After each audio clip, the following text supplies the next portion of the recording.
There was once a young woman named Cassandra, said to be so beautiful that even the gods couldn't look away. Apollo himself fell in love with her. Some stories say that he desired her. Others say that he wanted her devotion. Either way, he made her an offer that no mortal could refuse. He granted her the gift of prophecy. Like many deep thinkers today, Cassandra could sense what was coming long before anyone else around her noticed. She didn't just react to events, she recognized patterns forming beneath the surface, consequences before causes, endings before beginnings. She saw disasters before they unfolded, betrayals hidden behind smiles, then predicted the fall of an entire civilization while its leaders laughed at her and called her insane. But Cassandra refused Apollo, and gods do not take rejection lightly. Unable to take back the gift he had already given her, Apollo twisted it instead. He cursed Cassandra so that always she would see the future and tell everyone about it, but no one would ever believe her. Her visions would be perfect, but her warnings would always be ignored. She would watch reality march towards catastrophe, knowing there was nothing she could do about it but get lost in her deepest, darkest thoughts. To know more than others can often feel like a blessing and a curse, a gift and a burden. You notice patterns that others overlook. You recognize problems long before they're acknowledged. Yet slowly and quietly, your mind gets crushed under the weight of truths it has no way to resolve. Are all deep thinkers doomed to Cassandra's fate? Or is there a way to defeat the god Apollo and learn to carry that awareness without letting it destroy you? This is the depressing psychology of deep thinkers.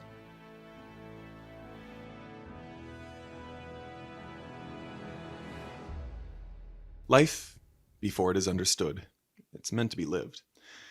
At its core, it's not just a theory to be solved, but an experience to be had.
There's a reason this spiral doesn't feel like a problem at first. Insight feels good. When the mind finally connects scattered pieces of information, there is a quiet surge of relief, an aha moment. The sudden sense that the chaos has been tamed and something hidden has been brought into the light, and more importantly, it's you that did that. For a brief moment, the world makes sense. Your brain rewards this heavily because it doesn't distinguish between solving a real-world problem and solving a conceptual one. Both of those actions release the same physiological response. To the mind, insight is progress, even if nothing in your actual life has changed. And this is where deep thinkers get stuck. Psychology recognizes this tendency through a network in the brain called the default mode network, or DMN. It's mostly active when you're resting, daydreaming, or you're not really focused on the outside world. Think back to school. That late afternoon class where, sure, your body was present, but your teacher is just blabbing on and your mind has already drifted somewhere else. Well, that is your DMN taking over. For most people, the DMN happens only at certain times and with the right triggers. For deep thinkers, it does not shut up. An overactive DMN keeps attention completely focused inward. You start experiencing psychological threats even when there is no physical danger. You feel anxious without knowing why, sad without a clear cause. You're on edge in moments that are completely neutral. Evolutionarily, this system, it made sense. It's there for a reason, after all. After a close call, reflection helps us survive and avoid situations just like that. If our ancestors weren't able to learn from our mistakes, well, I can probably venture that we wouldn't be here discussing this. But the modern mind has turned this survival mechanism into a self-sustaining loop, and at the center of that loop is insight. Each realization feels like you're getting closer to peace, closer to clarity, closer to finally understanding yourself well enough to rest. But if you're watching this, odds are you know this as well, that rest never comes. The next question arrives, another pattern emerges, and another layer reveals itself. Like a crow obsessively solving puzzles for treats, the mind keeps chasing that reward of insight, and there's nothing left to gain after a certain point. You can spend years dissecting your childhood, your attachment style, your trauma, your thought patterns. You can map your entire inner world with stunning precision, and still, odds are you will have taken no meaningful steps forward. This is the quiet danger of insight addiction. Thinking becomes a substitute for action. Understanding replaces movement. The mind convinces itself that it's working hard while everything else remains on hold. In the palm of your hand, right now, is access to more self-help content than you could ever consume in 1,000 lifetimes. All of them, with different theories and explanations as to why you're the way you are and how you can become who you want to be. I'll come clean. Even on this channel, we often reflect on why our minds form certain thoughts. Some of you might have complicated childhoods filled with buried memories. Memories that likely ignited your journey into philosophy, leading you to explore the why of everything. As if at some point, the human condition will make enough sense for your mind to finally quiet down and rest. I'll let you know when that happens for me. It's not going to. The unspoken truth is that asking often creates the same roadblock preventing you from doing. In questioning the walls surrounding you, you're building yourself a prison. For deep thinkers, the present moment becomes secondary to their overly excited imagination. The worst part is that the mind, well, it's technically not wrong. Awkward moments really are tricky. They require thought. But that doesn't mean that they are worthy of hijacking your every waking moment. Spare yourself the pain. It's even fair to say that in those moments, you're really not thinking deeply. Instead, it's your DMN refusing to disengage. Most people naturally filter out irrelevant information. It's what helps them reach a specific kind of moment, the one where life feels like you're a butterfly flapping its wings, feeling every beat of tension in the air. It's the flow state, and if you've ever been there, it's beautiful. If there's one downside to the endless pondering of an overactive mind, it's you lose the ability to enter this flow state. Flow isn't just about focus, it's temporary ego death. Joy in flow doesn't come from feeling hyped up about what you're currently doing. Paradoxically, it emerges from an absence of self. In that moment, you disappear, and yet you're happy. Maybe not happy in smiles or celebrations, but you're happy in self-assuredness, the kind that doesn't need to question its own existence. To achieve this ethereal sensation, you must find immersion in the present moment. Unfortunately, deep thinkers struggle to let go of self-observation. Just as you're about to feel a moment, you stumble. Self-consciousness kicks in and it just spoils the magic. Have you ever watched a sports game and seen an athlete completely break down? Yeah, maybe it's a heckler in the crowd or a referee calls an unfair foul. Suddenly their game becomes inconsistent. It's like their limbs are noodles and they can't seem to control anything anymore. They call it the yips in the industry. What do you think's wrong with the athlete? Well, it's a loss of flow. In the quest for a fulfilling life, a part of you needs to trust yourself enough to stop holding on. Now, I can't quite say what it is that you, as an individual, you watching this, need to let go of. For some, it's the lucky bracelet that they lost 2 weeks ago. For others, it's words like, "You're not good enough." Whatever it is, the real ability to get back in the game of life lies in you and only in you.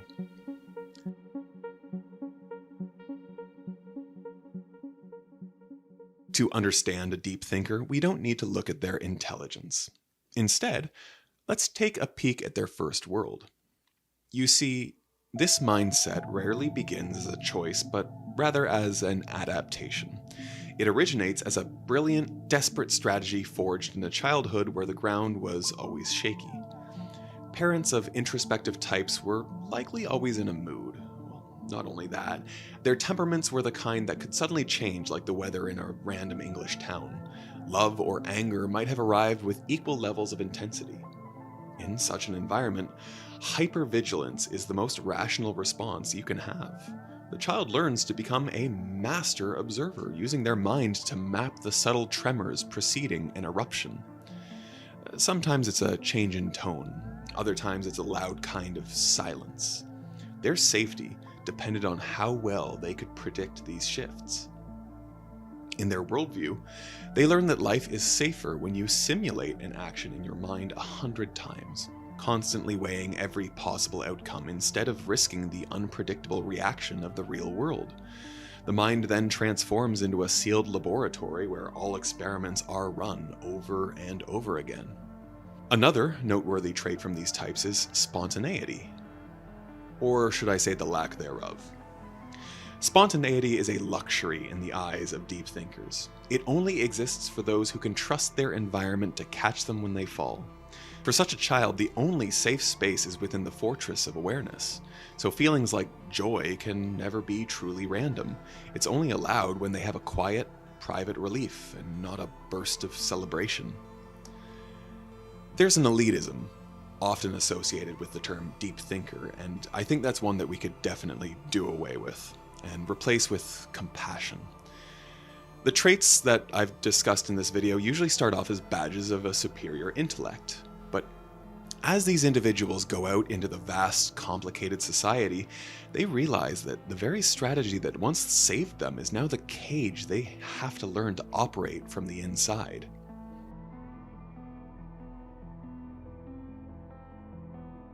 To a decisive person, being wrong is only a minor setback. But as a deep thinker, it is more like existential despair. When you regularly provide nuanced insights, a single misstep doesn't just mean you got a fact wrong. It's more like your entire source of validation is wrong. Once shaken, it threatens to unravel your entire sense of credibility. If your value is solely the one who sees what others miss, then a public error is catastrophic. Like Cassandra, your worst fear is being called insane. And there is a second layer to this sentiment. When your identity is fused with the insight you can provide, speaking becomes a dangerous engagement. your thoughts can't freely exist, and that makes you a much more wooden individual.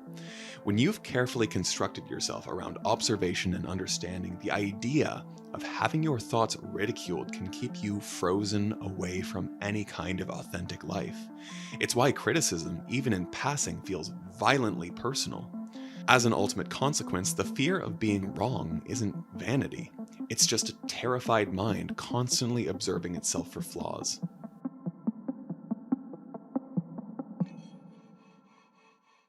Do you remember that scene in The Matrix where Neo is offered either the blue pill or the red pill?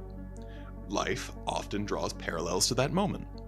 In our modern world, the red pill is championed as an insight into the true nature of reality. It's seeing the code of the Matrix. As a deep thinker, life's illusions are dispelled. You learn everything about everything, the 48 laws of power, how to win friends and influence people. It's like your mind notices hidden strings of power dynamics, marketing psychology, and cognitive biases. Given such knowledge, the red pill, well, seems like a no-brainer. After all, you've truly opened your eyes and seen the world for what it really is. Romance, well, that's just a series of hormonal transactions and attachment patterns. A career morphs into a ladder of incentives and status signals. You become a spectator, narrating your own anxieties with clinical terms as you feel them. This is where most modern deep thinkers get stuck. Analysis paralysis rapidly creeps in, teaching your brain that it's safer to analyze the game than to play it.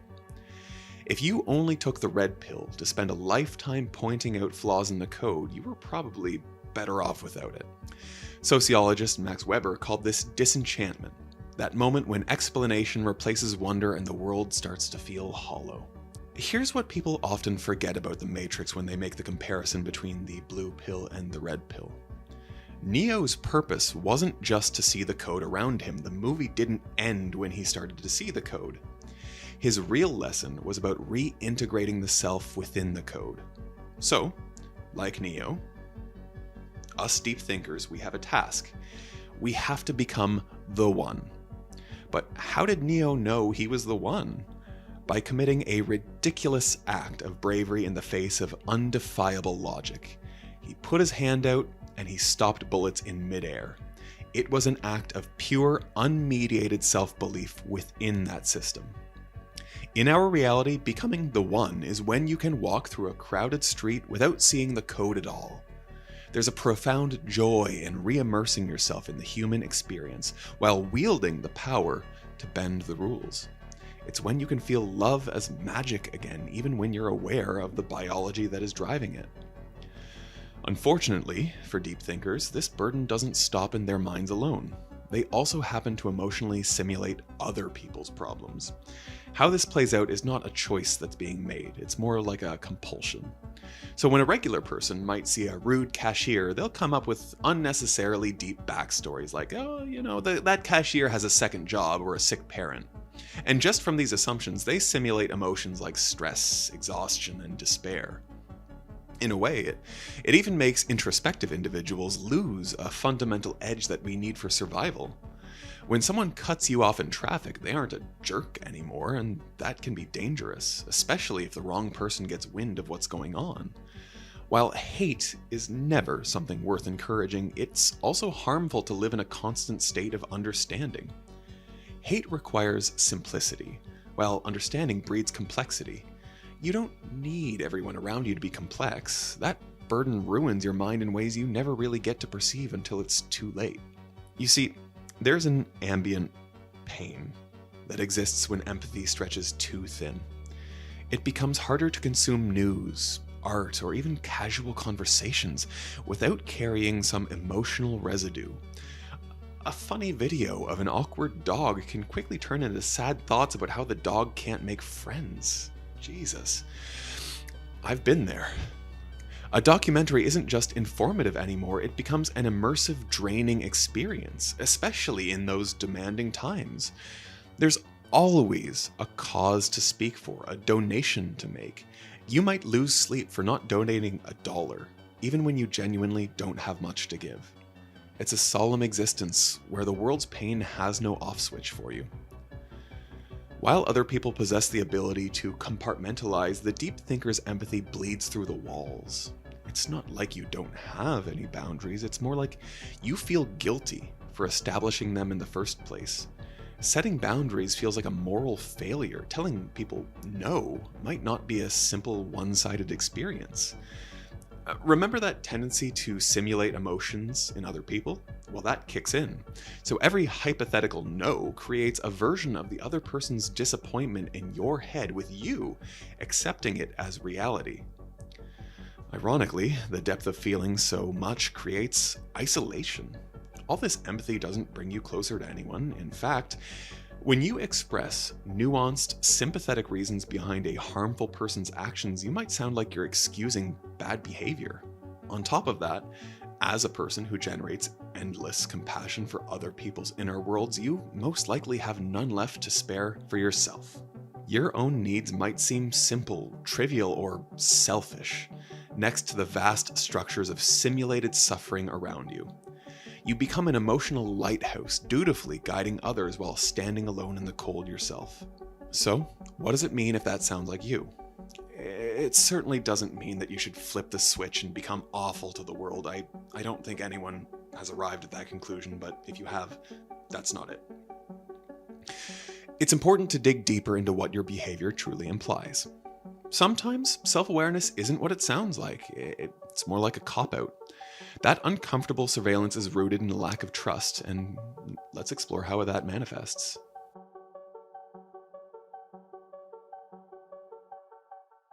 Digging into your inner mindscape as a deep thinker is a lot like looking at your reflection. If you look too deeply, you might get lost in the reflection. Take it from those that have seen the worst of self-rumination. There's a healthy version of introspection, and that's the one where you constructively learn from mistakes through self-examination. It's a focused, intentional process that leads to a new perspective. And then we have pathological introspection, aka self-rumination. This dark version of introspection starts off authentic. Imagine a panopticon, those prisons where guards are able to observe all inmates from a central guard tower. Your mind is a lot like that when you're in self-surveillance mode. The ease of access to every part of yourself automatically makes you feel like peaking is productive. You don't have experiences anymore, you only watch yourself having the experiences.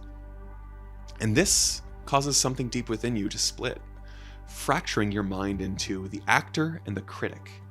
Choosing an outfit, expressing an opinion, cracking a joke, it all starts to feel like a scene taking place under the cold fluorescent lights of self-commentary. Emotions also take a back seat. This level of change is dangerous for your mental health. Grief, joy, anger, none of these flow anymore.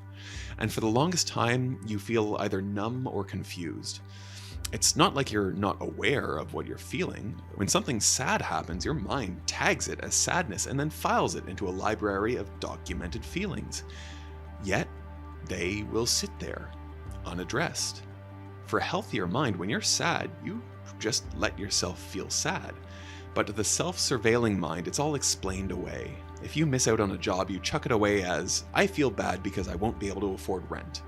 And that is a genuinely awful situation, by the way. Yet instead of going through the motions of panic or a search for comfort, you coldly compartmentalize while looking for alternative solutions. Sure, you got the diagnosis right, but the cure of pure unmediated feeling remains missed.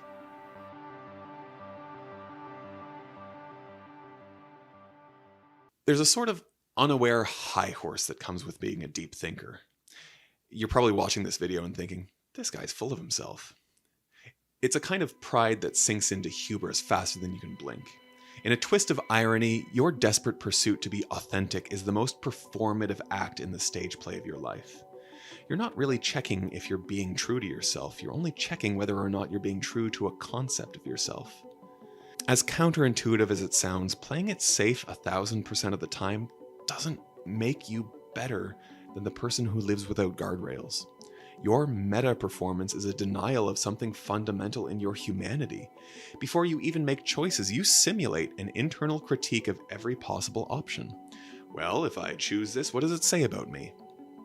Action is frozen by an endless audit. It's the same soulless energy that reeks when you see a corporate social media account attempting to be relatable.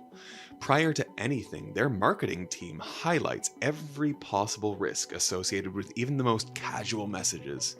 Memes like 6'7" require scrutiny on a corporate page before they're posted. We can tell, you can tell, the whole world can see it. Yet, they do it all the same. The self as you know it is not a fixed thing. It's a story that you've built from past data. With self-surveillance, you're locked in one story indefinitely. You start to perform the character of a self-aware person, but in reality, it's less person, more character. Inevitably, you'll never genuinely change because change breaks the narrative. Like we pointed out earlier, the feeling of constantly holding on is an unmistakable trait for deep thinkers. In many cases, it might signify a presence in depths of depression. The surveillance system, the panopticon, has prepared an itinerary for what your life looks like. Any deviation is dangerous for the narrative that you've created. In reality, many murder their own potential in exchange for novelty. Witnessing. Compared to surveillance, witnessing is present, and it's curious. Surveillance is a voice loudly telling you to not mess things up. Witnessing, on the other hand, is observing yourself without the judgment. The ultimate goal of witnessing is to forget the mirror. Freedom doesn't come from better self-analysis, that just makes things feel worse. So what if you became a person who could be so absorbed in life that the watcher within dissolves away, letting you live in your experiences authentically?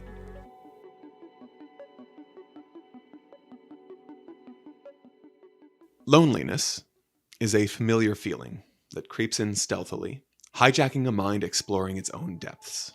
There's a special kind of isolation that comes not just from being misunderstood in the present, but from belonging to a future that's yet to arrive. Intellectuals often live in this dislocation. Their minds are constantly remodeled around systems and trajectories, granting them a keen eye for tremors. Not natural disasters, though, more like cultural shifts long before they hit. It's when a person can articulate a coming societal need while everyone else is seeking out old solutions. And that's what's so sad. First you're mocked, then you're ignored, and finally you're copied. It's a feeling of whiplash that creates a profound distrust for yourself. In future instances, you become more wary about sharing what you see. Why speak? Why bother if the reward is to be exiled and then erased? This loneliness is the price of living with your mind in tomorrow's world, while your body is still firmly planted in today. To curb a lack of meaningful connections, deep thinkers strive to ignite meaning, yet it plays out like sparking a flame without gathering any wood for a fire. For them, the shallow layers of the mind feels like a costume. What do you mean, small talk? I don't do small talk. I'm not a small talk person. That feels like NPC behavior. All it is a few fake smiles, laughs, and conversations either party really doesn't care much about. But that's the deep thinker. The world is a lot less predictable and programmed than deep thinkers care to admit. There are people out there who genuinely enjoy the mild warmth of communication without commitment. There's a beautifully intimate level of tact in the mundane. To see another human being and say, "I see you," without needing to unravel their soul. Think of a provider, like a father who constantly engages with the needs of everyone around him. The pressure might be so bad he doesn't feel like a real person anymore, only a tool for everyone else's needs. He might not reject the burden, instead he sees it as a duty. When such a person is met with a random conversation about sports or the weather, there's a level of gratitude that he would appreciate. It's not talking about his problems, but there's still value in the ordinary, to be reminded that the world's simplicity hasn't abandoned him for the sake of his duties.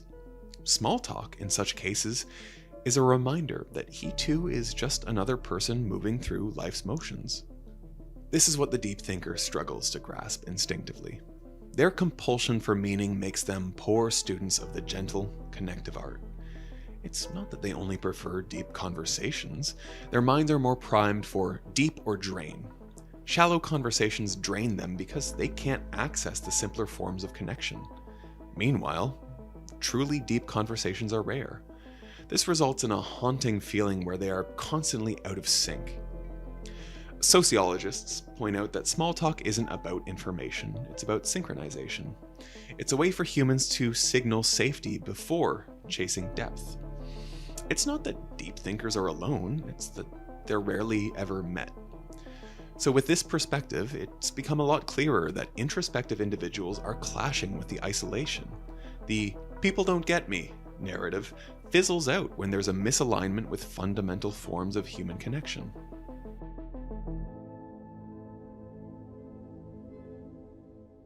Modern social dynamics reward key traits like certainty and charisma. Depth is often at the back of the line for many. We tell ourselves otherwise on paper, but the truth is that we seek depth only when other core traits are also aligned. Depth operates on a totally different clock.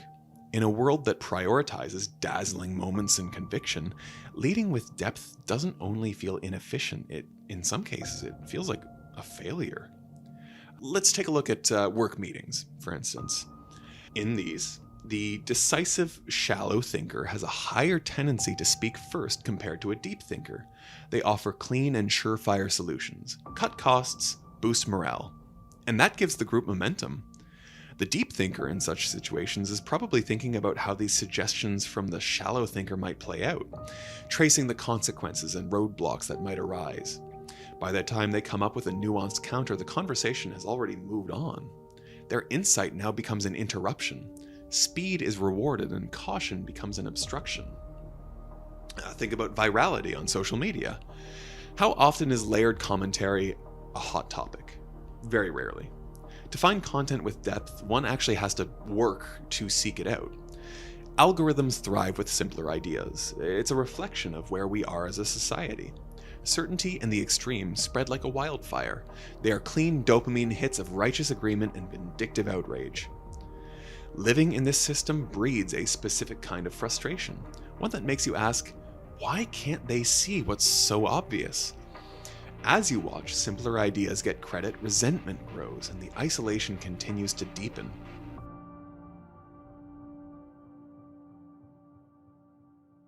Everything described so far in this video carries an inevitable consequence: depression. Not as a dramatic collapse, but as exhaustion. The quiet shutdown that follows a mind forced to run at full capacity without rest. A deep thinker's sudden depression is rarely a sudden storm. It arrives slowly. A gray tide of mental fatigue disguised as maturity, intelligence, or even self-control. You don't feel broken, you feel worn thin. Constant awareness is the first culprit. A 360-degree surveillance of life's hidden code. The brain is never in simple perception. It's always decoding, translating, extracting meaning, and once this becomes a habit, there is no off switch. Many computer scientists describe the brain as a supercomputer. Now, imagine one capable of hyper-realistic simulations running non-stop round the clock, not only processing reality, but interrogating it in real time. Now ask yourself, does this actually matter? Does this mean something? Is this important? Well, eventually, that computer is going to overheat. Your existence becomes an academic exercise, a thesis that you must constantly defend. Life loses its color, its looseness, its mistakes. Everything feels heavy, earned, audited. Add the emotional labor of excessive empathy and the system just begins to collapse further. You're not just processing your own emotions anymore.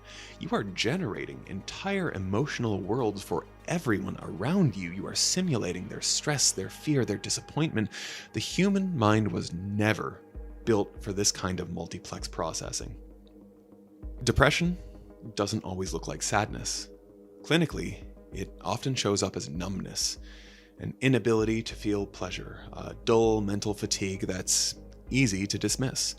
Many believe depression requires a grand cause, a tragedy, a loss, but life's fatigue is wholly underestimated.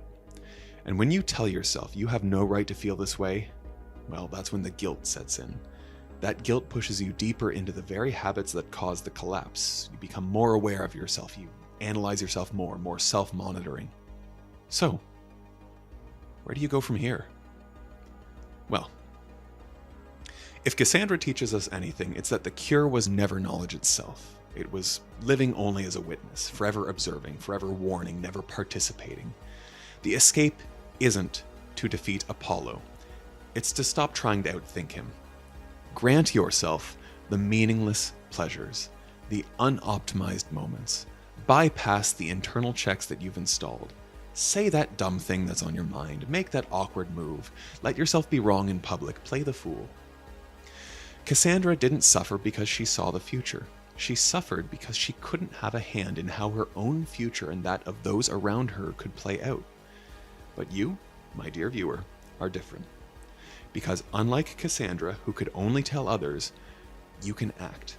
You can make a change.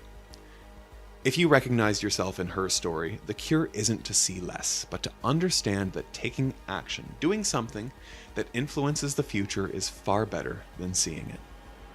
There's a strange shift happening in the way that we talk about our emotions. Sometimes you have to be a little disrespectful to show them just how respectful you've been. Respecting your boundaries, that's not disrespectful. Here's what happened in a toxic family. On the surface, this sounds emotionally intelligent. But the tragic truth is that behind this polished vocabulary is something far more disturbing.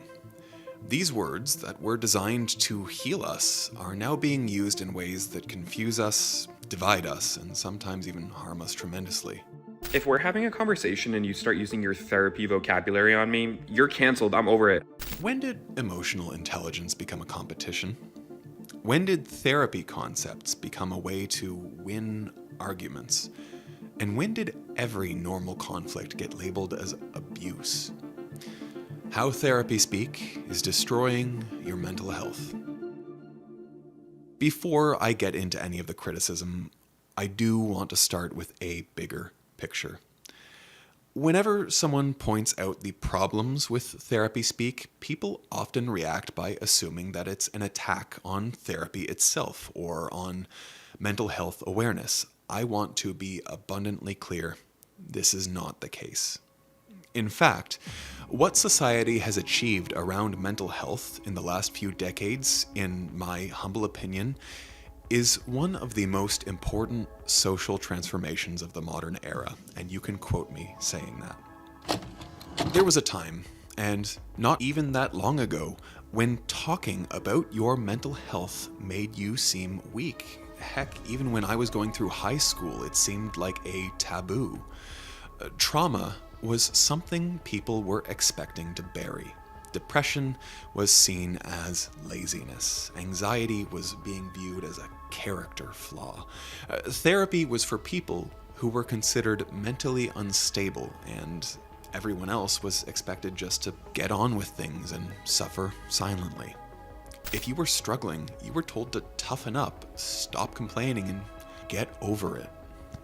And the landscape has changed dramatically in the late 20th century, especially with the introduction of the DSM-3 in 1980. That moment marked a turning point because mental disorders were finally standardized, categorized, and recognized in a way that doctors, courts, and institutions could document and understand. PTSD, which had existed throughout human history, became a legitimate diagnosis. Veterans who found it hard to reintegrate to society after their traumatic service were no longer dismissed as weak or broken.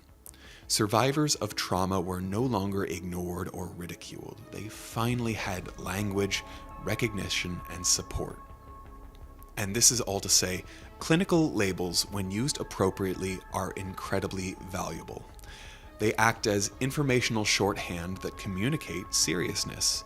When a doctor gives someone a diagnosis, it protects that person. It communicates that they need care rather than judgment, a signal that says this person deserves support and understanding. As millennials and Gen Z grew up, something even more transformative occurred. These generations began talking about mental health even more openly. They rejected the old shame-based systems and forced society to adapt. Workplaces had to acknowledge burnout and employee well-being. Schools began offering counseling as a normal resource. Friends encouraged each other to seek therapy, and being in therapy became a sign of self-awareness rather than a moral failure or mental weakness. I don't want to overstate this, but I think it bears repeating. The destigmatization of mental health is one of the greatest achievements of our time. Real therapy, practiced by trained professionals, is not only helpful, but often life-saving. Therapy speak, when used inside of its intended setting, just like medicine, is also a valuable tool. Words like boundary, trauma, attachment, and regulation help people navigate their emotions and communicate them much more effectively. But something has happened along the way. Somewhere between the therapist's office and TikTok, between clinical journals and Instagram infographics, the terminology escaped into the general population. What started as a precise and powerful vocabulary for healing slowly transformed into a cultural trend. The more widely the language spread, the more detached it became from its intended purpose. And once that happened, something that was designed to help people began to be used in ways that often do the opposite. And this is where the real story begins. When clinical words used in therapy become therapy speak. The memification of therapy. Therapy, in its true form, is a slow process. It's built on trust, nuance, care, and patience. Ask anyone who's been to therapy and they'll tell you it takes a really long time to make progress. It's not a quick fix, and it's not supposed to be. As a result, it does not translate well into platforms that reward speed, simplicity, and emotional impact. In an algorithmic world, nuance, it can't survive. What thrives are short, bold, oversimplified statements like, "Here are 5 signs you might have anxiety," or "a single behavior being labeled as evidence of a personality disorder," or a 20-second video claiming that people with avoidant attachment always behave in a specific way. These videos turn complex and nuanced psychological conditions into quick identity quizzes. Viewers watch these clips, resonate with vague statements like, "Sometimes I feel empty," and conclude that they must have a certain disorder. There's no clinical interview, no exploration of context, no differential diagnosis, and no professional oversight. It's psychology without the psychologist. This is what many researchers describe as a flattening of nuance. Ideas that were originally designed for one-on-one discussions, guided by trained professionals, are being compressed into fast, digestible content. Concepts that took decades to study are being distilled into sound bites meant to be scrolled past in seconds. The situation becomes even stranger when people begin using AI tools as makeshift therapists. Users will give prompts that instruct the model to act as an emotionally supportive counselor. The model responds with compassionate language because that is what the user asked for, but there's no human context, no clinical reasoning, and no professional responsibility. The person feels heard, but they're not actually receiving any treatment. They're just receiving simulated empathy. And don't get me wrong, AI can be a helpful reflection tool similar to journaling, but using it as a replacement for therapy blurs very, very important boundaries. It creates the illusion of support without the structure or, more importantly, accountability that real mental health care requires. And all of this is contributing to a major cultural shift. Therapy language is no longer confined to therapy. It's everywhere. It's on TikTok, in group chats, on dating profiles. It's in corporate memos, influencer captions, and even political debates. These words have been absorbed into the mainstream, but minus the very important context that gives them a usable meaning. And once therapy language became internet language, it also became a form of social currency. Using the right therapeutic buzzwords makes people sound emotionally intelligent. It signals that they're informed, and so it has become an aesthetic of intelligence and maturity. But this begs the question, how did therapy speak go from almost being shunned by society to becoming not just popular in and of itself, but also making the speaker appear more valuable? The traumatic rise of therapy speak. There are several reasons why therapy speak became so popular so quickly. The first is what philosophers call, and I adore this phrase, epistemic authority. When you use clinical language like epistemic authority, you sound like you're appealing to an objective truth. You sound like you are diagnosing something real, something scientific. You're no longer expressing an opinion, you're stating a fact. Instead of saying, I don't like that behavior, you say, that behavior is toxic. Instead of saying, oh, I'm really upset, you say, I'm triggered. One version sounds subjective, because it is. The other sounds definitive. It gives people a sense of credibility that, well, they might not actually have. The second reason is something that I prefer to call the aesthetics of intelligence. Using therapy language makes people feel enlightened.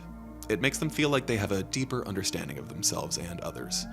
It gives the speaker a sense of moral authority, as if using therapy buzzwords proves that they are emotionally sophisticated. Even when somebody is simply expressing a personal preference, the language makes it sound like a clinical observation. It's like when people start using the French versions of words to sound more posh. You know, those words that have a certain je ne sais quoi to them. There's also what I like to call the HRification of intimacy. And I want to touch on this, by the way. It's random, but adding ification to words to create the derived version of that word is a brilliant linguistic move, if I can toot my own horn. It's something you can immediately understand without having to think twice. I'll rattle off a few. The Mr. Beastification, TikTokification, HRification. You just immediately get what I mean, even though those aren't really words, you know? Anyway, I digress. What was I? Oh, right. So, therapy speak makes personal relationships sound like workplace arguments. Instead of saying, I feel hurt when you do this, the person says, I no longer have the capacity to hold space for this interaction.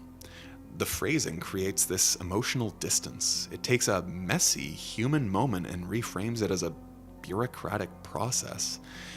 It provides a sense of safety because bureaucratic language feels a lot less vulnerable, and it allows someone to deliver criticism, rejection, or discomfort with the tone of a company memo. These factors combined make therapy speak incredibly tempting to use. It feels empowering. It makes us feel intelligent. It gives the illusion of clarity and professionalism. But this is also where problems start to crop up. Because once this language spreads outside of therapy, people start applying it in situations where it does not belong.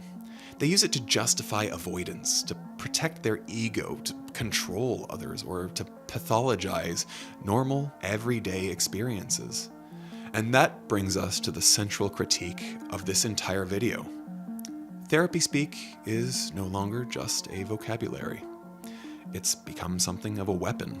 It's being used to win arguments, to avoid accountability, and diagnose people who have done nothing more than annoy us. How therapy speak gets weaponized online. This is the heart of the issue. Therapy speak, despite its helpful origins, has evolved into a tool that can distort reality, erode relationships, and undermine actual mental health care. And it gets weaponized in several ways. First, you have the over-pathologizing of normal human emotions. One of the biggest problems is that therapy speak encourages us to pathologize feelings that are completely normal. Researchers like Alan Horwitz and Jerome Wakefield have warned about this for decades, actually. When ordinary sadness gets labeled as depression, or normal grief is described as a disorder, we begin to lose the ability to distinguish everyday emotions from clinical conditions. We're also losing the vocabulary for normal interpersonal conflict. Instead of saying, well, I don't get along with this person, people instantly label that person as toxic. Instead of saying that we disagree, they say that I'm being emotionally abused. The language escalates the situation and transforms a simple, everyday conflict into a moral or a psychological diagnosis. Another consequence is the medicalization of social problems. When people feel burnt out, they often describe it as an internal disorder rather than a reaction to external pressures like overwork, financial stress, or social inequality. And by framing everything as an individual issue, we're ignoring the systems that create these stressors in the first place. When everything is trauma, we miss the real causes of suffering, and we also strip the word trauma of its seriousness. Therapy speak also fuels a phenomenon psychologists call concept creep. Over time, psychological terms begin to expand in meaning until they cover milder and milder experiences. Trauma no longer refers to life-threatening events. It becomes any situation that leaves you unpleasantly surprised. OCD no longer refers to a debilitating condition. It becomes a preference for cleanliness and organization. Every animal behavior research shows this pattern. The term canine aggression once referred to violent attacks, but over time, it has grown to include something as harmless as a small dog barking. This widening of definitions distorts our understanding of reality. If someone calls a bad boyfriend a narcissist, they are turning a specific set of behaviors into a fixed, pathological identity. If someone accuses their partner of gaslighting during a normal argument where one is just trying to defend themselves, they're framing a disagreement as intentional psychological abuse. The language encourages people to assume malice where there might just be misunderstanding or, at worst, frustration. The dilution of these terms also harms people who genuinely suffer from the conditions being discussed. When everyone claims to have trauma, OCD, or a personality disorder, the terms begin to lose their meaning. People with severe conditions are pushed aside because the language that once protected them is now used casually by everyone else. It's like someone with a mild leg pain using a parking spot designated for people with genuine mobility issues. There's also the issue of using these words as a way to avoid responsibility. Terms like boundary, bandwidth, capacity, and emotional labor are used as escape routes. Instead of being honest about not wanting to do something, people frame their decision as a mental health necessity. Instead of apologizing for hurting someone, they say their trauma made them do it.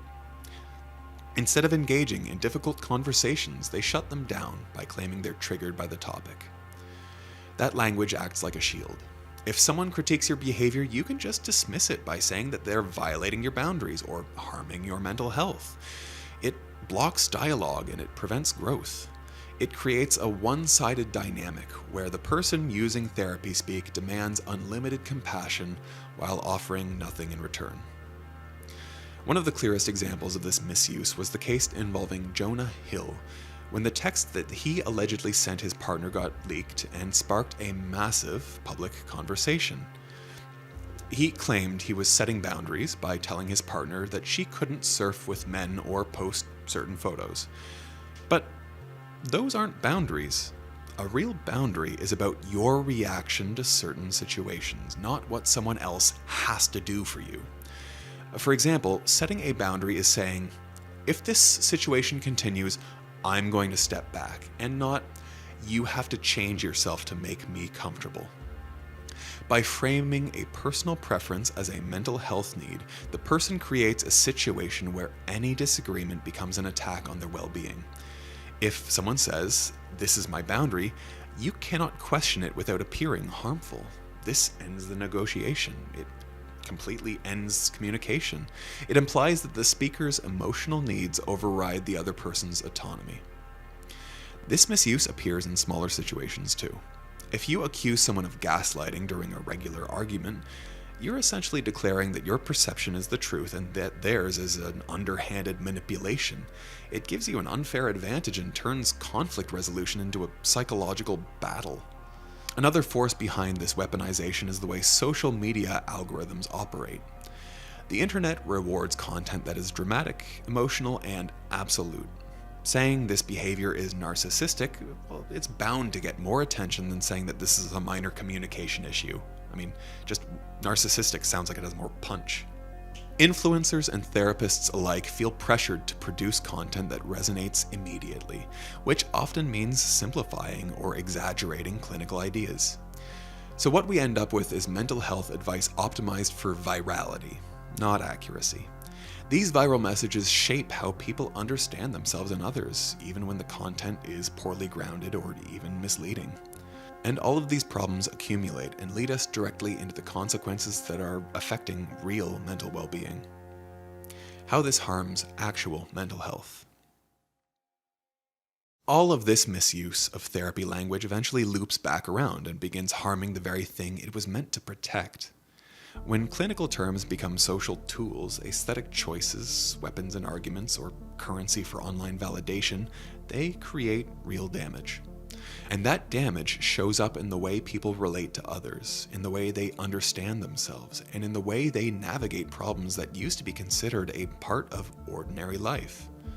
One of the clearest consequences is something that psychologist Dr. Anna has been described as building a moat of water around a fortress. People begin using boundaries, capacity, and emotional labor as rigid walls rather than flexible guides. They create a system where any relationship that requires effort becomes a threat to their well-being. Instead of negotiating, apologizing, or even listening, they default to cutting everything off. The moat grows deeper and wider until it becomes almost impossible for anyone to get close to them. Well, the irony is that this intense focus on self-protection usually leaves people more isolated than ever. We're seeing this reflected in what many experts are now calling the loneliness epidemic. People are living more individually than at any point in human history, even though we have the technology to be closer than ever before. We're spending more time on our phones, less time in our communities, and less time doing the difficult but meaningful work of maintaining our friendships. You hear words like, "it takes a village," but no one realizes that village isn't just about free labor. You need to be able to show up for those people emotionally and otherwise. The cultural message tells people to remove anyone who drains their energy, and as a result, individuals find themselves with fewer and fewer sources of support. This hyper-individualistic approach creates a world where people say things like, "I would rather stay in bed than deal with the messiness of connection." The internet even glamorizes this behavior, turning social withdrawal into a quirky personality trait. But loneliness? It's not cute. It's one of the most dangerous public health issues that we are currently facing. It increases rates of depression, anxiety, physical illness, and even leads to premature death. And yet, the rhetoric of therapy speak often encourages people to withdraw from conflict instead of developing resilience within their relationships. And this actually segues me nicely into my next point, which is the erosion of resilience itself. When we treat every negative feeling as a crisis, we become less capable of handling the normal challenges of life. We start to believe that everything bad is a sign of something wrong, rather than a natural part of the human experience. Therapy is supposed to make us stronger, but therapy speak often teaches people that they are inherently fragile. When people are constantly told to prioritize comfort over growth, they lose the ability to cope with anything that feels even remotely difficult. Another consequence relates to credibility. When people misuse clinical terms, they weaken the power of those terms for the people who truly need them. It becomes the psychological version of the boy who cried wolf. If everyone describes minor inconveniences as traumatic, well, the word trauma kind of loses its meaning. If everyone claims to be gaslit every time someone disagrees with them, then real gaslighting becomes harder to identify and harder to take seriously. When the severity of a term is diluted, the individuals who genuinely experience serious forms of psychological harm are left without the vocabulary or the social support that they need. This dilution also affects how mental health professionals do their jobs. Therapists and psychologists already struggle with misunderstandings around what terms actually mean. When a client comes in saying that they have diagnosed themselves based on TikTok videos or on labels used casually in friend groups, therapists have to spend additional time teaching them to unlearn these misconceptions. It becomes harder to treat someone when the language being used no longer aligns with a clinical reality. And the misuse of therapy speak is also changing how people see each other. Instead of interpreting behavior through the lens of misunderstanding or context or personality, people just default to medicalized judgment. If a friend is being short-tempered with you, you assume narcissism.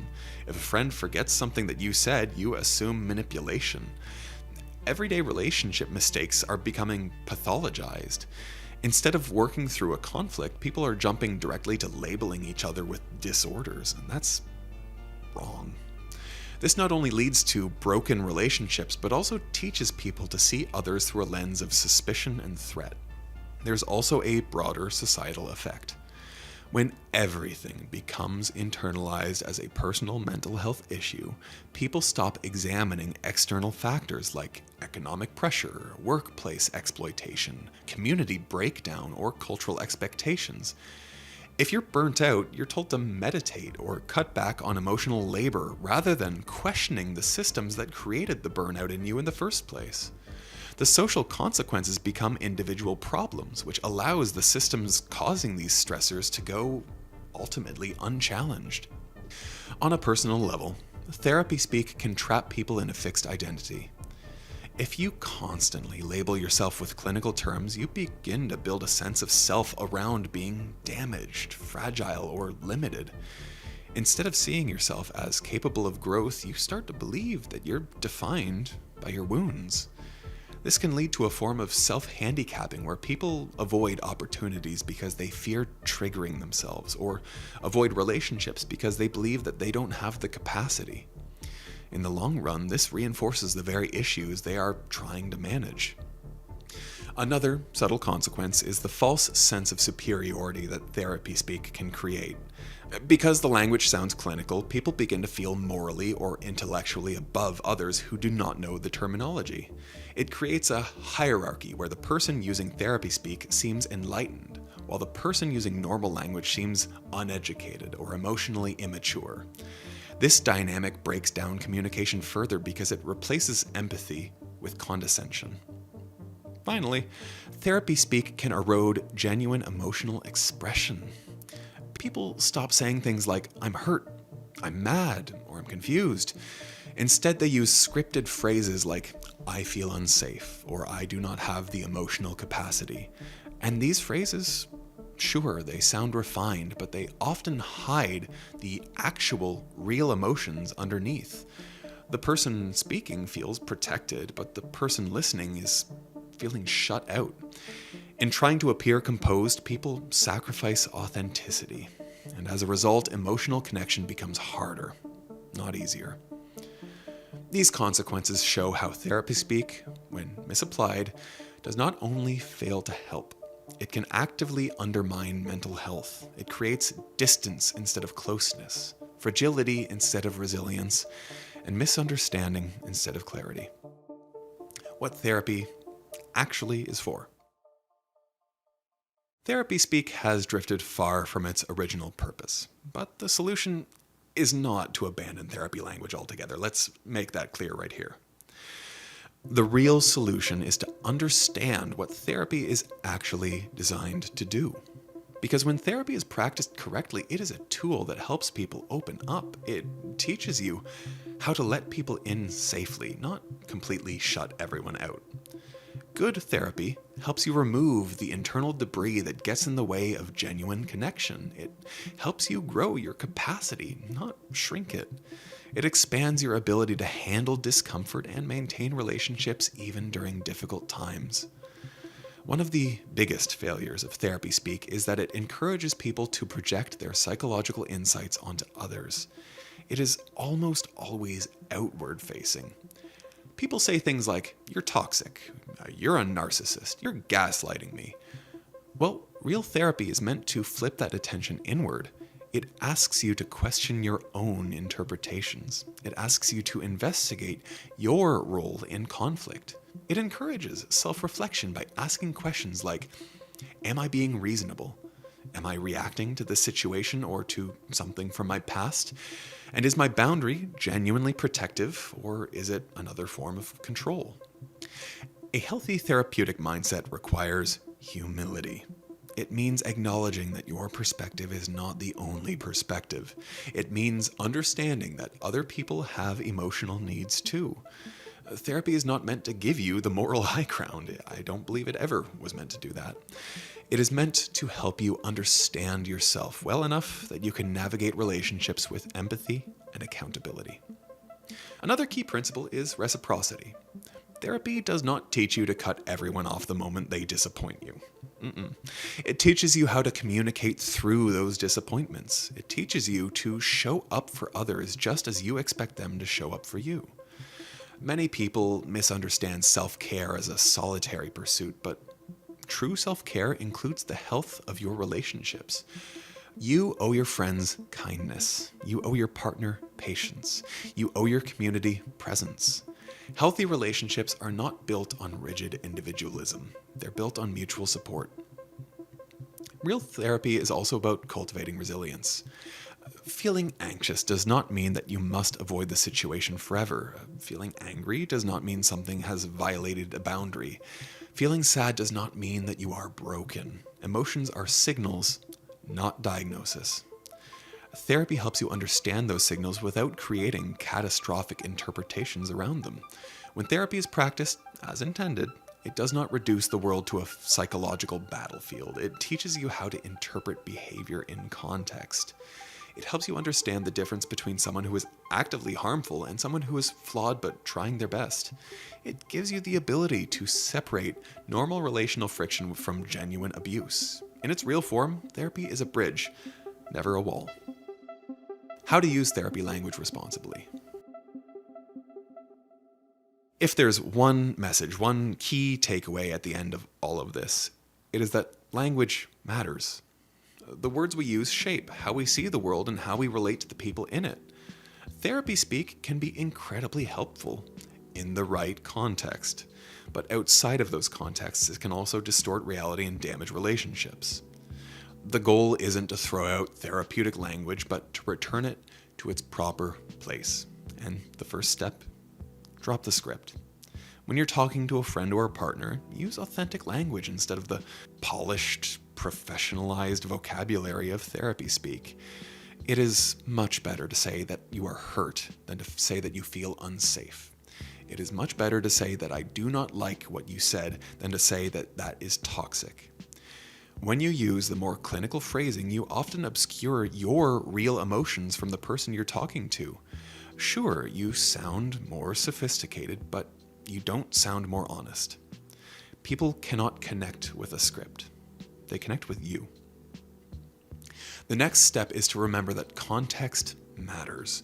Clinical language is appropriate in clinical settings or in situations that are genuinely severe.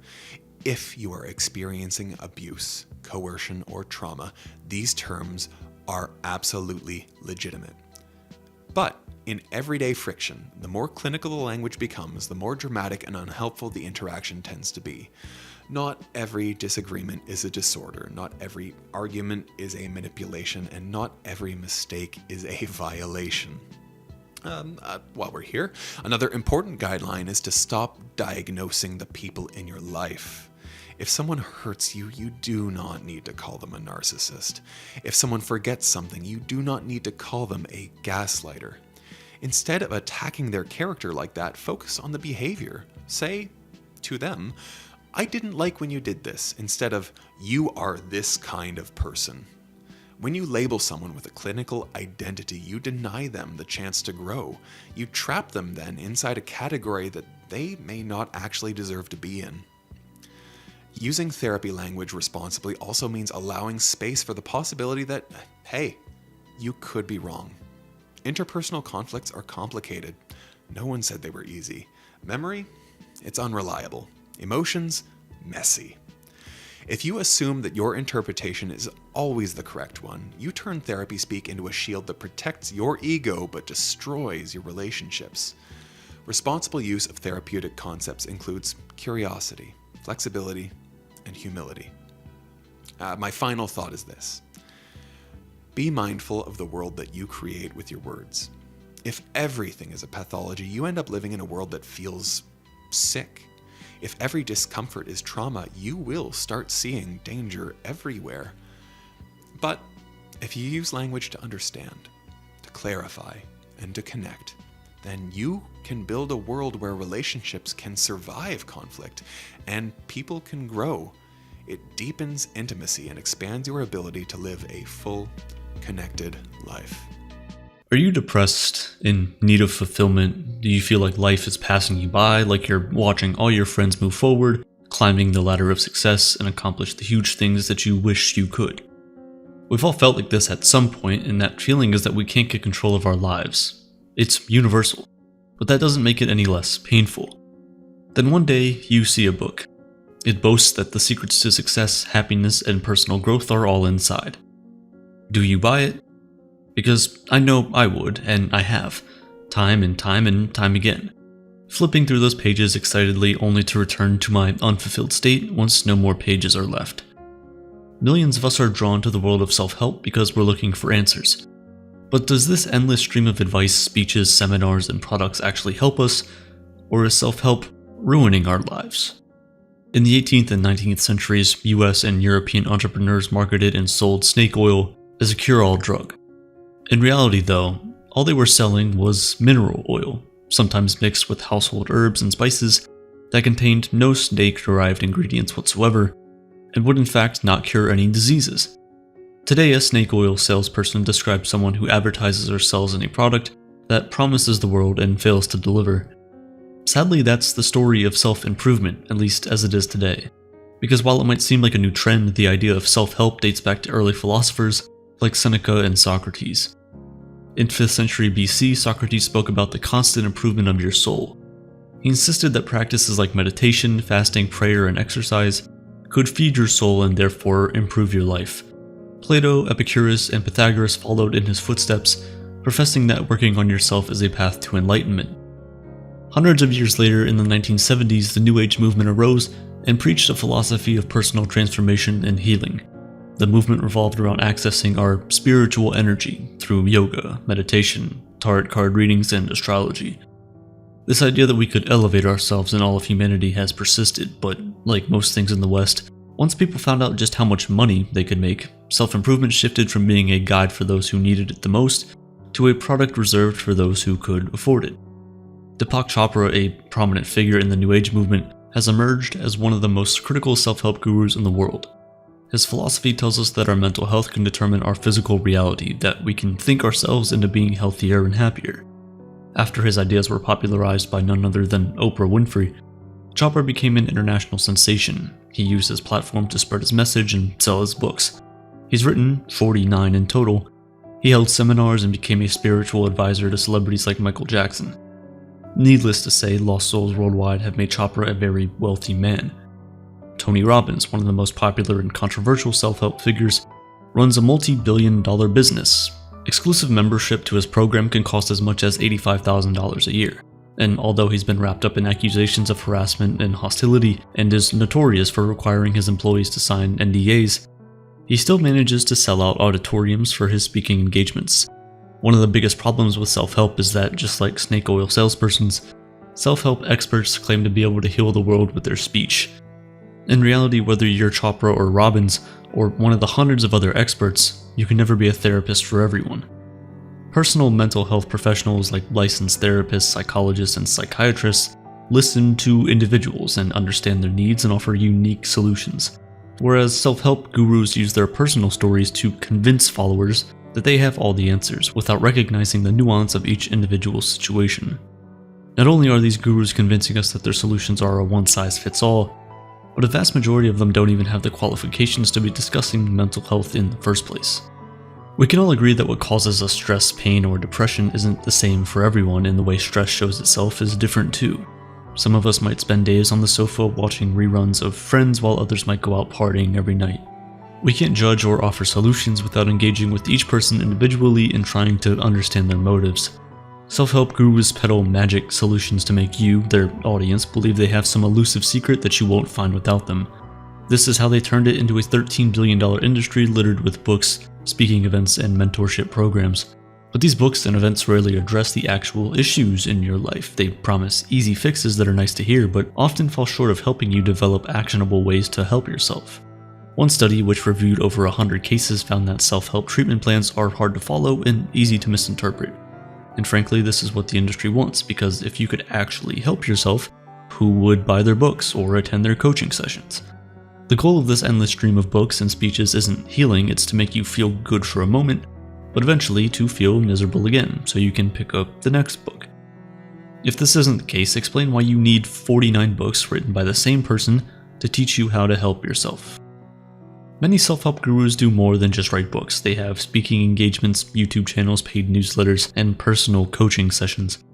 The harsh reality is that you're ultimately more valuable to them when you're unhappy and discontent, so why would they teach you how to help yourself? The endless cycle of self-help content triggers the dopamine system in our brain, which is the same system that regulates or succumbs to addiction. When we read a chapter of a self-help book, we get a flood of dopamine and feel motivated to take on life's challenges, but when that dopamine wears off, we're left craving more. And we turn back to where we got it from, the self-help content. That's why we feel a strange combination of excitement and inadequacy after watching a TED Talk about living a more fulfilling life. In reality, people who consume self-help books have higher levels of the stress hormone cortisol and are more likely to have symptoms of depression. When we're in the moment, our brain tricks us into thinking we've accomplished something when in reality we've done nothing to move ourselves forward. The world of self-help comes in all shapes and sizes. Some gurus focus on helping your career, others on your spiritual enlightenment. But they all have one thing in common: they all claim to have the secret to turning you into your best self. Recently, one of the running themes has been hustle culture, and it's the idea that if you work like hell, put in an 80-hour work week, and are productive every second of every day, you'll achieve career success. But anyone who's actually attempted an 80-hour work week or tried to survive on 4 hours of sleep a night in the name of productivity can tell you that the hustle is opposite of glamorous. Yeah, you might make some money, but you've worked so hard that you have no time to enjoy it with family and friends. You work so hard and push yourself so far that you burn out. Soon negativity sits in, and now you feel worse than before. What do? Do you listen to your body and rest, or do you pick up a book and hit play on a podcast about happiness, fulfillment, and positivity? They tell you that your negative emotions aren't real, and that if you just focus on the good things in life, you'll get through it. This is toxic positivity, an attempt to dismiss negative emotions and respond to distressing situations with false reassurance. There's no war in Ba Sing Se. You may have heard the catchy phrases like "no bad days" or "everything happens for a reason," which are meant to make us dismiss any notion that our lives aren't amazing. Toxic positivity can ultimately come across as if we lack empathy towards ourselves and others, and that we ignore important decisions and emotions instead of accepting them. Because the truth is, avoiding our negative emotions only makes us feel worse later. If maximizing productivity and positivity isn't the brand of self-empowerment you're seeking, you might turn to guidance on self-care. The idea of self-care started in the 1980s when the black feminist writer and activist Audre Lorde proclaimed it as a political act. Sadly, it has since been co-opted and thoroughly misused by the internet. Over the past 5 years, searches for self-care have nearly tripled. Almost 70 billion Instagram posts include self-care, and on TikTok, #selfcare has racked up over 30 billion views. Whether the advice comes from a wellness guru like Gwyneth Paltrow or from a 22-year-old influencer, self-care can go too far. This self-help practice, like toxic positivity, can pull us away from the reality of our lives, and often it's a reality that we need to deal with. Self-care and hustle culture are on a collision course in one specific area of the self-help world: multi-level marketing companies.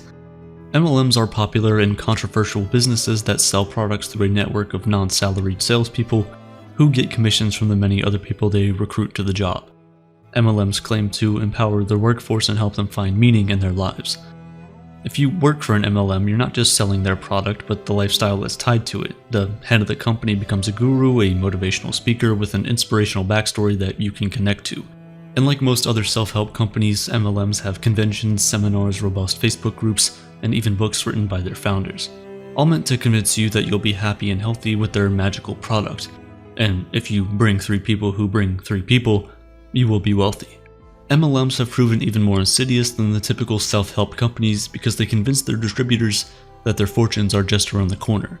The unsuspecting victims then invest so much of their money into these snake oil products, only to end up with an overflow of items they can't sell, financial debt, or even worse, anxiety and depression.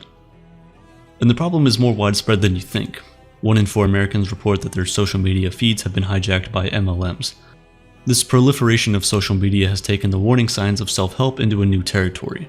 The gurus are no longer household names like Chopper and Robbins. Now, thousands of influencers are self-proclaimed gurus offering mental and physical health advice through short captions and images that are never enough to unpack deep psychological understanding. And since many of us spend too much time scrolling on our phones, we're so busy consuming content about self-help that we don't actually do anything with the information. Instead, we overanalyze ourselves and end up convinced that there's something deeply wrong with us that we'll never be able to dig ourselves out of. The enlightened, happy person we always hope to be might be unreachable. The truth is, not all self-help is bad, and the key to it, like anything in life, is balance. Sometimes watching a motivational video or reading a chapter of a self-help book can give us the boost we need to perform that real-life action. The key is knowing how to sort out the helpful content from the cheap money-making schemes. Look for content that doesn't oversell a mission statement and applies a clear, practical approach to self-help. An example is the very popular book Atomic Habits by James Clear, which offers specific adjustments that we can all make to form better habits. Of course, the trick here is that once you read it, you need to make those adjustments in your daily life. Because self-help is never about the words you hear someone else say, but about the actions you can convince yourself to take. The key to a good life isn't hidden in some book or a $3,000 seminar. In fact, everything you need to know about living a good life can be written on a post-it note. Work hard, eat healthy, exercise, and focus on building healthy relationships. Sadly, post-it notes don't turn into multi-million-dollar book deals. Human civilization is built on pyramids. And I'm not just talking about the stone ones baking under the Egyptian sun, but invisible structures, hierarchies of thought, layers of meaning, and levels of thinking that range from the most basic impulses to the heights of true revelation. And yet, despite the astonishing tools, knowledge, and information available to us today, most people never climb past the very first steps. In school, in politics, in culture, and especially online, the majority of society still operates at the lowest layers of thinking, remembering, or more accurately, simply regurgitating everything that they've been told. Not thinking for themselves, not questioning or examining, just echoing. Words without the weight, opinions without origin, beliefs without understanding. And here's the terrifying part. Most people don't even realize there are higher levels of thinking that you can ascend.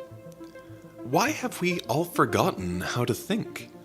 And what happens to a society when no one wants to think beyond the surface? These are the highest levels of thinking, and why society is stuck at the bottom. In 1956, an educational psychologist named Benjamin Bloom unveiled something that he called the taxonomy of educational objectives, a structural hierarchy on how humans learn, think, and process information. It was originally designed for teachers, a way to help students progress from basic memorization to deeper, more sophisticated forms of thought. But the more I looked into it, the more I realized that this wasn't just a framework for classrooms. This was a blueprint for human cognition itself, a kind of mental pyramid that reveals why some people develop clarity, perspective, and wisdom, while others remain stuck repeating what they've been told without actually having any deeper understanding of those things. And the fact that he made it a pyramid and not just a staircase meant that Bloom accidentally created the perfect metaphor for modern society. Because today, most people are stuck at the very bottom of that pyramid, and the higher you go through the levels, the fewer people there are. For those who don't know, here's a brief explanation of the pyramid. At the bottom you have remembering, which is simply repeating the information you've been given verbatim. The next is understanding, the ability to explain ideas in your own words. Application means using the information to solve simple problems.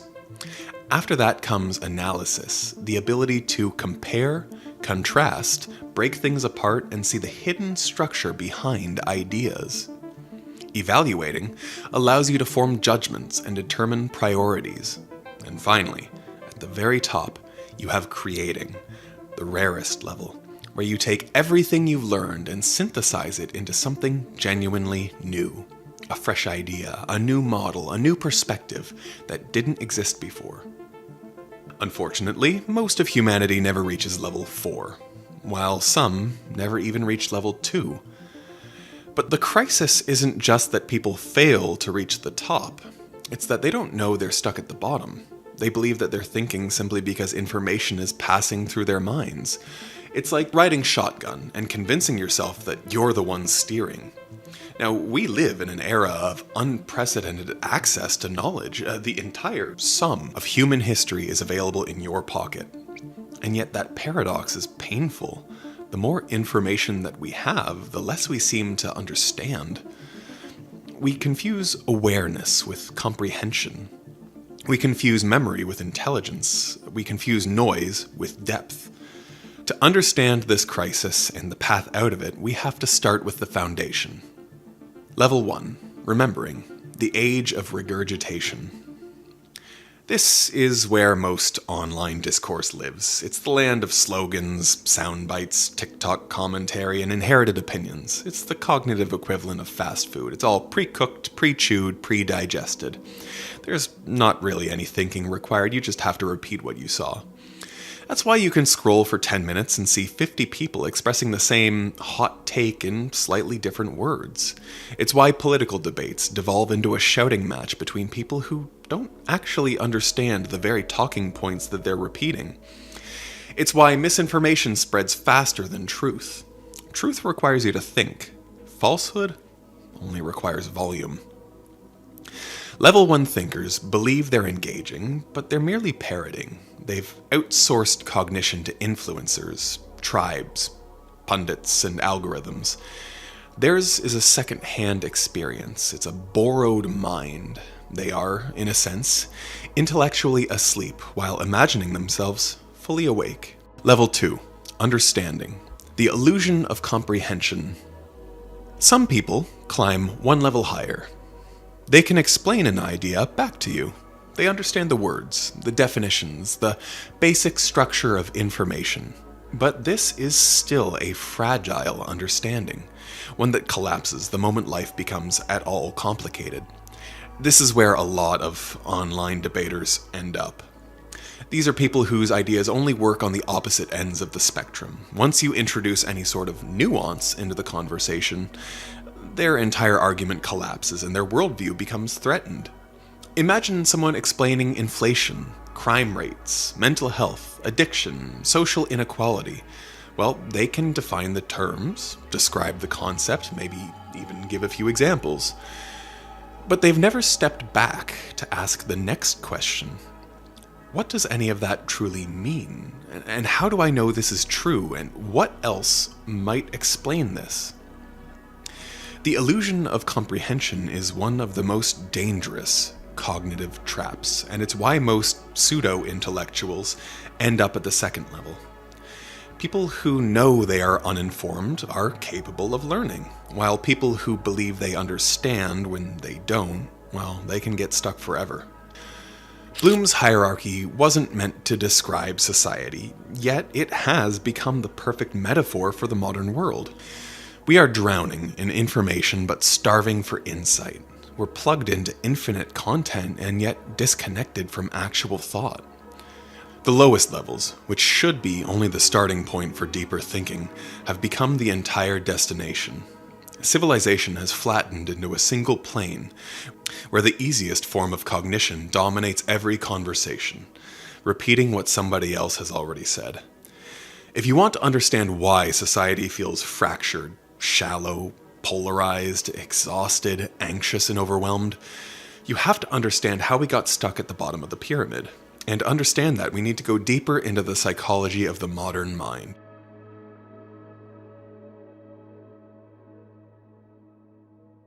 There is no conspiracy, no villain pulling the strings from some hidden shadow. The real enemy is a combination of evolution, emotion, technology, and culture, all working together like gravity, pulling the mind towards the path of least resistance. And the brain? It loves efficiency, not the truth. The human brain, frankly, wasn't built for philosophy. It wasn't built for abstraction, long-term planning, or even careful reflection. It was built for survival in a dangerous world. Spotting threats, reacting quickly, conserving energy, and avoiding uncertainty. Thinking deeply is metabolically expensive. It burns real calories.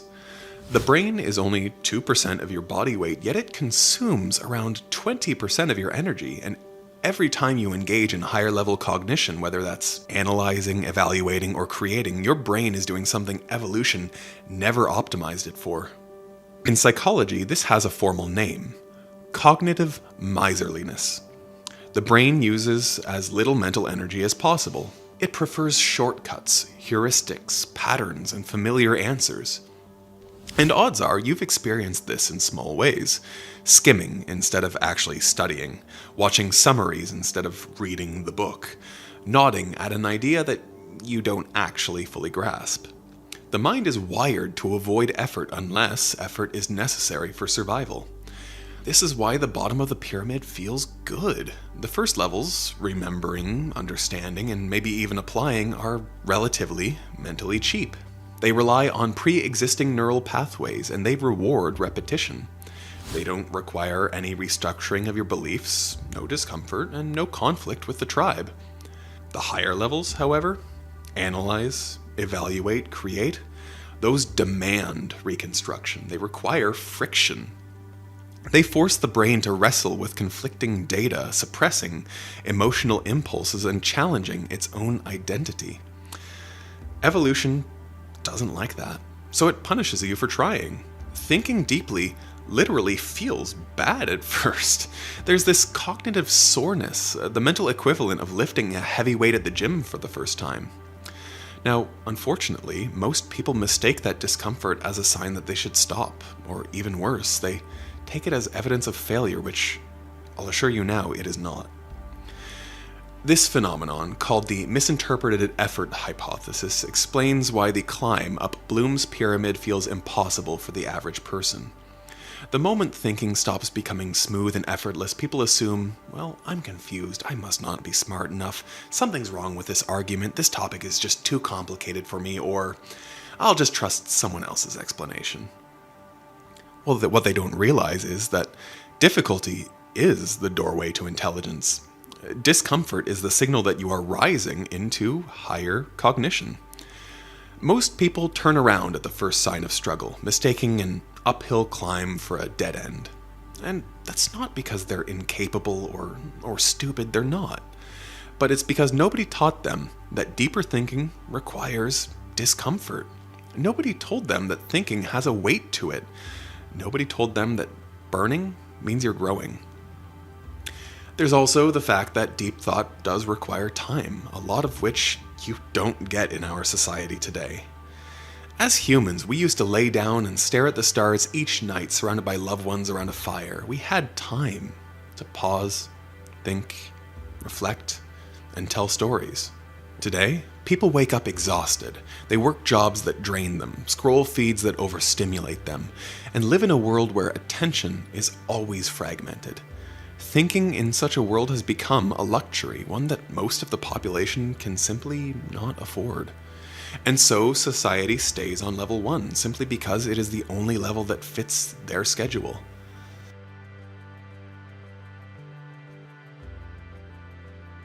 If evolution made thinking hard, while technology made it unnecessary, today's digital world is engineered to reward the lowest levels of cognition. Social media feeds are structured around instant reaction, instant outrage, instant validation, instant identity reinforcement, instant emotional stimulation, instant. And nothing, not a thing about this environment rewards slow, reflective thought. Platforms make more money when you operate at the bottom of the pyramid. They want you to remember, share, react, repeat. And by the way, don't forget to like, comment, and subscribe. Analysis slows you down. Evaluation breaks the emotional loop. Creation takes time. In essence, deep thought is bad for business. So the internet spoon-feeds society pre-packaged opinions, bite-sized takes, and tribal narratives the way a parent feeds a toddler mashed peas. And like toddlers, most people swallow whatever's given to them. Not because they're stupid, but because chewing is just difficult. Technology has become a cognitive prosthetic. We outsource our memories to cloud storage, social understanding to influencers, curiosity goes to the algorithms, creativity, leave that to the AI, opinions, let the tribe speak. Every year, more mental labor moves from the biological mind to the digital one, and outsourcing always comes with the cost. Unused ability withers. When calculators became common, arithmetic skills dropped. When GPS became common, navigational intuition disappeared. When search engines became common, factual memory worsened. So, what happens when we start to outsource thinking itself?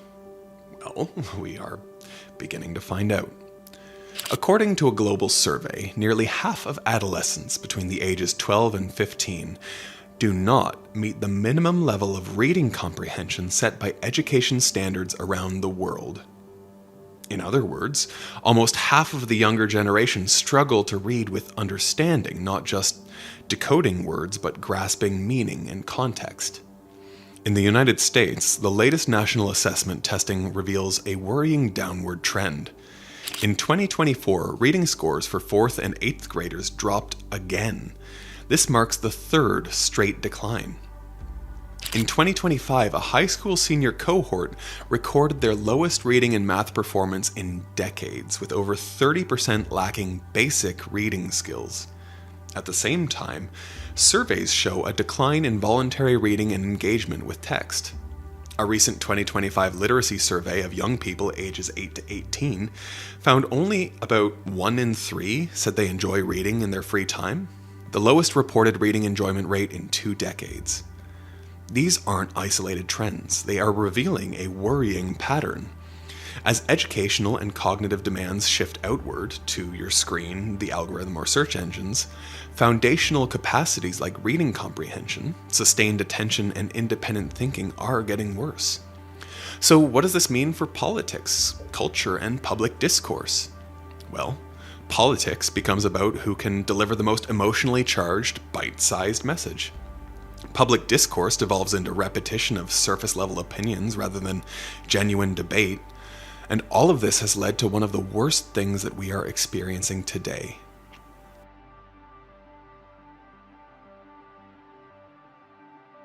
Perhaps the most powerful force keeping society at the bottom is identity.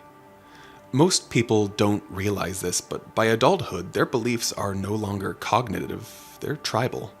Once an idea becomes part of someone's identity, they stop thinking about it altogether, but they defend it, they protect it, they justify it, and they repeat it, all without pausing to question it. Everything becomes a loyalty test. My group believes this. Well, people like me say this. My side supports this. Well, I can't question this, it's who I am. Identity collapses the pyramid into a single step. There's no need to climb if the goal is not truth, but belonging. And the tragedy is this. The smarter a person is, the better they are at justifying their tribal beliefs. Intelligence doesn't automatically lift people up on the pyramid. Sometimes it actually traps them even deeper at the bottom, because they can create more elaborate excuses for why they shouldn't climb. When access to information becomes infinite, people assume understanding becomes infinite too. I saw a video on it. I read a headline. Well, I know what this means. I already understand this issue. Information creates the illusion of expertise. Knowledge creates the illusion of wisdom. And society confuses both with thought. Why climb if you believe you're already at the top? Identity-based thinking also favors emotion over cognition. People don't ask, well, is this true? They ask, how does this make me feel? And feelings are the enemy of higher order thinking. Because analysis requires emotional distance. Evaluation requires neutrality. Creation requires clarity. But today's cultural climate treats emotions as sacred. If something offends, challenges, or discomforts, it's rejected outright, long before the mind has the chance to properly engage with it. The pyramid collapses whenever the heart overpowers the head.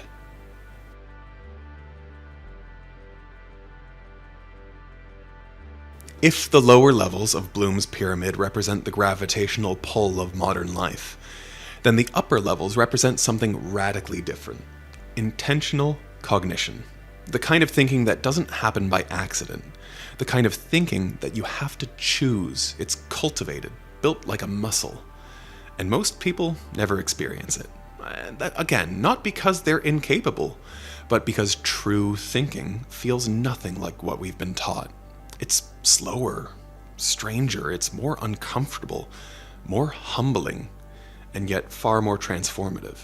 To understand the path upward, we must first shatter a myth.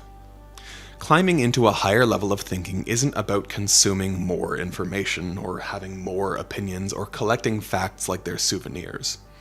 It's about changing the relationship between you and your thoughts. So, let's break down how this actually works and what separates real thinking from its cheap imitations.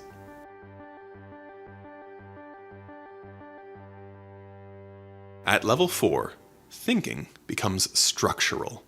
You're no longer simply absorbing ideas, you're taking them apart, like an engineer studying the blueprint instead of admiring the building. Analysis is the art of comparison. How do A and B differ? What assumptions underlie each? What patterns keep repeating? What contradictions hide beneath the surface? But genuine analysis requires something that our culture has almost forgotten: intellectual patience. You cannot analyze anything if you're rushing. You can't analyze anything if you're emotionally triggered. You can't analyze anything if you're only seeking confirmation. Analysis begins with slowing down enough to ask a simple but revolutionary question. What's actually going on here? Not what you want to be happening, not what you've been told is happening, but what is actually happening. This moment, the pause, the distance, the disidentification, is the first real step towards higher cognition. You're no longer the puppet of your thoughts. You're the puppeteer pulling the strings.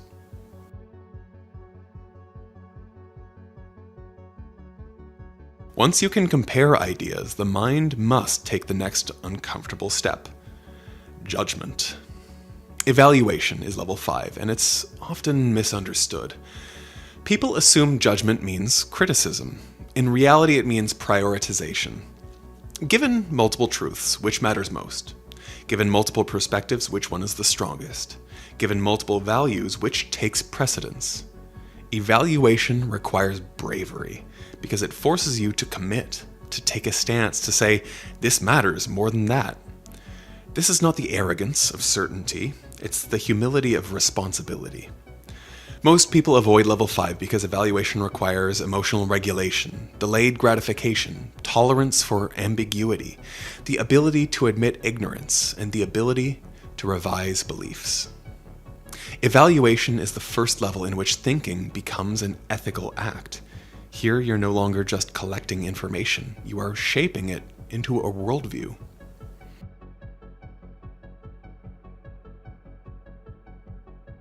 At the top of the pyramid lies level 6, synthesis, originality, and creation.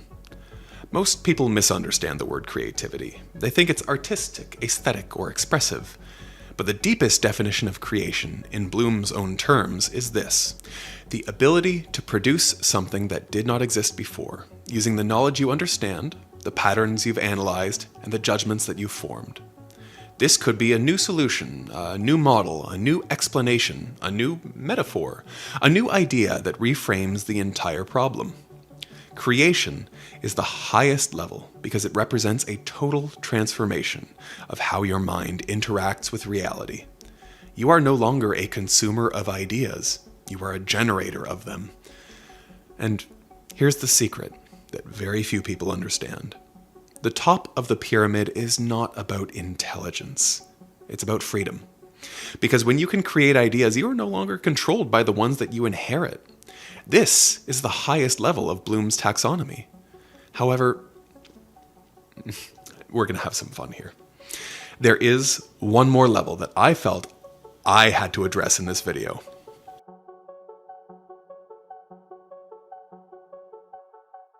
So, Bloom's taxonomy explains how we think. Metacognition explains who is doing the thinking. This is the shadow level above the pyramid, the dimension that turns thought into reflection. Metacognition is the ability to watch your own mind the way you watch a movie. You're observing the observer. And you begin to notice, well, I tend to react emotionally to this topic. Or, I'm defending this idea because it protects my identity. I'm drawn to this conclusion because it feels comfortable. My desire to be right is preventing me from seeing what's true. It's like you're unlocking the ability to debug your own mind, to identify cognitive biases, emotional triggers, and blind spots in real time. Metacognition is the spiritual evolution of the intellect. It turns the mind into both subject and object. And once you can think about your own thinking, well, the lower levels lose their power over you.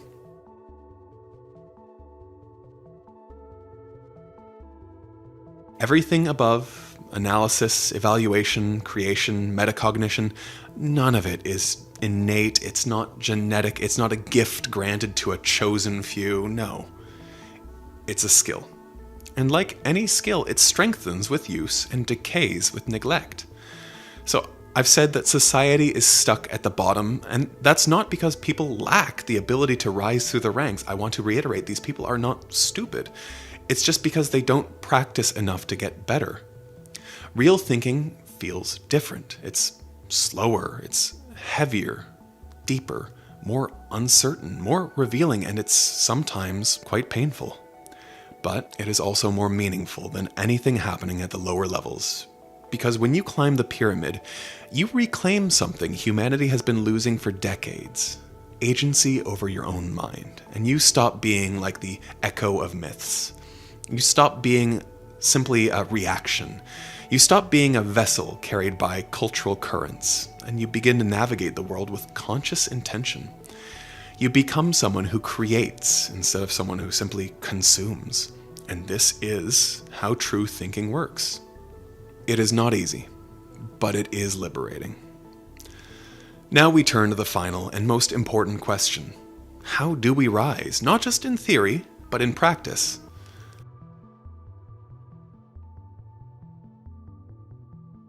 The truth is, most people never rise. Not because they can't, but because they were never shown how. Thinking, real thinking, feels like walking uphill through deep sand. But there is a path, and there are steps. There is a way upward. And it all starts with step one. Slow down the mind. In a world obsessed with velocity, the single most radical thing you can do is slow down. Thinking requires time. Uninterrupted, quiet, uncomfortable time. The mind cannot analyze when it is simply reacting. It can't evaluate when it is constantly stimulated. It cannot create when it is constantly distracted.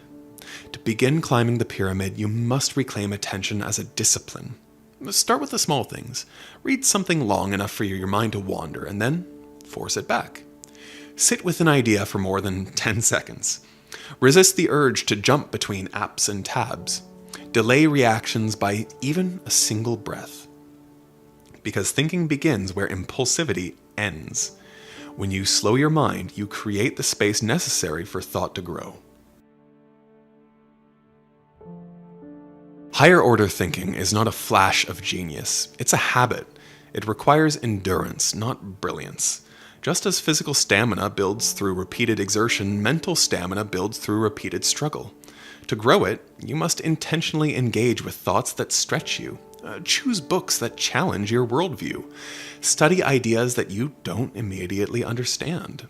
Sit with complex problems instead of rushing for the answer. Resist the temptation of simpler narratives. Each time you try to understand something different, you strengthen the very muscles necessary to climb.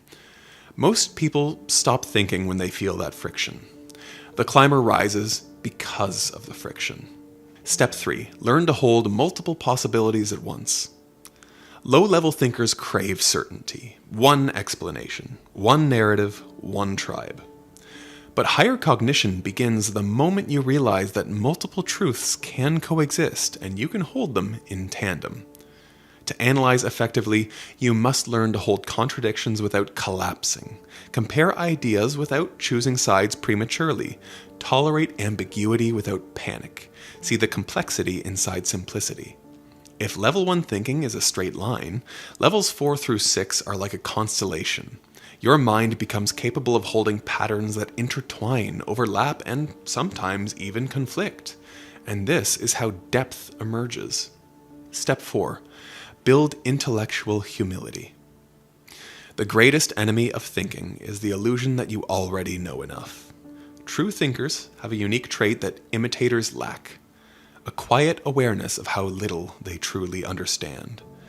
Like the great Socrates once said, "The only thing I know for sure is that I know nothing." Humility is the gatekeeper to the highest levels of thinking. Without it, the mind becomes a fortress, impenetrable, unchanging, defensive. To develop intellectual humility, assume your first reaction is incomplete. Question where your beliefs came from. Recognize that certainty is often a feeling, not a fact. Learn to say, "I don't know, but I want to know." Step 5. Begin judging what matters. At level 5, thinking becomes intentional. You're no longer comparing ideas just to compare them, you are drawing conclusions. You're shaping a worldview based on values, logic, evidence, context, trade-offs. And this is where most people tend to turn back. Why? Because evaluation requires commitment. It requires taking responsibility for your conclusions. It requires choosing what to prioritize, what to reject, what to protect, and what to release. But the moment you begin evaluating, truly evaluating, you step into adulthood of the mind, and the climber reaches the final ascent. Step 6. Create something new. Creation is not just artistic, it's cognitive. It is the moment when all the thinking you've done transforms into something original, a new interpretation, a new solution, a new model, a new synthesis, a new question, a new way of seeing the world. Creation is the ultimate expression of independence. It proves that you are no longer repeating the minds that came before you. You've built your own. This is the summit of the pyramid, not because it is the easiest, but because it is the furthest from imitation. People imagine the cognitive pyramid like a staircase, with some people stuck at the bottom and others lounging comfortably at the top. But this metaphor misses something important. The top is not a place, it's a practice. Nobody reaches it and stays there permanently. Nobody is done climbing. You rise, you fall, you rise again. Some days you live at level 6. Some days you regress to level 1. Every moment you choose depth over speed, curiosity over certainty, reflection over reaction, you ascend. Every moment you choose to ask one more question, consider one more angle, or sit with one more discomfort, you ascend. Every moment you choose to think for yourself, you ascend. And the miracle is this: when one mind climbs, it changes more than just that mind. It changes everyone connected to it. Your clarity becomes a light, guiding others to the top. In a world trapped at the bottom, climbing is a revolutionary act. The highest level of thinking is not about being the smartest person in the room. It's not about knowing the most facts or having the most opinions. It's not about winning arguments or dominating debates. The highest level of thinking is this: to be able to hold your mind in your hands, examine it with honesty, reshape it with intention, and create from it a life that is truly your own. Picture this. You're in a work meeting attempting to troubleshoot a problem that your team has been struggling to figure out. You suggest something, a solution equal parts ingenious and elegant. Your coworkers are impressed and shower you with praise, all except for one person who for some reason looks upset. Afterwards, this person confronts you claiming that they had mentioned the same solution to you during a private call last week, accusing you of intellectual theft. "It was my idea," you shout back. What if I told you that both of you are technically correct, that your brain stole your coworker's idea and convinced you that it was yours? Scary, right? This is cryptomnesia, the reality that most of our thoughts aren't really ours. Also known as inadvertent or unconscious plagiarism, cryptomnesia is a memory error in which people mistakenly believe that a current thought or idea is a product of their own creation, when in reality they have encountered it previously and then forgotten. It's a form of cognitive bias that uses the brain's own tendency to inaccurately recall information in such a way that it benefits us. It can be something as simple as unintentionally stealing a coworker's idea, or as complex as accidentally recreating someone else's art. In the fall of 1970, George Harrison, formerly of the Beatles, released his first single as a solo artist. My Sweet Lord was an instant hit, soaring to the top of the charts around the world and becoming the #1 single in the UK for 1971. But what Harrison didn't realize was that he had unwittingly plagiarized the song's central melody. Soon after its release, a suit was filed against Harrison accusing him of copyright infringement. My Sweet Lord bore a striking resemblance to the late Ronnie Mac's song He's So Fine, and Mac's former production company wanted a cut of the royalties. What followed was one of the most notorious legal episodes in music history.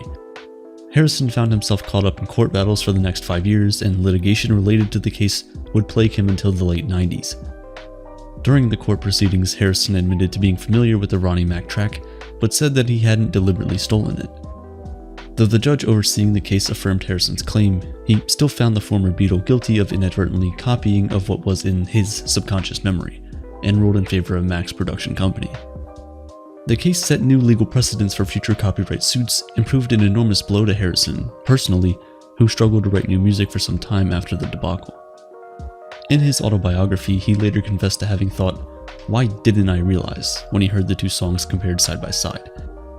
Harrison isn't the only artist to do this either. Other examples include author Robert Louis Stevenson reusing material he'd read, comedian Dane Cook retelling jokes, and singer Demi Lovato lifting samples from a small indie band. Surgeons have even published entire papers on supposedly new techniques that, in actuality, they learned during training. But how does this happen? How is it possible that we can recall information that we've somehow simultaneously also forgotten? This was the question posed by American psychologists Alan Brown and Dana Murphy in 1989, when they conducted what's become known as the seminal scientific study into cryptomnesia. In a series of deceptively simple experiments, groups of students took turns coming up with examples for different categories of things such as sports, musical instruments, and four-legged animals. Months later, participants gathered again and were instructed to recall what items they themselves had mentioned previously. Then, a few months after that, they met for a final time and were asked to come up with new examples. During each of the later tasks, nearly 75% of participants listed at least one item that was mentioned by someone else in the group. These weren't cases of simple confusion either. People also occasionally misattributed their own ideas as well, though instances of this were comparably rare. Interestingly, the pattern of responses also indicated that plagiarism occurred more often in written tasks when compared to oral, and, perhaps unsurprisingly, ideas that were expressed more frequently were especially likely to be stolen. Overall, plagiarized answers accounted for 7 to 9% of all responses. The experiment itself was borrowed from previous research into another kind of memory error known as source amnesia, in which a person forgets the origin of a particular piece of information. The difference between source amnesia and cryptomnesia is that the individual remembers that there was an original source, they just can't remember what that source is. But with cryptomnesia, they completely forget that there ever was a source, and believe that they themselves were the originator of the thought in question. A possible explanation for this unconscious plagiarism is that the brain has simply committed a mental error, incorrectly categorizing information by mixing up two different forms of memory. One type, known as semantic memory, is what we more generally refer to as knowledge. It includes things like the definition of the word semantic, that Paris is the capital of France, or the year that man first landed on the moon. chances are you don't remember where or how you learned this information, you just know it. The second type of memory is known as autobiographical memory and deals directly with the circumstances of our experiences. It records the exact context in which events happened to us, bringing back details such as the precise location, who was present, and the time of day. Cryptomnesia is a case of your brain miscategorizing information. Rather than an event being remembered as an autobiographical memory, it is saved as a purely semantic one. Just the raw information is retained, the larger context is lost. Famed neurologist Olive Sacks said of the phenomenon, "It is startling to realize that some of our most cherished memories may have never happened, or may have happened to someone else. I suspect that many of my enthusiasms and impulses, which seem entirely my own, have arisen from others' suggestions, which have powerfully influenced me, consciously or unconsciously, and then been forgotten." More recent studies have successfully replicated Brown and Murphy's original findings, confirming just how easy it is to induce cryptomnesia. Even when participants were offered monetary rewards for correctly attributing ideas, they still occasionally claimed other people's suggestions as their own, effectively demonstrating that cryptomnesia is something we don't do intentionally for personal gain. These different variations of the experiment have managed to uncover certain conditions that are likely to increase instances of the phenomenon. For example, the next in line effect demonstrates how people who come immediately after you in a brainstorming session are more likely to accidentally steal your ideas. In fact, brainstorming sessions in general run a high risk of falling victim to unconscious plagiarism. Part of the reason might be exactly because of the collaborative environment. Nothing seems to increase instances of idea theft more than an open invitation to improve upon existing proposals. Add this to the fact that brainstorming sessions usually have a high degree of disorganization and chaos, and you can see why it's easy for people to misremember who came up with what. Other factors such as stress, multitasking, and the amount of time that has passed between the event and the associated information being recalled also contribute to the likelihood that you might unintentionally engage in intellectual robbery. Cryptomnesia is worrying in its own right. The notion that you can mistakenly commit plagiarism at any given time is enough to make most people second-guess even their best ideas. However, when you consider this alongside the influences of things like the internet and social media, it can scare anyone into pulling a George Harrison and simply stop creating. While researching this video, I just did a quick search on YouTube to make sure someone else hadn't made the exact same video, just to be safe. Today we're constantly being bombarded by content. We consume so much in a day that it has become practically impossible to recall every TikTok video or Instagram story you watched, no matter how hard you try. Even for the people who avoid these platforms or limit the amount of time they spend on social media, its effect is still inescapable. The result is that we're more likely than ever to commit cryptomnesia. The problem is so widespread that cognitive psychologist Ronald T. Kellogg has observed how contemporary authors increasingly borrow even from their own work in order to meet the intense demands of publishers. It's gotten so bad that writers are stealing from themselves. And in a culture where creators are expected to churn out seemingly endless quantities of new material basically overnight, who can blame them? When there are so many people whose livelihoods are built around the expectation of constant creativity, and when all of us are exposed to incessant streams of quick, easily forgettable media, how can we possibly avoid inadvertent plagiarism? But the worst consequence of cryptomnesia isn't legal battles or even that an artist might have their life's work taken from them. Rather, it's that it might be silencing the voices of entire populations. Humans tend to adopt and likewise steal the ideas of people that they relate to. False claims of originality occur at a significantly higher rate when the individuals involved share the same sex, race, or socioeconomic group. This suggests that we're psychologically primed to favor and therefore advance ideas from those who look like us, regardless of the value of those ideas. This unconscious bias can serve as a form of groupthink and sideline ideas put forward by people who we don't identify with. In the worst cases, this effectively serves as a form of intellectual discrimination against anyone who doesn't fall into the mainstream demographics. While unintentional, the effect can be nearly the same as if those people hadn't been allowed in the room in the first place. As though this weren't nefarious enough, it turns out cryptomnesia doesn't just increase the probability that you will ignore ideas from people you don't identify with. Ironically, it makes it more likely that you will steal their ideas as well.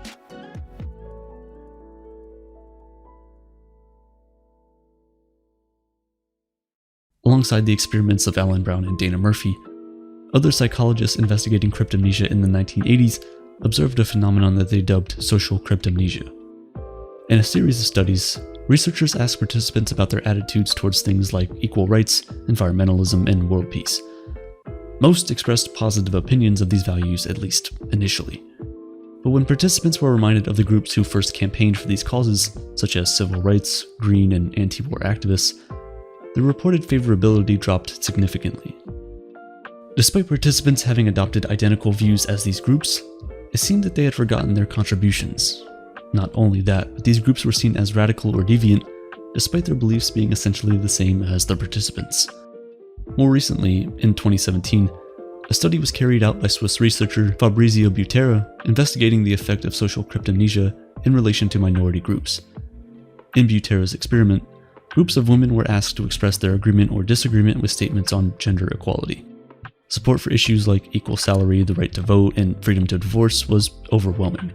Yet this support diminished when the phrase, "as proposed by feminist movements," was added to the statements, suggesting underlying prejudice. This despite every one of these issues having been fought for by suffragettes and other feminist movements throughout the 20th century. Though they may have shaped the popular discourse of today, most people seem to have largely forgotten about their contribution. The danger, then, of cryptomnesia is twofold. Not only are we biologically predisposed to ignore the ideas of people who don't look like us, but in cases where we do adopt those ideas, it's unlikely that we'll give them credit. The effect is a pathological undervaluing of minority activists, thinkers, and artists, leaving them in danger of being forgotten in spite of their contributions. Nearly everyone knows the name George Harrison, and if you don't, you definitely have heard of the Beatles, but I doubt you've ever heard of Ronnie Mack. If proper recognition isn't given to the people who deserve it, it only serves to prop up existing power structures, while perpetuating discrimination. In other words, it helps maintain the status quo. But how do we combat our bias? How do we stop ourselves from falling into the trap of cryptomnesia? One easy way is by going back and consciously reviewing material. Research has shown that this can reduce rates of cryptomnesia by 2/3. This kind of deliberate introspection, where you occasionally ask yourself where you've acquired certain information or beliefs, can help decrease derivative thinking. What's even better, we can actually use this knowledge to help change people's views of minority groups.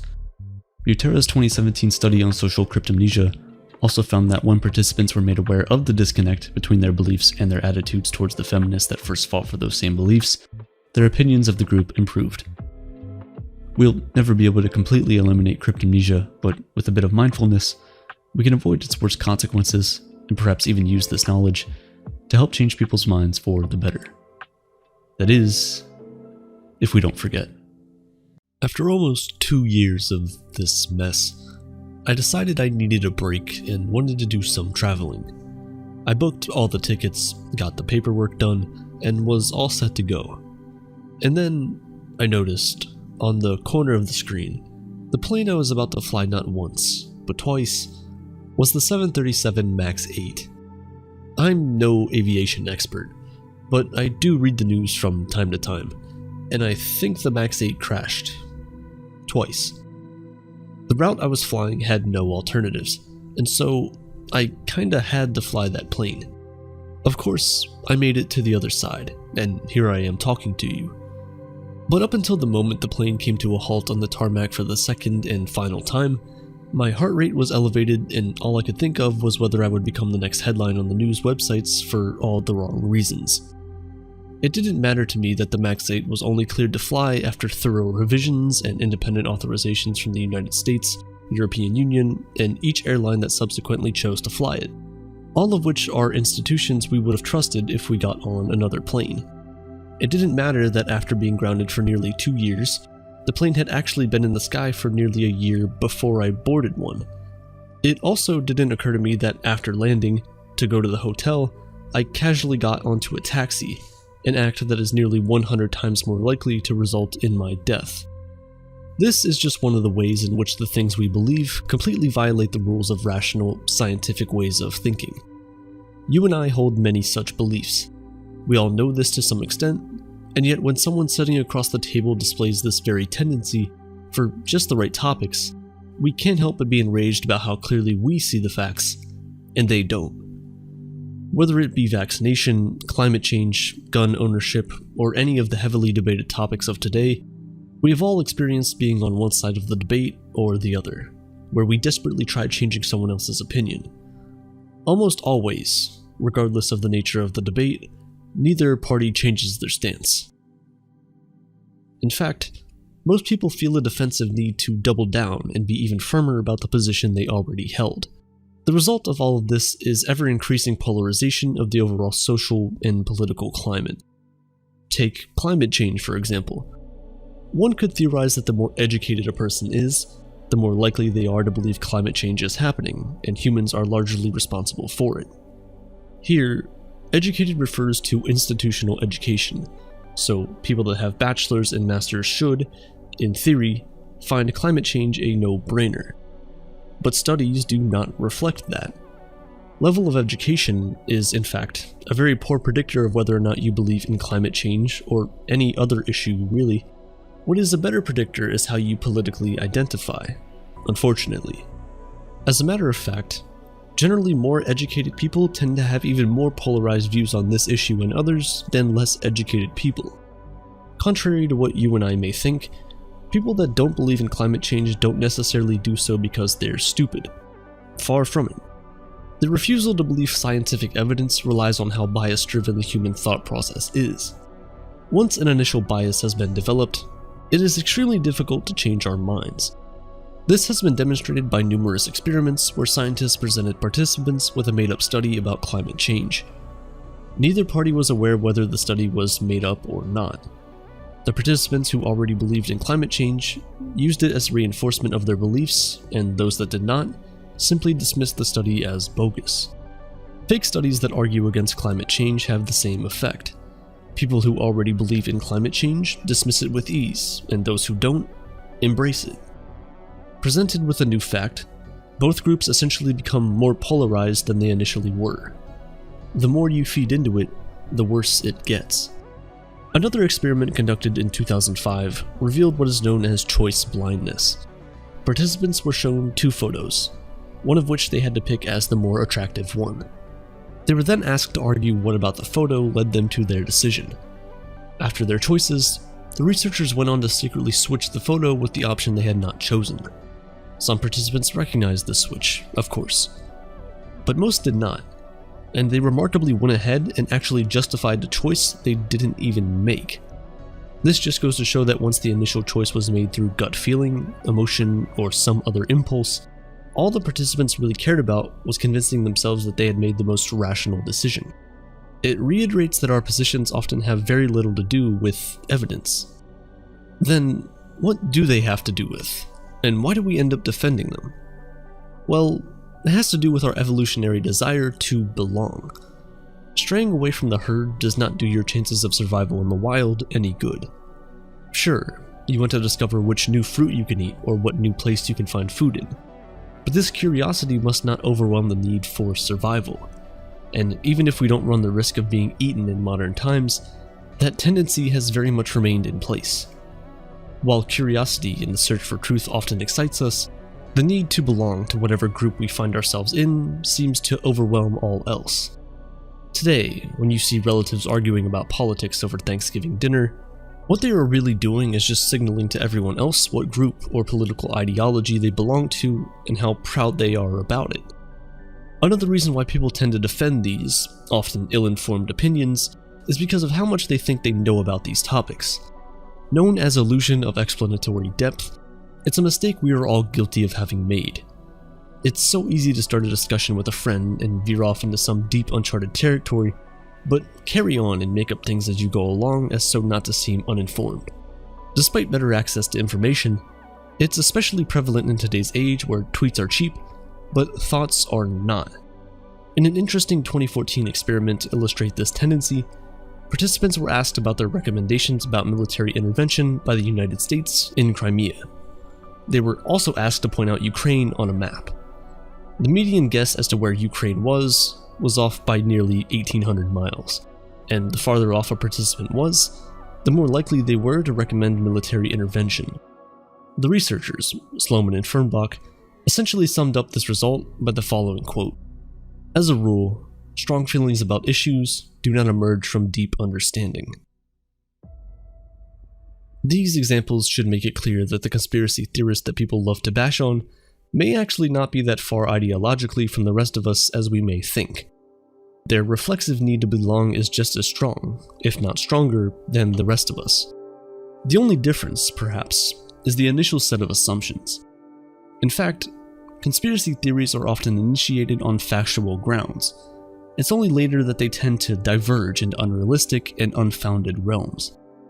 Case in point, a few months ago, there were reports of people licking handrails and doorbells because they thought it would strengthen their immune system.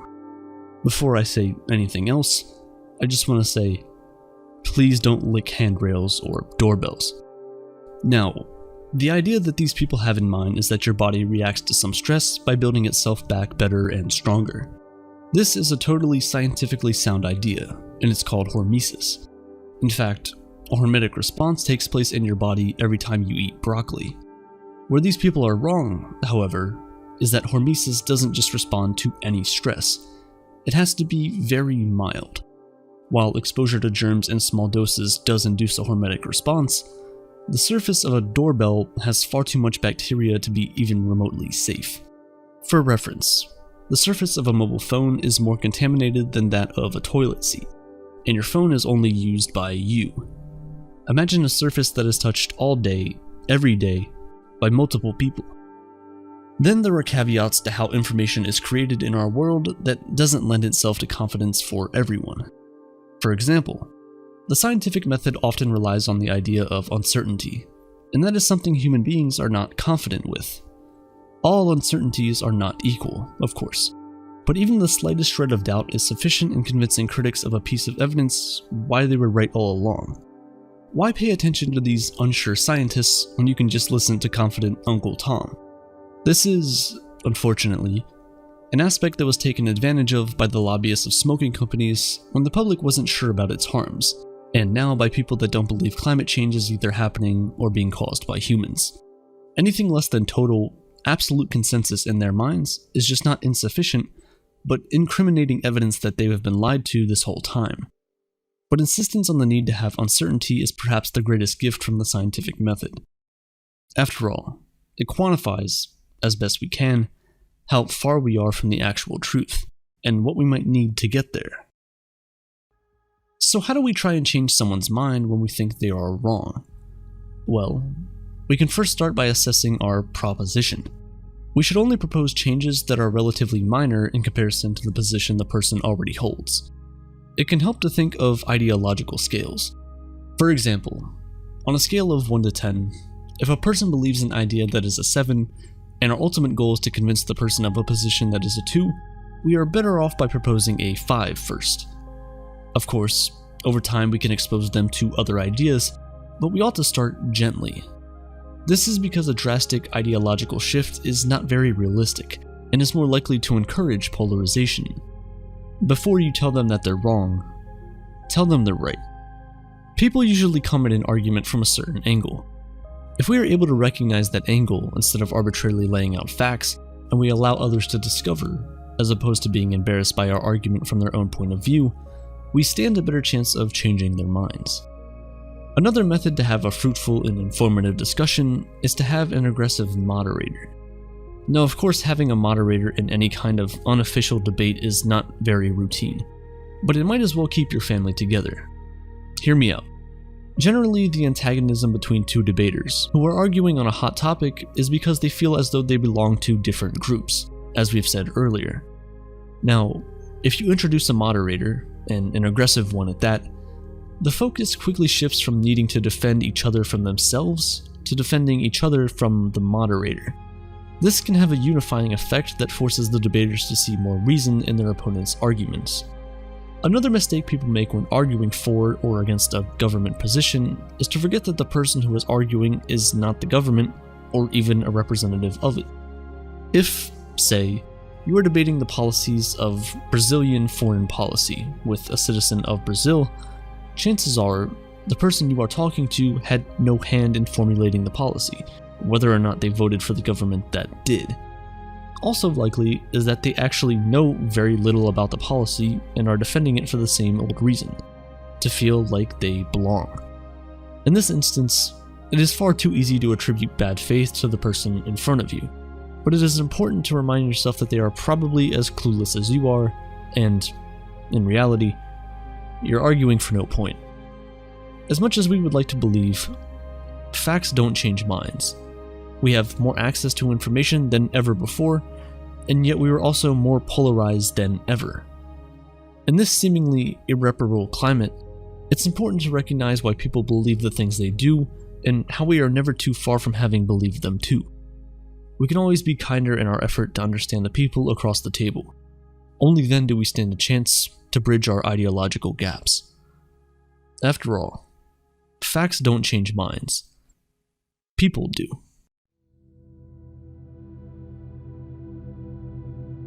The mind can hold tremendous power over our bodies.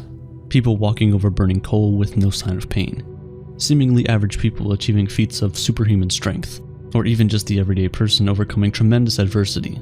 We've all heard the stories. This influence of the mind is often undermined and even brushed aside as wishful thinking. But how far can the power of the mind really go? How much can you really do simply with belief? Could you, for example, get rid of a headache just by thinking it off?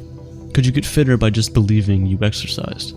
How about reducing the symptoms of a disease without a cure? These things might sound too good to be true. But hear me out. There's actually a whole field of scientific, empirical research out there dedicated to this exact phenomenon. I'm talking about the placebo effect.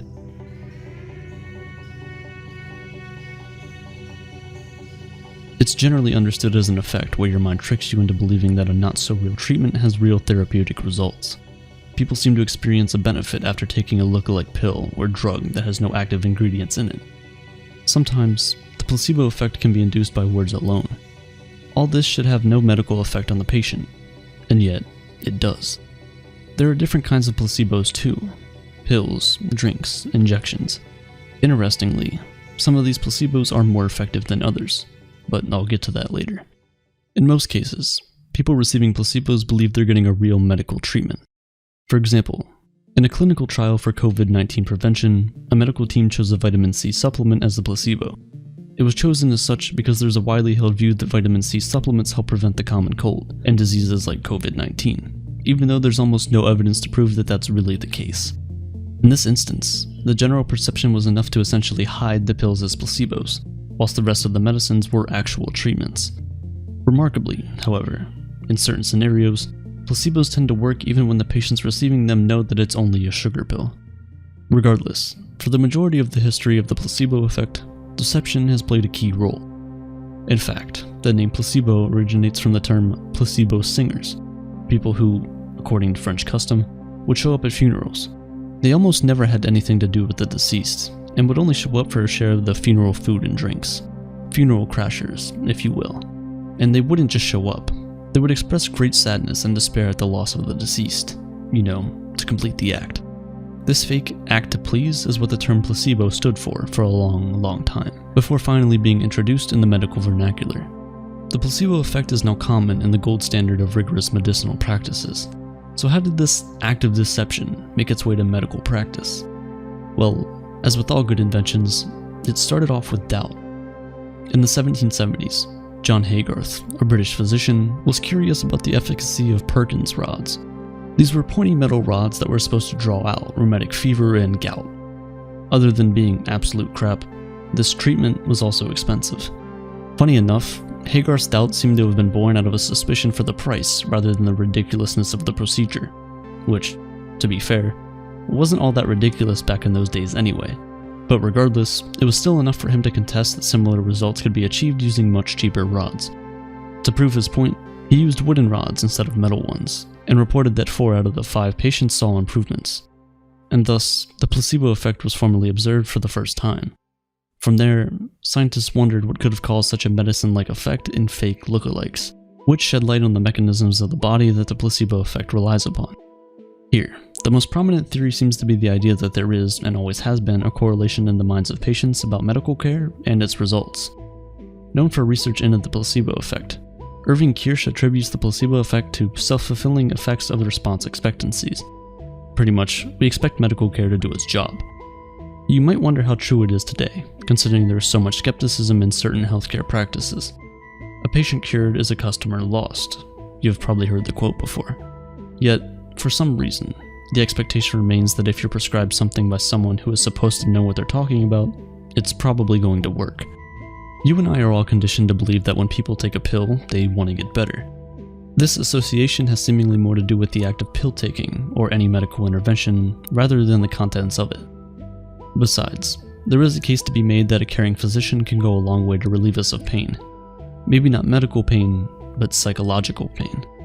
All these contribute towards our perception of a medical intervention.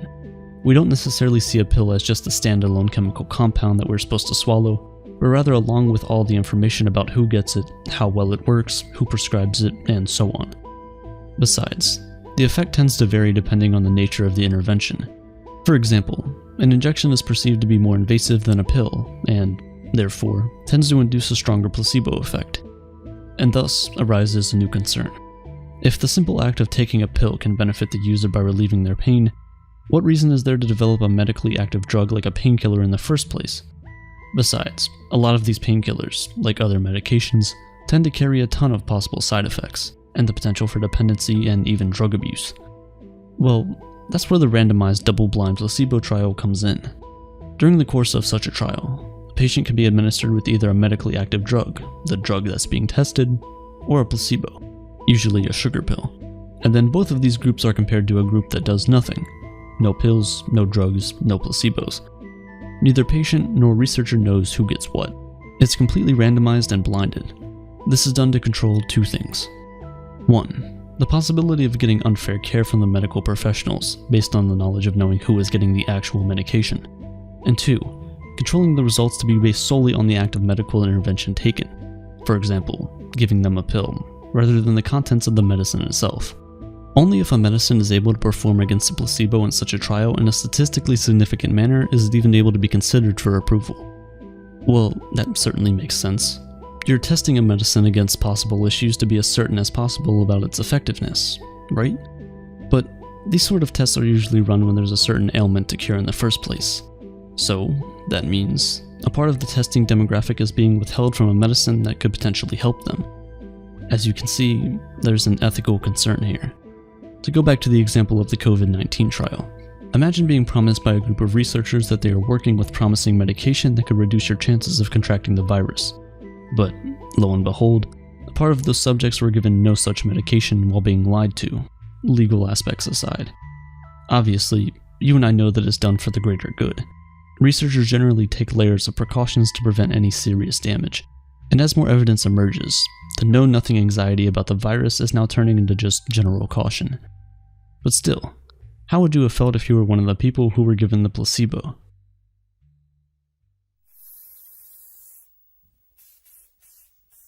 All this makes the waters a bit murky for placebo research. Besides, we know for a fact that even with illnesses where the placebo effect offers some comfort, the underlying problem that caused the discomfort, more often than not, goes untreated. Take asthma, for example. It's one of the chronic illnesses that has seen consistent improvement from the use of placebos.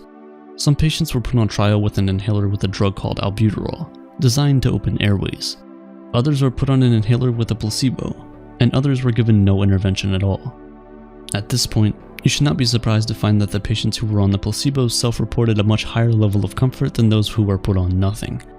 The placebo comfort scores followed those closely of the actual drug, but upon closer inspection, it turns out that the objective measures of lung function had only noticeably improved for patients who took the medically active drug, which makes sense. This tells us that the placebo does not alter our bodily mechanisms as much as it alters our subjective experiences, which is not to downplay their importance, of course. A lot of the time, illnesses like asthma are exacerbated not so much by the closing of the airways, but rather a heightened state of anxiety from a feeling of suffocation, which might explain why patients with no improvements in lung function still self-report them saying that they did. To answer the questions at the start, yes, a study regarding a drug called Maxalt has shown that simply the labeling of the drugs patients are taking allowed them to experience migraine attacks of reduced intensity. They were tricked into imagining that they took the migraine medication when they actually didn't, and it still worked. And yes, hotel cleaning staff that thought they had exercised through their regular work had all noticed significant changes to their body weight, waist to hip ratio, and even their blood pressure. And yes, patients with Parkinson's disease who were randomly switched to placebos still kept experiencing healing. This is all great news, as it opens up avenues of potential treatments and ways in which patients' quality of life can be improved. In fact, the placebo effect is seemingly getting bigger, which makes these findings all the more important. There are reasons to doubt the placebo effect, however. For instance, just as researchers might be inclined to nudge participants one way or another to affirm their own beliefs about the efficiency of a drug, participants too have their own set of biases. The Hawthorne effect talks about a scenario where participants alter their responses once they realize they're being observed. The novelty of the experience of being part of a trial, the increased attention, all these things might affect what a participant is saying, since so much of the effectiveness of the placebos have been derived from how the patients are feeling. In other words, their subjective experiences. This is a crucial and potentially experiment-changing variable. There's also the idea of regression to the mean, meaning the natural tendency of most patients to get better with time. They might incorrectly attribute this to natural improvement to the medicine they're taking, placebo or not. Additionally, if the magic of the placebo effect depends on our ability to make associations between medical care and relief, then I'm afraid it could also turn to sorcery. Known as the nocebo effect, this phenomenon describes a situation where the expectation of a negative outcome induces negative therapeutic results, the exact opposite of the placebo effect. For example, the same placebo has been found to raise blood pressure, heart rate, and induce sleepiness depending on whether it was given to the participants as a stimulant or a depressant. The changes were significant, mind you, in both cases. It's just that they were exactly opposite, and that's both fascinating and alarming. That's because it goes to show the power of such an association and how it could be used to improve so many lives. But on the other hand, it also makes you wonder how many people are miserable because they're thinking the wrong things. Take fad diets, for example. Once you have established that food A is incredibly harmful for you because someone on the internet said so, you start developing a very strong negative association. You start off by just avoiding that one food. But then you start reading labels and you find out that this has a little bit of this and a little bit of that, and you slowly start taking things off your plate. The result, almost always, is an unsustainable diet, not to mention possibly unhealthy. You end up miserable and in a constant battle against your will, a far cry from the healthy lifestyle you started the diet for in the first place. And the funny, or sad thing is, that said food may not have even been bad for you in the first place. It's remarkable how the history of the placebo effect has panned out. From hungry thieves who would do anything for a morsel, to treatments that were considered largely a failure against the rigors of the medical system. From the association with care that spans generations, to ethical qualms that still cast doubt, the placebo effect has come a long way. And if you have ever taken a clinically approved piece of medicine, chances are that it's probably helped you in one way or another. But the placebo effect has always been more than that. It's about medicine, sure, but it's also about us humans and how we respond to our stresses, and how important it is to just feel right. If so much is possible just by the power of imagination, then perhaps you're just a few good thoughts away from happiness. In case you've forgotten, at the end of the day, it's all in your head.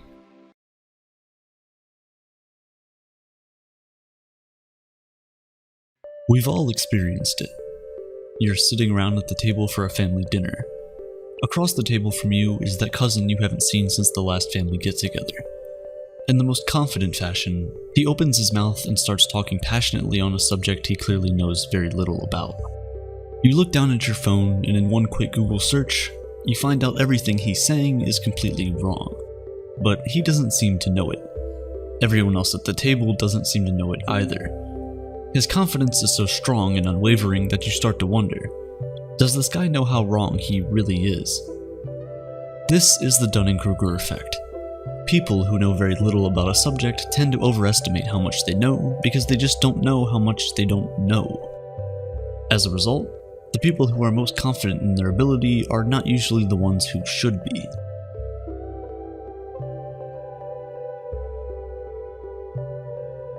The term Dunning-Kruger is named after the two scientists who first discovered this psychological phenomenon, David Dunning and Justin Kruger. In 1999, they carried out research titled Unskilled and Unaware of It, where they tested a group of people on grammar, humor, and logic. In the first experiment, the 65 participants were asked to rate jokes they thought people would find funny. The people who personally felt they were excellent judges of humor were the ones who did the worst on the test. Dunning and Kruger then put the same participants through varying degrees of grammar and logic tests, and the results always came out the same. For the most part, The people who scored the least were the most confident going into the test, and overestimated how well they did afterwards, while those who scored the most overestimated how well everyone else did. Now you might think, how does this really happen? Surely you should just know when you fail a test, right?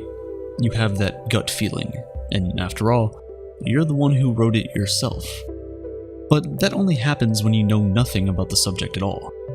When we learn just a little bit about that subject, we start overestimating how much we actually know. We are aware that we know about the subject, however, we don't know enough to know that there is still so much more to learn. We are not yet skilled enough to accurately assess our knowledge and abilities, so we think we know much more than we actually do.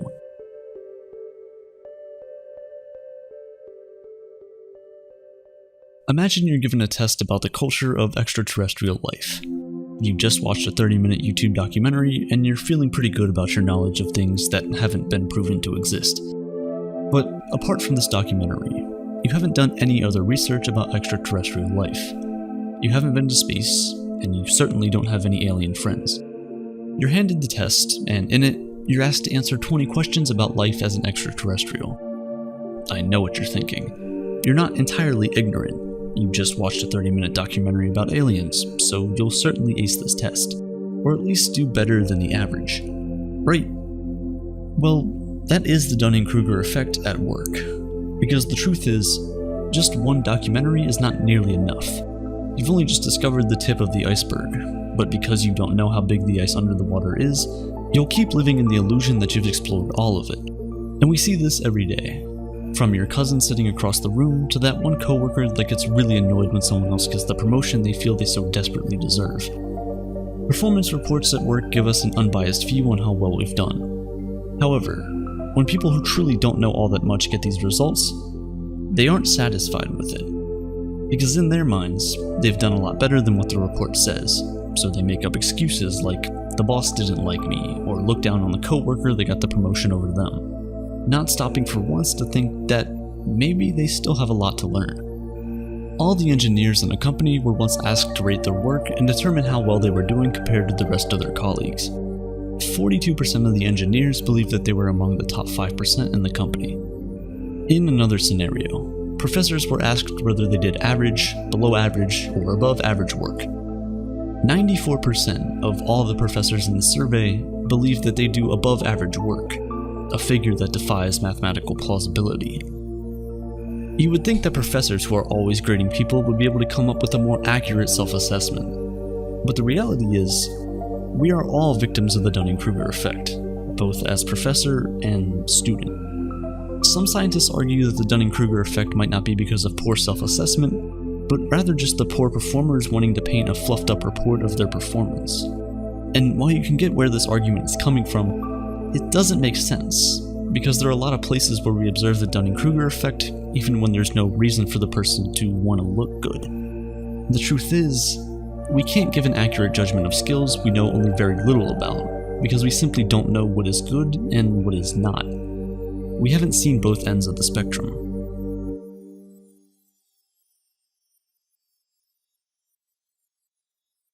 Metacognition is the awareness of your own thought processes.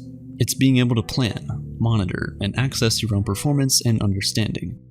It's like your brain's way of grading itself.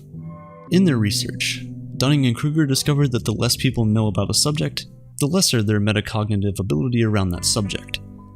This is what makes them unaware of their own incompetence. And this is a very strange thing, because it means that oftentimes, the loudest person in the room is usually the one who knows the least.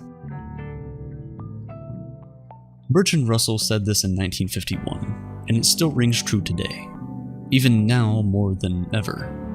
Because although he thought it was just a thing of his time, it wasn't. It was simply the Dunning-Kruger effect at work. The sad thing is that people who know the least are also the people who are least likely to take up a learning opportunity. Think about the 42% of engineers who believe that they were in the top 5%. They'll most likely ignore any opportunities to learn from their colleagues, because they already believe that they're the best. On the other hand, the people who are the best don't realize that they're so special, so they don't try to teach others, even when they're the ones that should be doing that. In the end, the company remains stagnant. Life is very much like this company. Go on the internet today, and the loudest voices are the ones who know the least. Everywhere you turn, there's a fake guru trying to teach you how to become a billionaire overnight. They have very little knowledge, but that doesn't stop them from selling $1,000 courses with the same basic information that you can get just by Googling the right things. The sad thing is that most people buy into their confidence and certainty only to realize too late that it was all bravado and no substance. Now more than ever, misinformation is a bigger problem than ignorance. People briefly glance through a topic and they instantly want to start teaching others. They don't take their time to actually read past the first page of the instruction manual before screaming at the rooftops about how much they know. Or how much they think they know. So, more often than not, we're listening to the most confident people and not the most reputable. We accept information from the person who speaks the loudest, rather than the person who is the most knowledgeable. From 5G death scares to anti-vax campaigns, people are constantly satisfied with knowing the bare minimum. Not only are they satisfied, they are confident that they know it all, and they waste no time in sharing that information with others. If the loudest voices are ignorant, why aren't the knowledgeable speaking up? Again, it's the Dunning-Kruger effect. When the 65 participants were given the 3 tests by Dunning and Kruger, the people who scored the best often knew they did pretty well on the test. However, they felt everyone else did too. They overestimated the scores of the other people in the test and didn't think anything special of their own results. When asked to place themselves in a percentile, more often than not, the people who did the best placed themselves lower than they actually were.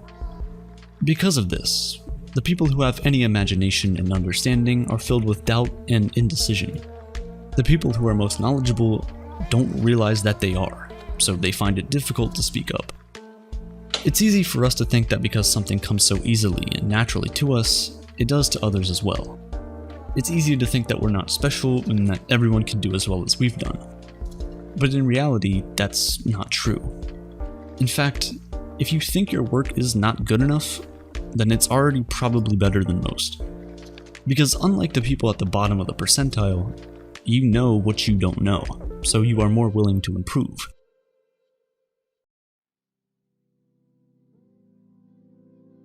The Dunning-Kruger effect is not entirely a bad thing. In fact, it's the reason most of us can take a leap of faith. I started this channel without knowing how difficult running a YouTube channel is, how badly an algorithm can beat you down, how the numbers on the screen affect the value you place on your work. I didn't know all of that at first. All I knew was to make a video and upload it.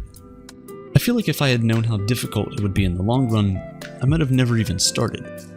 So, in a way, the Dunning-Kruger effect helps us to make the first move without worrying too much about everything we don't know yet.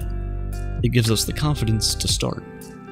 Once we take that first step though, it's up to us to not get comfortable and confident in the little that we know. We must fight the cognitive biases and realize that we've only scratched the surface and there's still a long way to go. We're often taught not to compare ourselves with others, and most of the time, that's excellent advice. Constantly pitting yourself against others can leave you unhappy and unmotivated. But the truth is, comparison isn't always a bad thing. When we compare ourselves with others, we're able to better assess how well we're doing. Think about the participants of Dunning and Kruger's experiment. If the people who had scored the lowest were shown the scores of all the participants afterward, they would have been able to understand that they weren't as knowledgeable as they thought they were. If you're very confident about how much you know, pause for a minute. Take your time before sharing that information with others. Question your long-standing views and opinions, because there might just be new information that has come to light to disprove what you hold so dearly to your heart. Be open to feedback and criticism. While it's true that people shouldn't discourage your dreams, you need to understand that sometimes you may be overestimating your skills. So take the criticism and consider it carefully. If you do, you're most likely going to learn a thing or two that you didn't already know. When you're fully aware of the metacognitive bias that is the Dunning-Kruger effect, you'll know when to ask for objective criticism and feedback, and when to trust your own abilities and realize that you might just be special after all. Don't be satisfied with the little knowledge you have. Keep improving. Continue learning. Always ask questions, and be curious. Your curiosity will be rewarded, whether you realize it or not.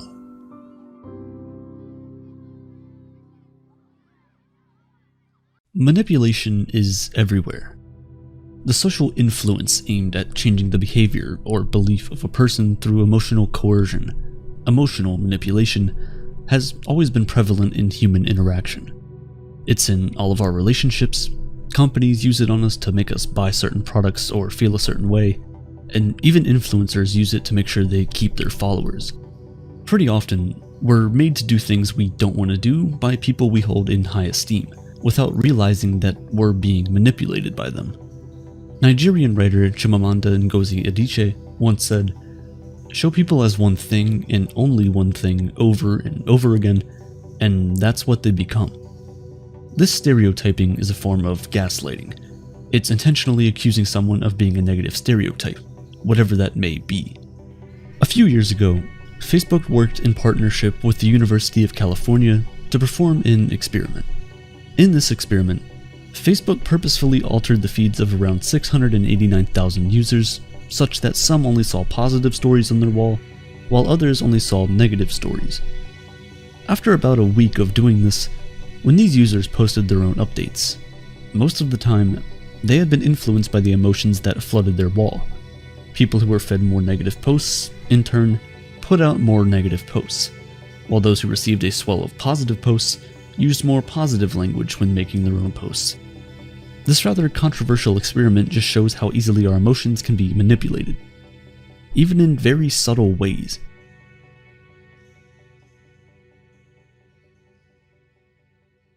You know, something I've noticed is that people on Twitter are so angry compared to the people on other platforms.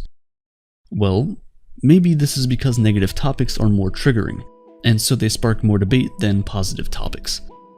These debates then flood the entire platform with negativity, which only continues to influence people to add more fuel to the fire. It's a sad reality that we live in that, before making a tweet, you have to read through it once, twice, and then prepare your apology, just in case. We might not know it, but in a way, we're in an abusive relationship with these platforms. Oftentimes, we can't express our views clearly, and we can easily be manipulated by the views of others. Gaslighting is one of the most popular techniques used by emotional manipulators. The term gaslight was first used in a 1938 play. In it, a husband manipulates his wife, convincing her that she has a mental illness and is hallucinating by dimming their gas-fueled lights.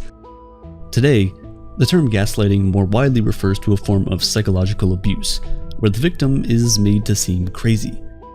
The reality of the situation is turned on its head, so that the victims start to doubt their own logic and reasoning. The term has been popularized thanks to the internet. However, still not many people understand the concept of gaslighting and how deeply it can affect someone. Children who grew up in unstable homes where things such as abuse, alcoholism, and other issues are rife often experience gaslighting at such a young age. These kids go up to their parents to ask them what's going on after witnessing it with their own eyes. But the parents instead tell them that nothing of such is happening, and it's all in their head. The parents might not be actively trying to gaslight their child. In fact, more often than not, they think they're protecting the child from the harsh realities that they're faced with. In truth, though, all that does is make the child question their own sanity and senses from such a young age. And so, they grow up not being able to trust their own judgment, or even that of others, because, well, what if they didn't actually see what they said they saw? Gaslighting doesn't only work in interpersonal relationships. It also works en masse, a phenomenon that some experts call structural gaslighting, convincing a large group of people that their realities are skewed or even flat out wrong. Things like racial and political gaslighting fall into this category. Adolf Hitler is regarded as one of history's greatest emotional manipulators. After the loss of World War I, the last thing the Germans wanted was another war. Everyone at the time believed that it would be another stupid venture that would cost them millions of lives and give nothing in return. Sounds like most wars. However, slowly but surely, Hitler, through his brilliant oratory and showmanship, was able to get the Germans on board. He convinced them that his plan was going to work, and as he took over Rhineland, Czechoslovakia, and Austria, the Germans started to believe. But before then, Hitler made sure that all the radios across Germany echoed that they didn't lose the First World War, but were in fact just tricked into surrendering. He blamed the loss on the Jews and said that they were responsible for the harsh reparations the Germans were now suffering after the war. He managed to convince most of the German population that Jews were evil, and eventually, Germans were either supportive of his movements or too afraid to speak up against him. Nazi Germany was able to emotionally manipulate its citizens thanks to its totalitarian philosophy. Everything was covered from art to music, economics, education, sports, workplace. Even in the schools, students were taught Nazi propaganda, such that they became Hitler's most loyal soldiers. If you've read the book 1984, you would recognize a lot of these themes, and this is one of the tactics emotional manipulators use. They say something to you over and over again until you start to doubt your own cognitive ability and believe them instead. This form of gaslighting is worse because it comes from people who hold power over society, and it doesn't end with gaslighting. It goes as far as preventing people from exercising their fundamental human rights. Sadly, it's not just politicians and leaders who manipulate us. Companies also manipulate us into buying things we don't need. We're constantly sold emotional ads of people drinking a refreshing drink after fighting a bear, or Coke bringing a family together. And while it looks obviously quite silly, in the back of our minds, all of these little things get registered. Remember, show people as one thing and only one thing over and over again, and that is what they become. These companies sell a narrative of their brand and products over and over again, such that before long, that's what they become. That's why you have people who are so attracted to brands that they're ready to defend whatever decision these companies make with their last breath.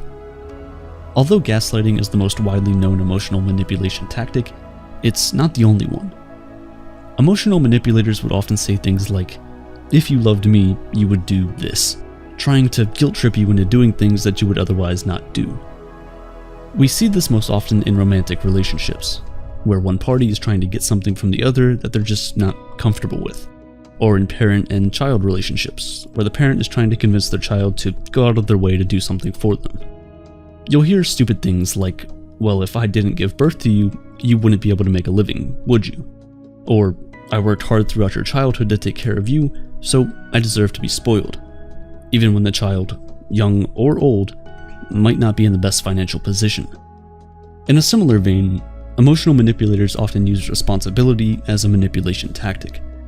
You'll hear things like, "Well, I already booked the reservations," or "It's your job to do this for me, I'm your partner."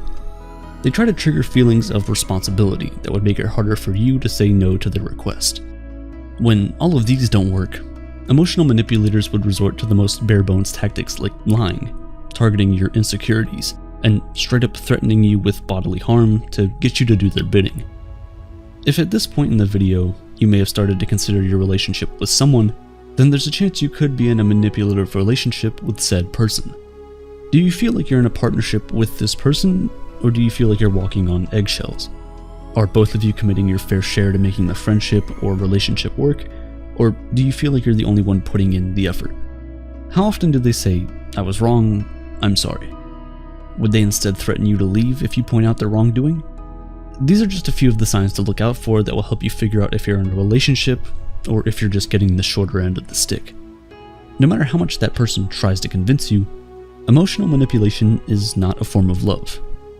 Relationships should be about love, friendship, and being partners. Both of you should have an equal say, and each of you should be ready to apologize when they're wrong. It's easier said than done. We should check ourselves in our interactions with others too, because although we might not want to admit it, we often use these emotionally manipulative tactics to get what we want. Humans are inherently selfish, and so it's not surprising that we sometimes resort to vile tactics just to get what we want. So, while you consider if your partner, friend, or relative might be emotionally manipulating you, you also want to look at your relationships from the other person's point of view. Understanding and accepting wrongdoing is the first step in change. If we never admit to ourselves that what we're doing is wrong, then we'll never see a reason to want to change. Emotional manipulation is tricky. There's a fine line that can be walked that differentiates from something being playful and fun to being borderline abusive. So before anything else, accept that you may have done wrong in the past. Try to retrace your steps to the last time you think you may have manipulated someone. Was it intentional? What effects could your manipulation have had? Next time, Before you convince someone to do things your way, think about their position. Think about why they may or may not want to do it, and try to keep your own desires partially tucked away to attend to theirs. This is the only way we'll be able to create healthier, more satisfying relationships for all of us. It is only when we love genuinely that we will be able to equally receive genuine love. You give some and you get some. From politicians to companies to our own relationships, we're all guilty of emotional manipulation. This entire video was just me manipulating you into, hopefully, becoming a better person. And for what it's worth, I hope it works. Consciousness. It's our awareness, our understanding, our ignorance. Our daily consciousness leaves out more than it takes in. And due to this, it leaves out important things. Things that would help relieve us if we knew them. If we had a higher awareness, a better consciousness, we would feel better. We would be more at peace with things. The deep down truth of things is screened by our consciousness. Our sensory organs will pick things out.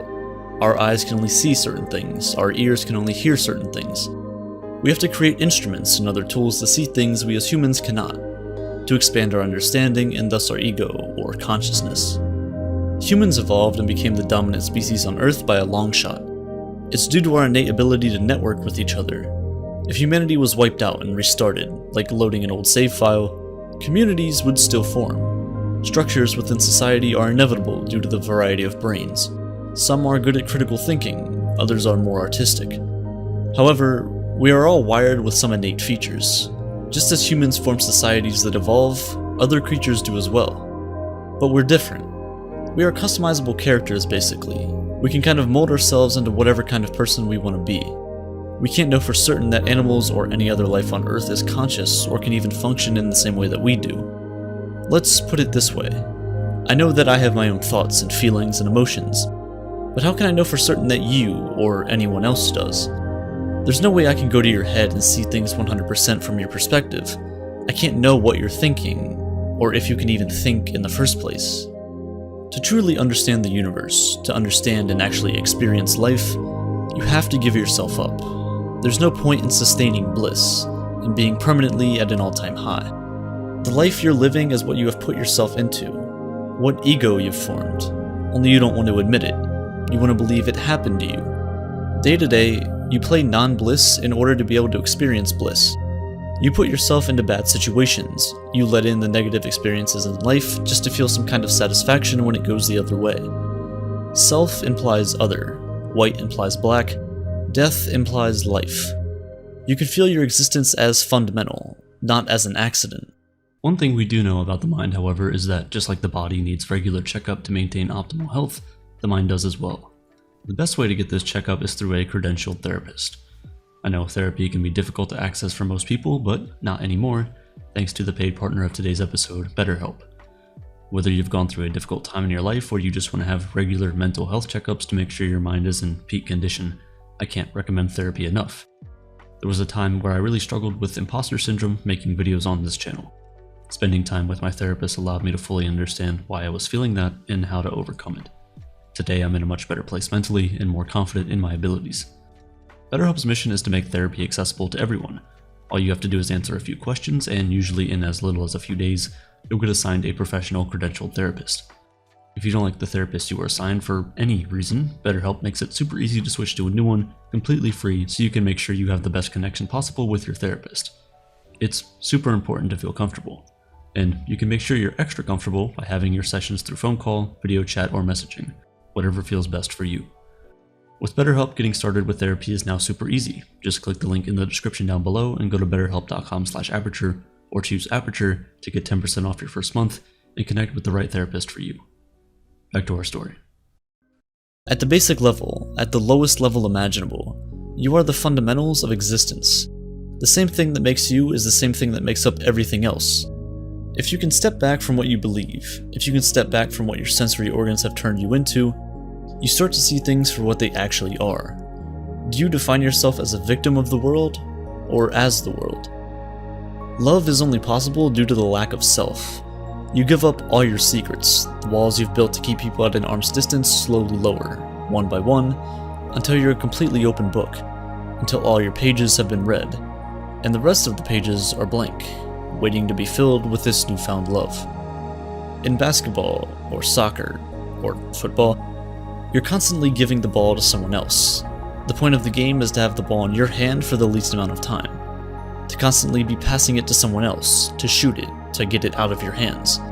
It keeps the game going, and life is the same way. If you define yourself, you, as only being what your ego is, as the things you do voluntarily, then you're the victim. It's because of some higher power that you were put here when you didn't ask for it. But what about the things you do involuntarily? Do you beat your heart, or does it just happen to you? You do those things, even though you don't know how. Words don't work here.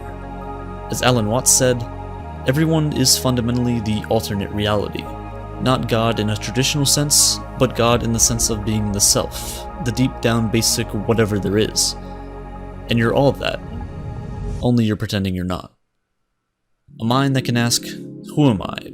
Why am I here? What is the purpose of all of this? Tends to forget. As I said, your consciousness tends to leave out critical information at times. A consciousness that can view the world and take in sensory information tends to forget what's behind those eyes. A mind that hasn't gone deep enough to find where those questions come from. Because the same place those questions come from is the same place those answers lie. The brain controls everything. In order to go to the extremes of the universe, to places we can only dream of going, we must first dive deep into something that is all inside of us. Take the Big Bang, for example. Now there's hundreds, thousands of theories as to how we came into existence, but let's go with this one. You believe that you are strictly you.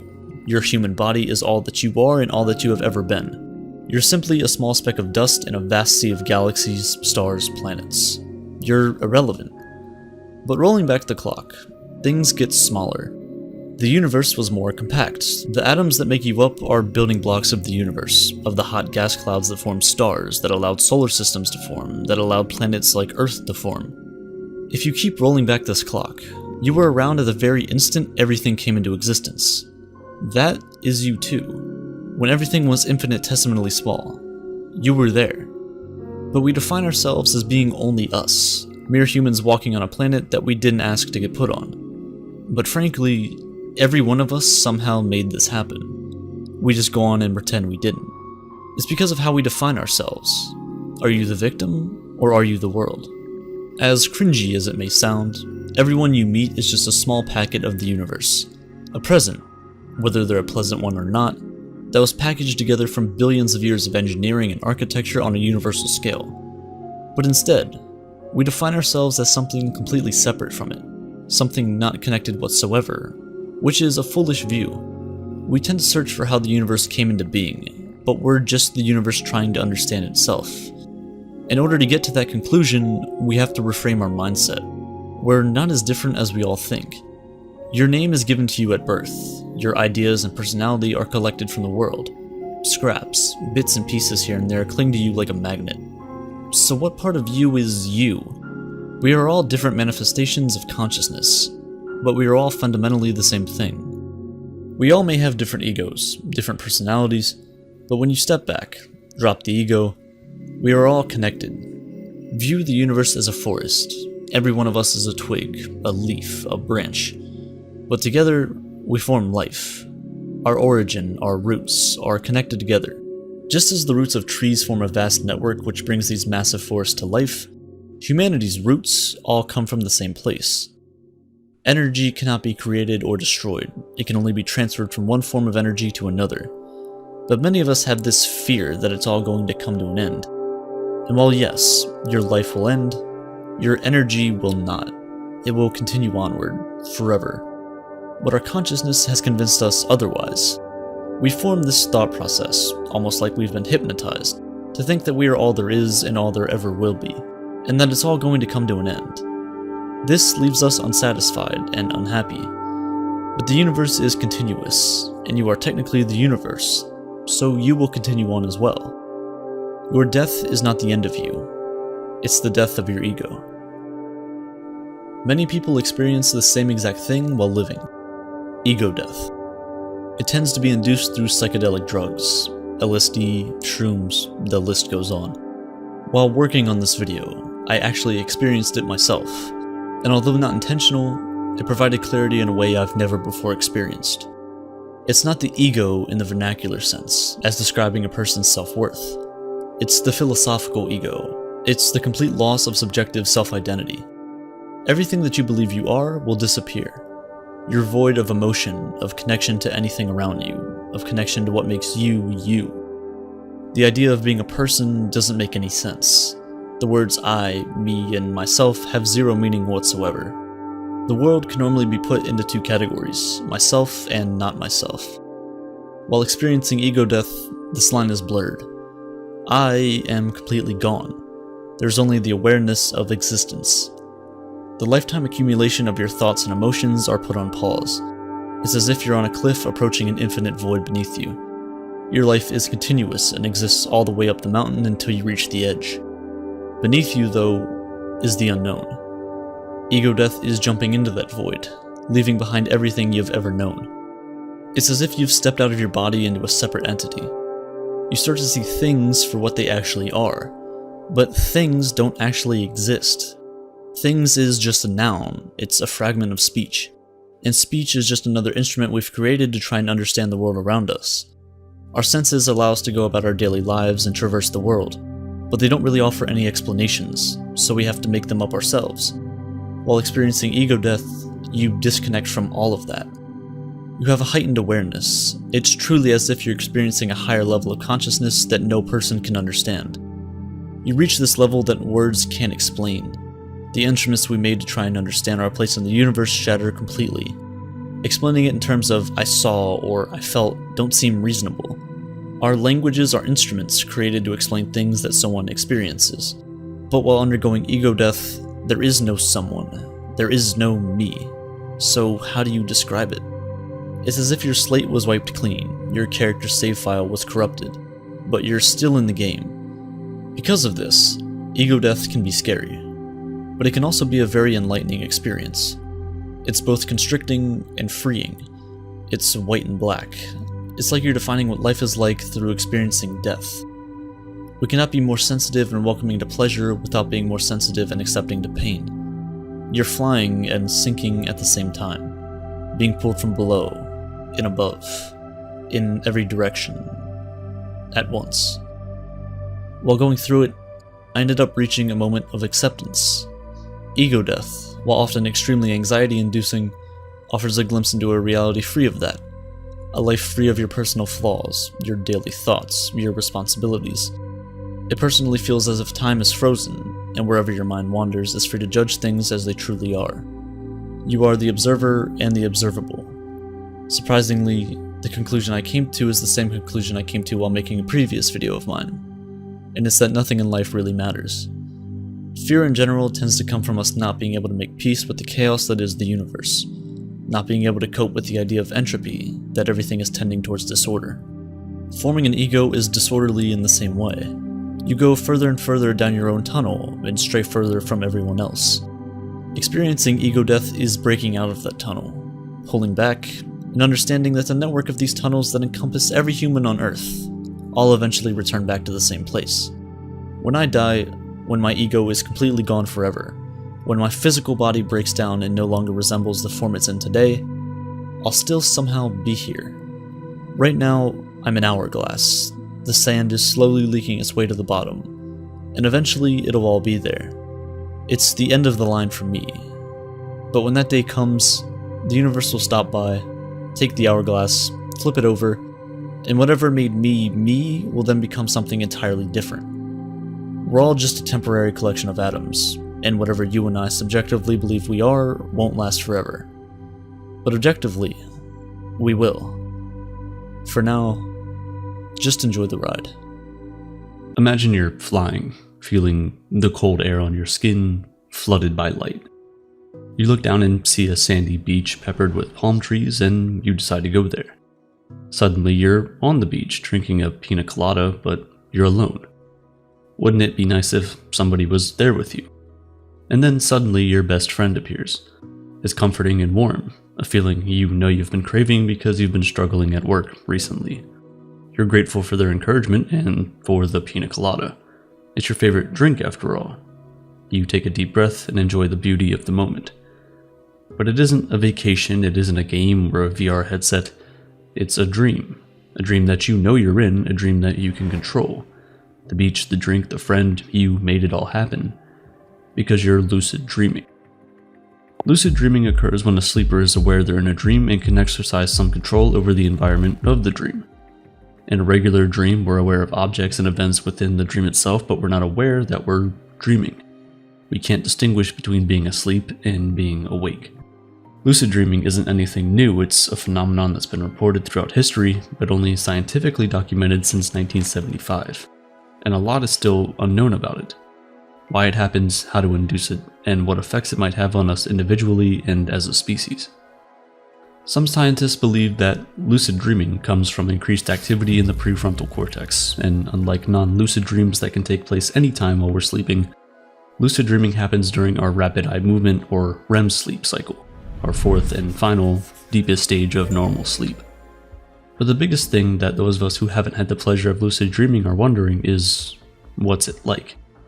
Lucid dreamers have described feeling like they're playing a virtual reality game where they have some control over aspects of their scene and setting. These dreams can also leave lasting impressions that might be stronger than those we experience when we're awake. Most of us have had the experience of waking up from a dream, even one we can't fully remember, and feeling somehow changed from it. With lucid dreaming, that change or impact we might feel is much more visceral. Some lucid dreamers have talked about their dreams in religious terms, like an out-of-body experience. Some even say it feels like being temporarily abducted by aliens and transported to a different planet, like you're in your own personal video game. But one of the most interesting aspects of lucid dreaming is the emotional revelations that can happen in them. In a lucid dream, you might be introduced to elements of yourself you might not see otherwise. You might see yourself more sympathetically, kinder, braver, or more sensitive than you'd like to admit or take credit for in reality. In this sense, lucid dreams might offer some introspection that many of us hesitate to ponder in our waking lives. Now it all might sound pretty amazing and you might be envious if you've never experienced a lucid dream, because I know I am. And we're not alone in that envy. There's a subreddit with more than 400,000 members dedicated to the subject of lucid dreaming.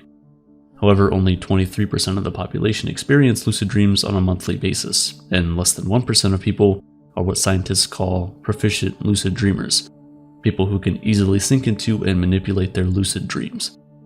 But the good news is that a majority of adults, 55%, claim to have experienced at least one lucid dream in their lifetime, so if you haven't had one yet, the odds are in your favor.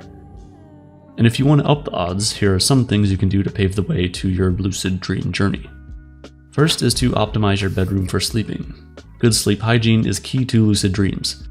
65 degrees Fahrenheit or 18 degrees Celsius is considered the ideal sleep temperature, and it's important to keep your room relatively quiet and dark. Invest in some blackout curtains, sleep masks, or other accessories to reduce light, and consider using earplugs or a sound machine to block out disruptive noise. Another critical element to lucid dreaming is what researchers call reality testing. This consists of checking in with your environment and confirming whether you're asleep or awake. We all know that our dream environments can look familiar to our waking reality, but there's always some minor inconsistencies compared to reality. Performing these reality checks while we're awake can give us the skills to determine when we're in a dream. Reality testing is specifically helpful when something odd happens in your waking life. If you see a strange animal cross the street in front of your car, take a moment. Think about the fact that you're awake and that the animal is real and that this odd moment is happening in your life. Developing that critical frame of mind when you're awake will ideally carry over into your dream state. Reality checks can also be quite simple, like pressing your fingers against your palm and feeling the resistance of your hand. In a dream, you might notice that your fingers go through your hand, and at that point, you'll know you're not in reality where scientific laws apply. Or take note of being in your waking reality when you're reading, because in dreams, written words often appear jumbled. It can also be helpful to wake yourself up after 5 hours of sleeping and simply tell yourself to remember you're dreaming when you go back to sleep. Research has found that this technique is most effective if you can stay awake for 30 to 120 minutes before sleeping again. Another tactic you may already be doing is keeping a dream journal. Recording our dreams helps us recognize dreams more easily, since many of our dreams or elements of them repeat. You might want to write down what you remember the moment you wake up, or even record a voice note on your phone to rattle off bits and pieces that come to mind. As interest in lucid dreaming has grown and these kinds of tips have proliferated on the internet, a whole industry has grown around the goal of lucid dreaming. There are now sleep masks and headbands you can buy that produce noises, flash lights, or vibrate to inject stimulation into your dreams. These are methods used by researchers on lucid dreaming subjects. There are online tutorials, some helpful and some from people simply looking to capitalize on the craze around lucid dreaming. And there are even supplements that have been shown to induce lucid dreaming. The drug alkaloid galantamine has been used in research and home settings to encourage lucid dreams. One study showed that participants who took the drug after being woken up and practicing visualization were more likely to lucid dream than participants who received a placebo. Galantamine is already available over the counter as a supplement, and many lucid dreamers say that it helps them stay in the dream longer and have more control over elements of their dreams. Of course, some view using drugs as cheating, just as you would with any performance-enhancing substance in sports. But proficient lucid dreamers rightly stress that whether you use a supplement or not, you need to practice lucid dreaming using other methods. Simply popping pills won't get you there. But if you do manage to get there, into a lucid dream, what do you do? Once we're lucid dreaming, we want to use that moment to control where the dream goes and try to assert influence over what happens. This works better if, instead of willing something to happen, we simply expect it to. Imagine you're back on the beach with your friend and you want a beautiful sea turtle to come climbing out of the water. Instead of insisting that the turtle will show up, expect it to be there. Once you do, a sea turtle or something close to it will probably appear. That expectancy effect can help things appear in our dreams. If we say, "I'll find the dog behind the couch," when we look behind the couch, the dog will be there. Experienced lucid dreamers can also open doors in their dreams and envision what they want to be on the other side of the door. Perhaps you can open a door and transport yourself from the sunny beach into the middle of outer space. Most of what we know about lucid dreams comes from the early stages of research into the topic and from those who can have the dreams. We still don't have a great understanding of the neural underpinnings of lucid dreams or the brain processes that make them happen, and at this point we don't have a reliable way to induce them. But even with so much unknown, we do know that there are benefits to lucid dreaming. At the very least, a lucid dream can act as a sort of wish fulfillment, taking us to places or putting us in situations we've always wished we could experience. Lucid dreaming can also help us shed the stress of daily life. It's been clinically shown to be a potential treatment for pervasive nightmares, and data shows that lucid dreaming can foster creativity. Even athletes will employ lucid dreams to work on and refine motor skills. Most of all, lucid dreams allow us to interact and explore parts of our unconscious that we can't when we're in our regular dreams or even while we're awake. Of course, this level of awareness in our unconscious state can present its own problems. Skeptics worry that lucid dreaming can have a negative impact on mental health, not only because it can disturb sleep, but also because it can blur the lines between reality and fantasy. Remember the reality testing tactic to induce lucid dreams. While it might help some distinguish between waking and dreaming, it might also make others question whether they're awake or asleep. This would be disorienting. It could lead to a feeling of dissociation where they feel disconnected from their thoughts, feelings, and sense of identity. Still, the curiosity around lucid dreaming is impossible to resist, and not just for you or me, but for researchers. In an effort to answer the question of what exactly is happening when we have lucid dreams and how to better understand how to trigger them, researchers have invited proficient lucid dreamers into their labs. Once the participants are asleep, researchers measure activity levels in the prefrontal cortex and other areas. The participants are told to use left and right eye movement once they're in a lucid dream and aware that they're dreaming. This way, researchers can see what brain activity is happening in the brain at that very moment.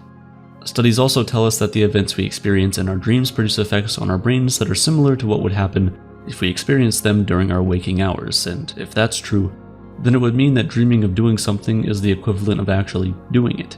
That might be a stretch if we're talking about like going to Mars or breathing underwater, but if it's a meaningful conversation with someone or tasting a new delicious food, maybe we could take the feeling and carry it with us into our reality. Because lucid dreaming might not just be about experiencing our dreams differently, it might be the key to understanding our own consciousness.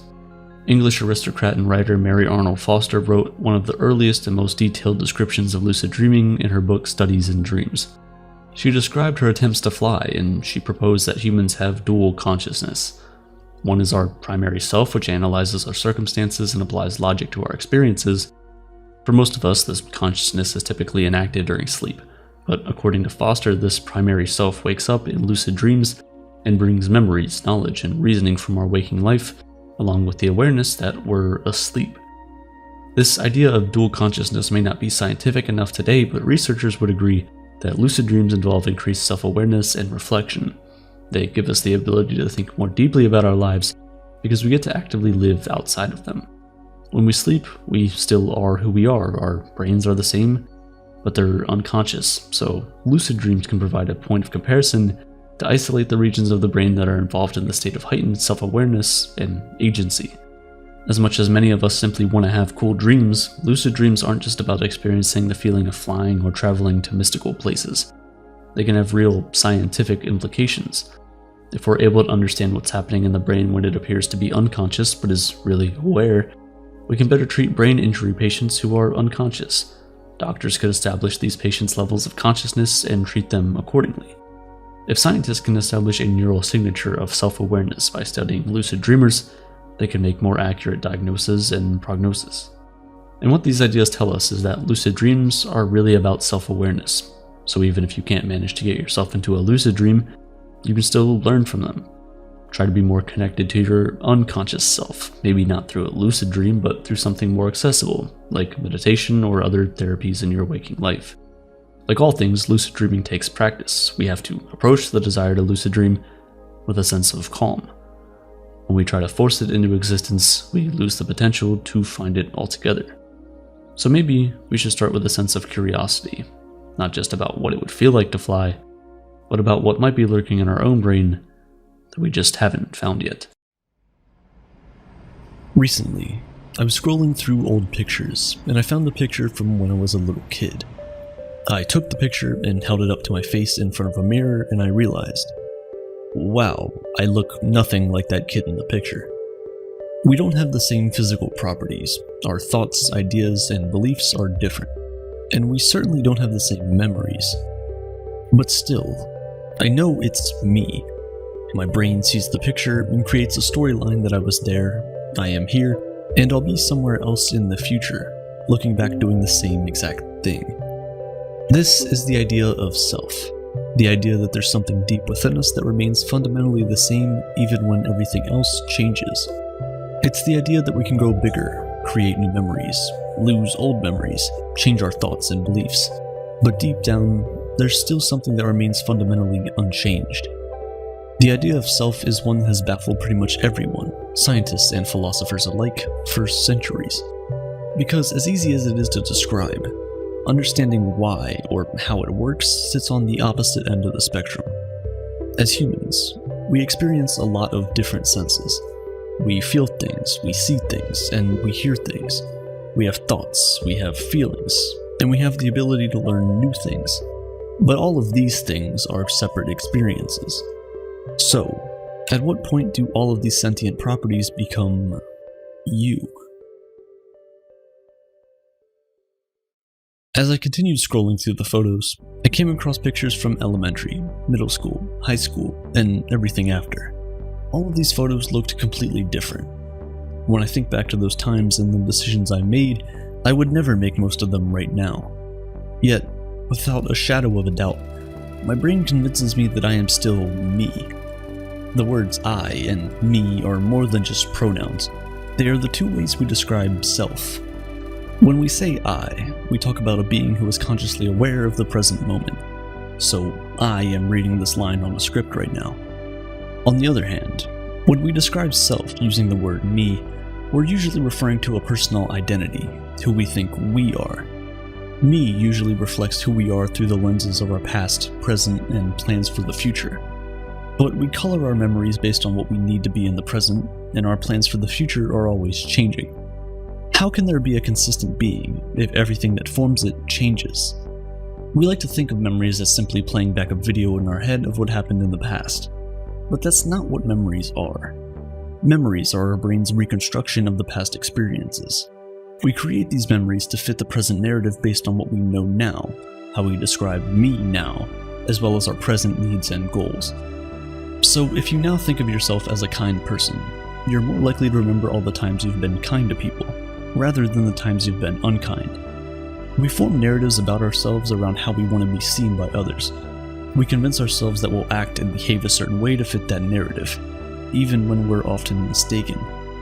If this is true and we can't trust our memories to give an accurate description of who we were in the past, then how can we have a self that exists through time? Aren't we just creating new selves every time this narrative completely changes? Think about it. It's not that the narrative continues down a different path, it changes completely such that what was no longer is.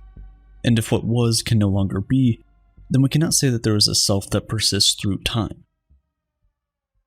Rather, the idea of self is one that is constantly recreated by our brains when the need arises. This is what we refer to as the illusion of self. Contrary to what you might be thinking, this does not mean that we don't have a self. It simply means that it does not exist the way we think it does. Our bodies are made up of a bundle of perceptions, sensations, and thoughts. Our brains try to make sense of the randomized nature of our being by creating a linear storyline. You were there, now you're here. It is this storyline of sorts that we describe as self. It's just the brain's way of making sense of the randomness that is human existence. This is why the idea of self that we have now cannot be true.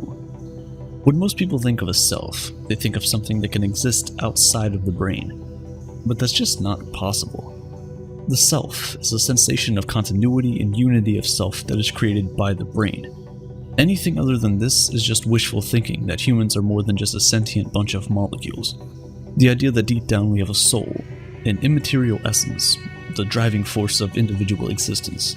And in most religions of the world, this is true. But not Buddhism. Anatta is the Buddhist doctrine that teaches against the idea of a self. It teaches that there's no underlying permanent substance, there's no soul.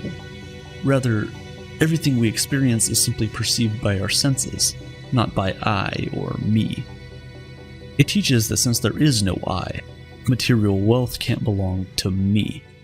So we shouldn't crave these things or hold on to them like they're worth more than just a few good sensations.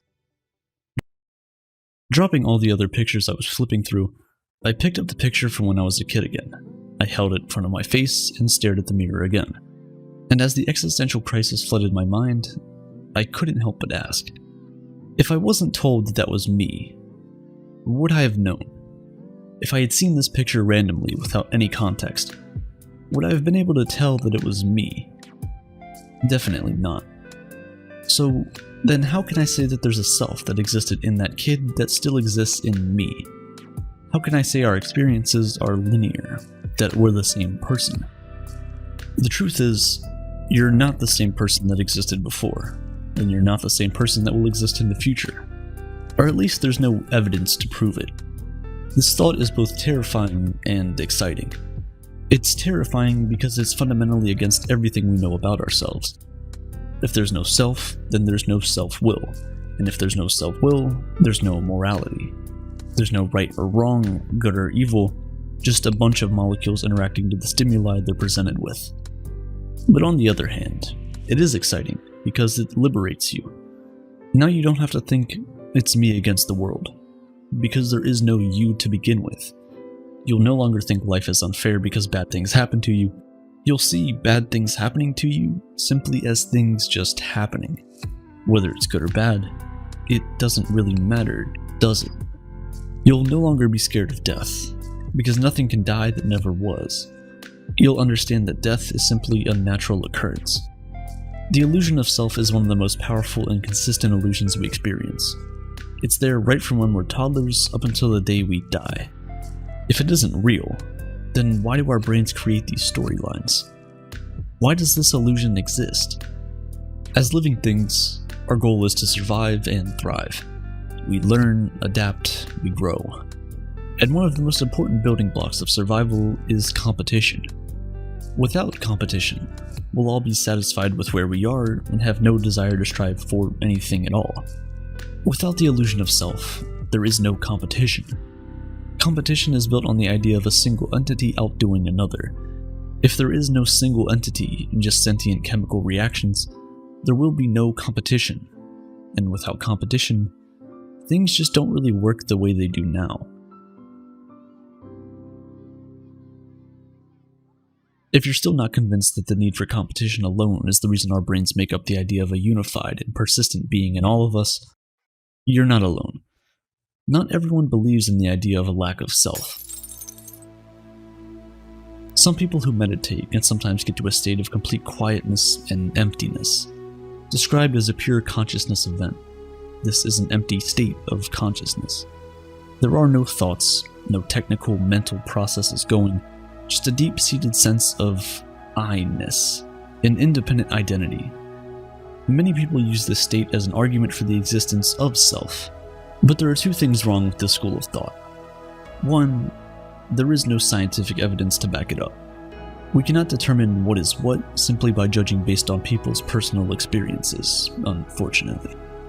Two, the feeling of emptiness is a mental process. That in itself is your brain telling you that you're free of thoughts. It's still a brain activity. Some people argue that if there is no self, then how can we trust the judgments of anyone?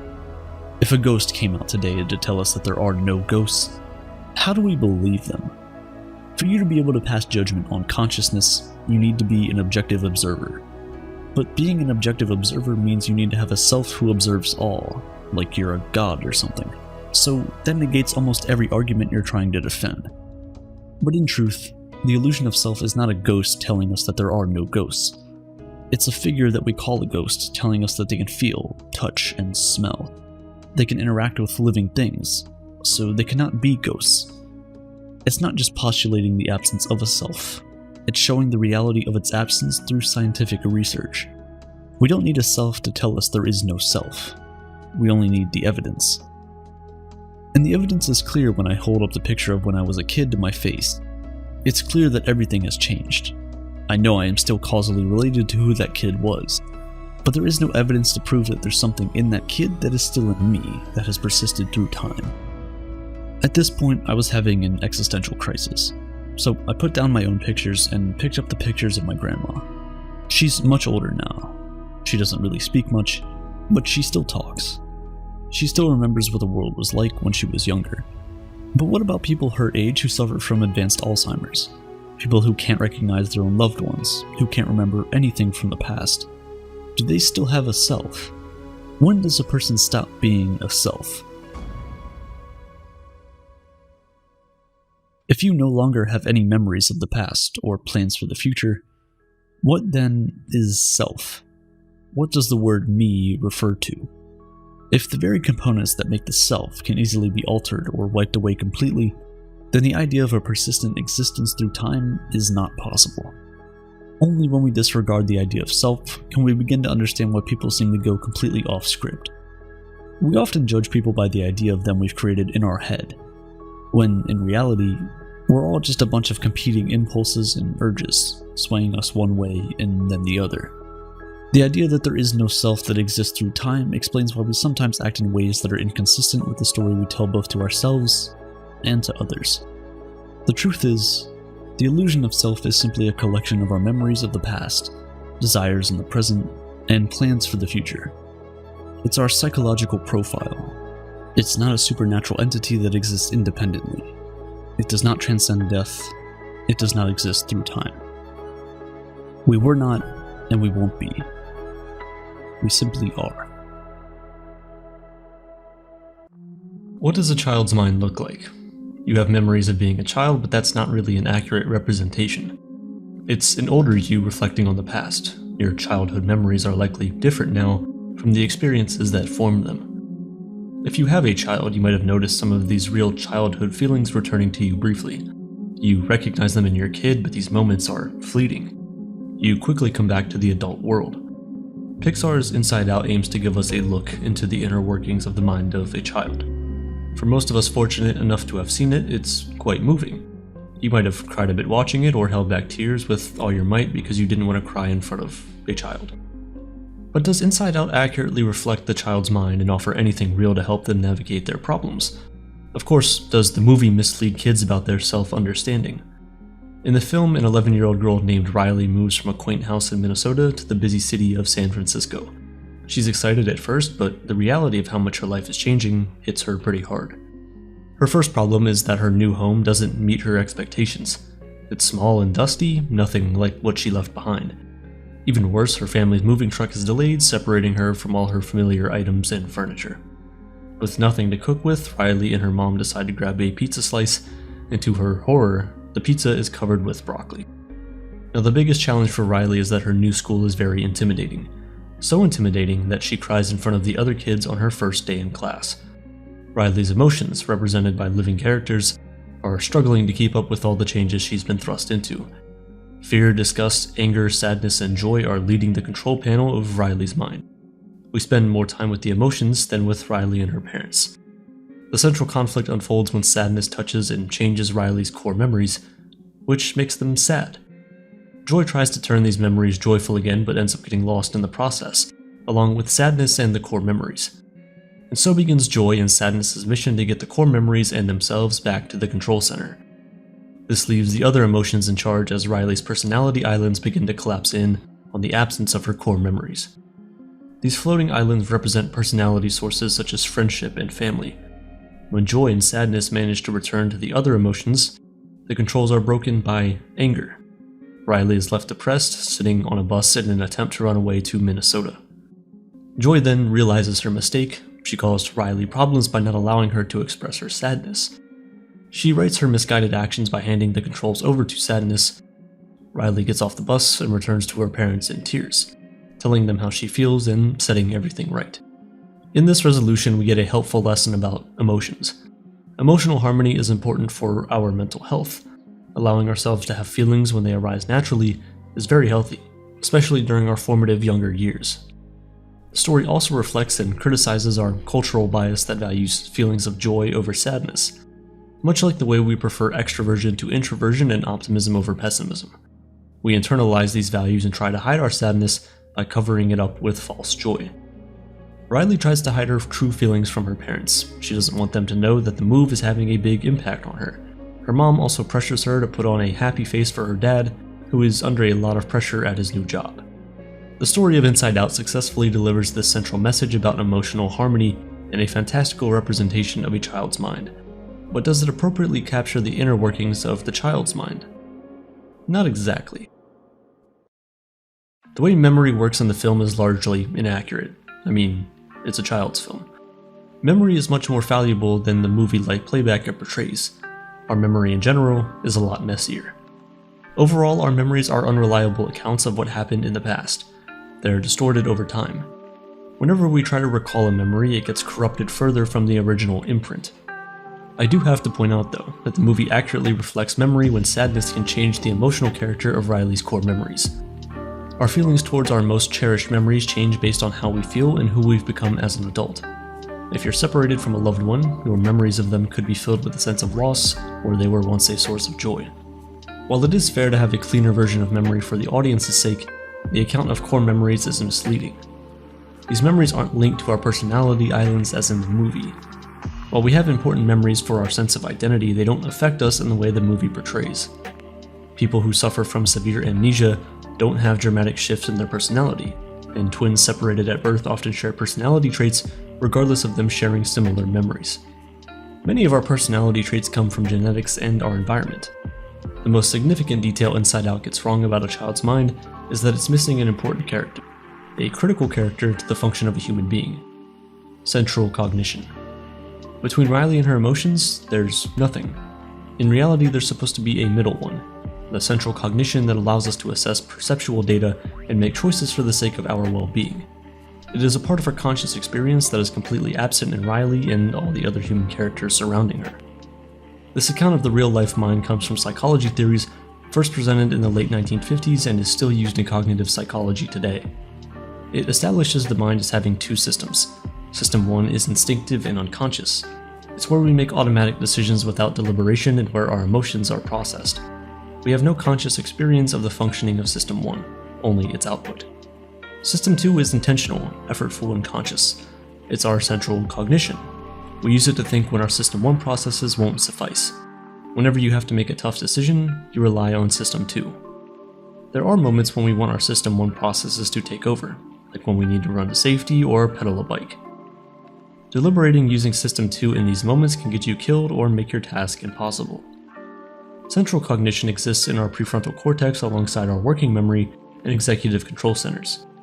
In Inside Out, that would align nicely with the command center the emotions occupy.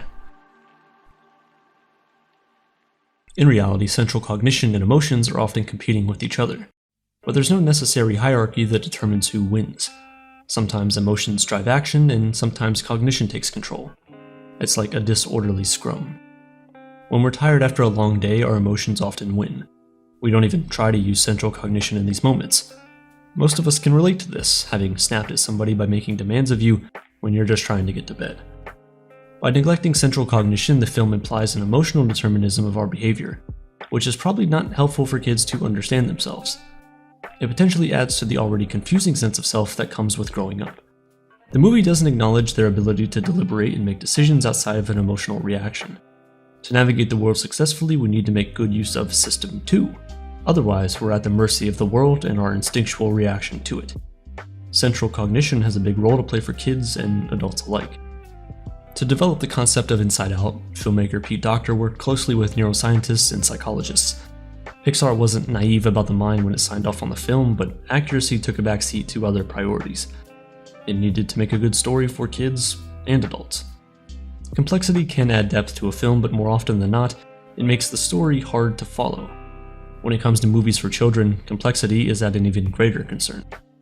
You could easily lose the younger audience with too many characters to follow and convoluted motivations. Pixar rearranged the processes of the child's mind to have a limited number of protagonists working towards a specific goal, all while facing a healthy amount of resistance. Adding central cognition as a character would have been more accurate, but it would have made the story more complicated and less straightforward. The new character could play Joy's boss role, but that would have introduced a new set of problems. For one, the focus would have been removed from the emotions and put onto central cognition. Then it would be hard to separate the internal world of Riley's mind from the external world, since central cognition is a conscious process. Riley can't be consciously aware of the internal adventure that is taking place, as that world represents her unconscious mind. If Riley were aware, the reality portrayed in the film would fall apart. Perhaps the only way to be more accurate would be to show Riley's central cognition deliberating on her choices, with her emotions overriding her at times. But that would add another layer to the film that would make the journey of the emotions less consequential. Thinking about it, in a way, the emotions being sentient is a way of representing central cognition. They're able to deliberate amongst themselves, with Joy taking the lead. This allows them to have a conscious thought process contained within the unconscious mind, avoiding Riley's awareness. Similarly, linking core memories to personality islands isn't accurate, but it is beneficial to the story. It gives the adventure big stakes. If joy and sadness fail, the personality islands are gone forever, which has huge consequences for Riley. As the audience, we root for the protagonist because failure would be disastrous. If the core memories weren't that important, we wouldn't have nearly as much investment in them. So while Inside Out isn't the perfect mapping of a child's mind to a set of relatable characters, its deviations make a lot of sense when considering the demands of storytelling, and the film still manages to get a very poignant message about the value of our emotions. Inside Out 2 is coming out soon. For the sake of staying true to the original themes, you won't be seeing central cognition or a more accurate account of memory.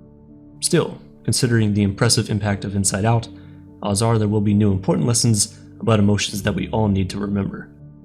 And for those lessons to get across and ring true, they'll need the focus you only get with a good story. In the summer of 2014, the world was in a festive mood as yet another World Cup was about to head underway. But on Wednesday, June 11th, the city of Sao Paulo, one of the main hosts of the World Cup, was anything but festive. Entire parts of the city remained shut, as cars were stuck on stretches of tarmac as far as the eye could see. The effects soon extended well beyond the city, as the entire country of Brazil felt the effects of what would become the worst traffic jam in history. Eventually, the jam was said to have been over 214 miles long. Disputes about the economic implications of hosting a World Cup, worker deaths, and countrywide protests were ultimately what led to it. But Sao Paulo is notorious for being one of the most congested places in the entire planet. Now, you and I may not have been in such a historic traffic jam, but we've definitely had our experiences of being stuck in traffic. When the cars barely seem to move, the lights barely seem to change, and before you know it, a little 5-mile drive ended up taking you over 2 hours. Aside from driving us completely out of our minds, these traffic jams have obvious implications, economic and otherwise.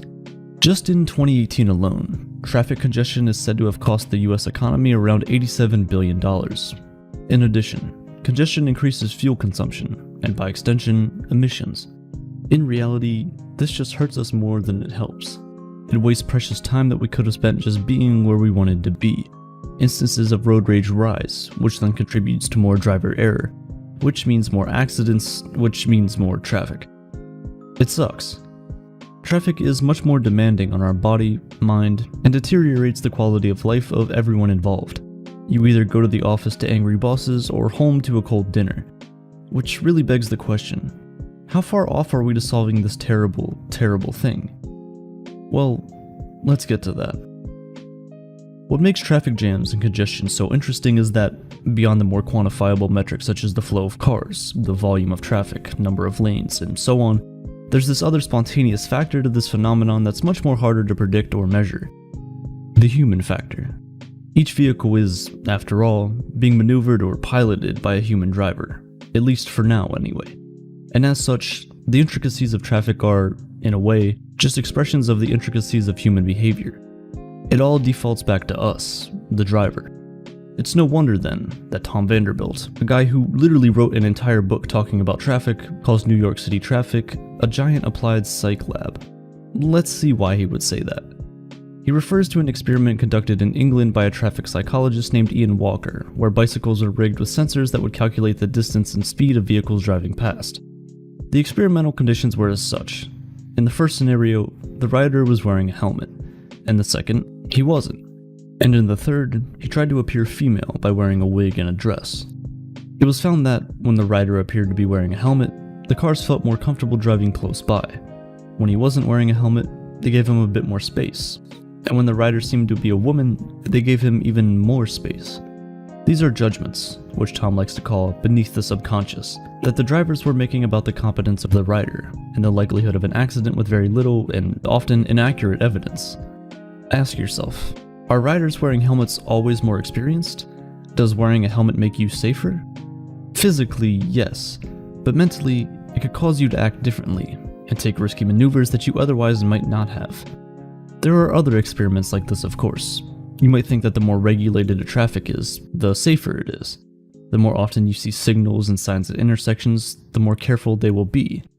But that's not the case as it turns out.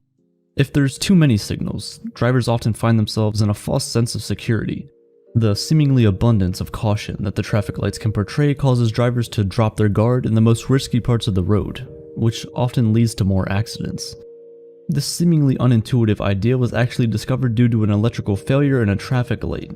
And the observation, and the later theory that emerged from it, is credited to Dutch traffic engineer Hans Moderman. He developed the idea of shared space when driving. Essentially, instead of adding more signs, street markings, crosswalks, and so on, you instead actually remove these things, the very things you think were actually making you safe. There are no curbs separating the street from the sidewalk. There aren't sidewalks to begin with, it's just all together, cars and pedestrians. With this, drivers find themselves less confident than they were before, because, well, there's no separation. There's nothing splitting those driving cars and those who are just on bikes or even walking. It makes drivers more cautious, which in turn actually saves more lives by preventing accidents in traffic as opposed to increasing it. Of course, there are more intuitive instances of traffic behavior, namely things like rubbernecking. It's when an accident in one lane of traffic causes drivers in other lanes, or even other roads, to slow down while they're passing by to watch things as they unfold, because we're nosy and like to get into other people's business. But beyond the physical obstruction that the accident causes, this is an added slowdown often caused purely by psychological reasons. If just a few cars slow down from this, other cars behind them are forced to slow down. The ripple effect leads to more widespread congestion, and before you know it, you're in bumper-to-bumper traffic. That's exactly why in some countries, accident sites are quickly covered with portable boundaries to prevent people from catching an unnecessary glance. But here again, the human factor creeps in. Tom suggests that there might be more to this mundane activity. He thinks that drivers sometimes pause not to just see what's going on, but also to reflect briefly on their own morality, the possibility of something like this happening to them as well. Everyone thinks they're a good driver, until they aren't. Another curious aspect of traffic is the non-linearity between the amount of traffic and the congestion that it leads to. What I mean is, if only 1% of all drivers were to use public transportation, that could lead to a reduction in traffic by more than 20%. Although not a bottleneck in the traditional sense, the convention of 9 to 5 office hours might have a lot to do with congestion as well. In normal circumstances, in daily routine, traffic tends to form at similar times because everyone is on similar schedules. Everyone heading to work at roughly the same time has been notoriously bad for economies. With the recent pandemic and the wave of companies trying to get their work done online, you have to wonder what the long-term implications of this newfound flexibility will be on traffic. While most offices will still be operated from physical spaces, even a slight reduction in the daily number of commuters could have a drastic effect on congestion and improve economies while doing so. And while the long-term changes might be positive for the most part, that doesn't mean everything is perfect. Some studies have emerged stating that, while there were indeed fewer accidents by volume, a higher percentage of them were fatal. Drivers were again guilty of feeling safer, and were thereby less alert, on emptier roads, which led to more speeding.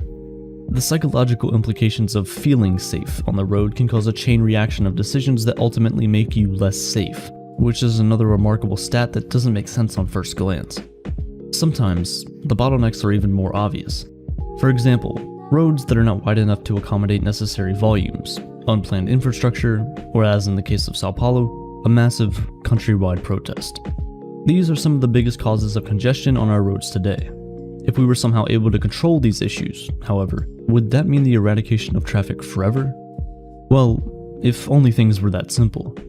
In one of the more remarkable experiments by some Japanese physicists, you can see cars traveling in a circle, completely devoid of any of the traditional bottlenecks.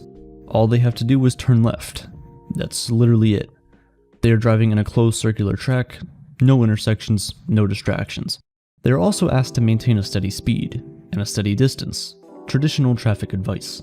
So it's not like the experiment is rigged to cause the drivers to make a mistake.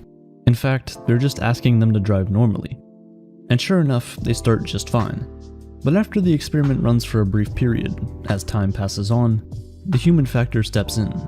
Some of the drivers have difficulty maintaining a steady speed or distance. They are either too close to the vehicle in front or the one behind. To correct this, they have to brake or accelerate. As with most human drivers, they end up overcompensating. After all, better safe than sorry, right? Now, this causes the driver behind this car to stop as well, and the results of all these reactions are further compounded by the reaction times of each of the other drivers. A sudden braking in front of a driver causes him to brake, and that causes the driver behind him to brake as well. Erratic braking emerges out of nowhere, and with it emerges a congested flow of traffic. Before you know it, you're stuck in traffic where there shouldn't be. Traffic that came out of nowhere. This is what is called a phantom traffic jam. Out of nothing physical whatsoever, a traffic jam self-generates using only our reaction times, and often, it dissipates as organically as it emerges. Besides, you have to consider the fact that if even the most controlled simulations can lead to such a traffic jam, then the chaos of the real world only adds fuel to the fire. Real roads are not single-lane, closed-off circular tracks. They are mazes of tarmac, driven on by drivers that are using their phones, drivers that are in a hurry, drivers that are barely rested, drivers that probably shouldn't be driving. Theoretically, the ripple effect of traffic jams could still be absorbed by maintaining a long enough gap between vehicles. The more space you have between you and the car ahead of you, the more time you and the cars behind you have to react in time to brake smoothly and still keep going.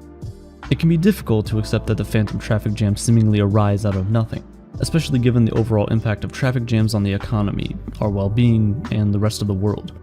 Which brings us to traffic forecasting. If you aren't able to prevent traffic, maybe being aware of when it may occur is the next best thing? Right now, most of us use Google Maps to estimate traffic in a particular region. If you've ever used your phone as a GPS, you'll see areas that show up red as congested areas begin to form. Google uses Android phones to crowdsource data about numerous things like the number of vehicles in a region and how fast they're moving. And if you've ever used an Android phone yourself, you've contributed to the pool of data too. But it's still not necessarily forecasting a jam. It's merely telling you if one has already been formed, which is certainly useful, but not a solution. Newer methods of forecasting are being developed with the use of machine learning and AI. Cameras mounted on signals and busy intersections are feeding data to a control center that is then regulating traffic signals across a given region. This is allowing for two things. 1. To be able to predict traffic with as much as 90% accuracy. And 2. To be able to react to emerging congestions by temporarily closing off certain roads and opening others. It's being tested in one of the most congested regions in the world, India. But the tests are still on a smaller scale. These systems are yet to see large-scale implementation. But there is a possibility that these forecasting systems will become obsolete before they're even rolled out. That's because of the emergence of self-driving cars. Think about it. What is at the core of some of the most unavoidable traffic jams? The human factor. It is the inability of human drivers to maintain a steady speed and distance, and self-driving cars can take that element right out of the equation. Aside from being able to better prevent fatal accidents, I think another major aspect of how self-driving cars will change our roads for the better is by preventing congestion. If cars can communicate amongst themselves, lanes could be merged automatically. Blind spots would no longer be a thing if you have 360-degree cameras on the car. We could even get rid of signals and traffic lights, since the cars would just communicate amongst themselves about when to stop and when to go. That would reduce a lot of the clutter in our cityscapes. But what about the cars that are still driven by us humans? The thing is, the transition to 100% self-driving cars could be an extremely difficult one if we're not careful. We still have to factor in that in the near future, the roads will not be the automated utopia that we're dreaming of. Rather, they'll be a bit of both, human-driven cars and self-driven cars, each adapting to one another.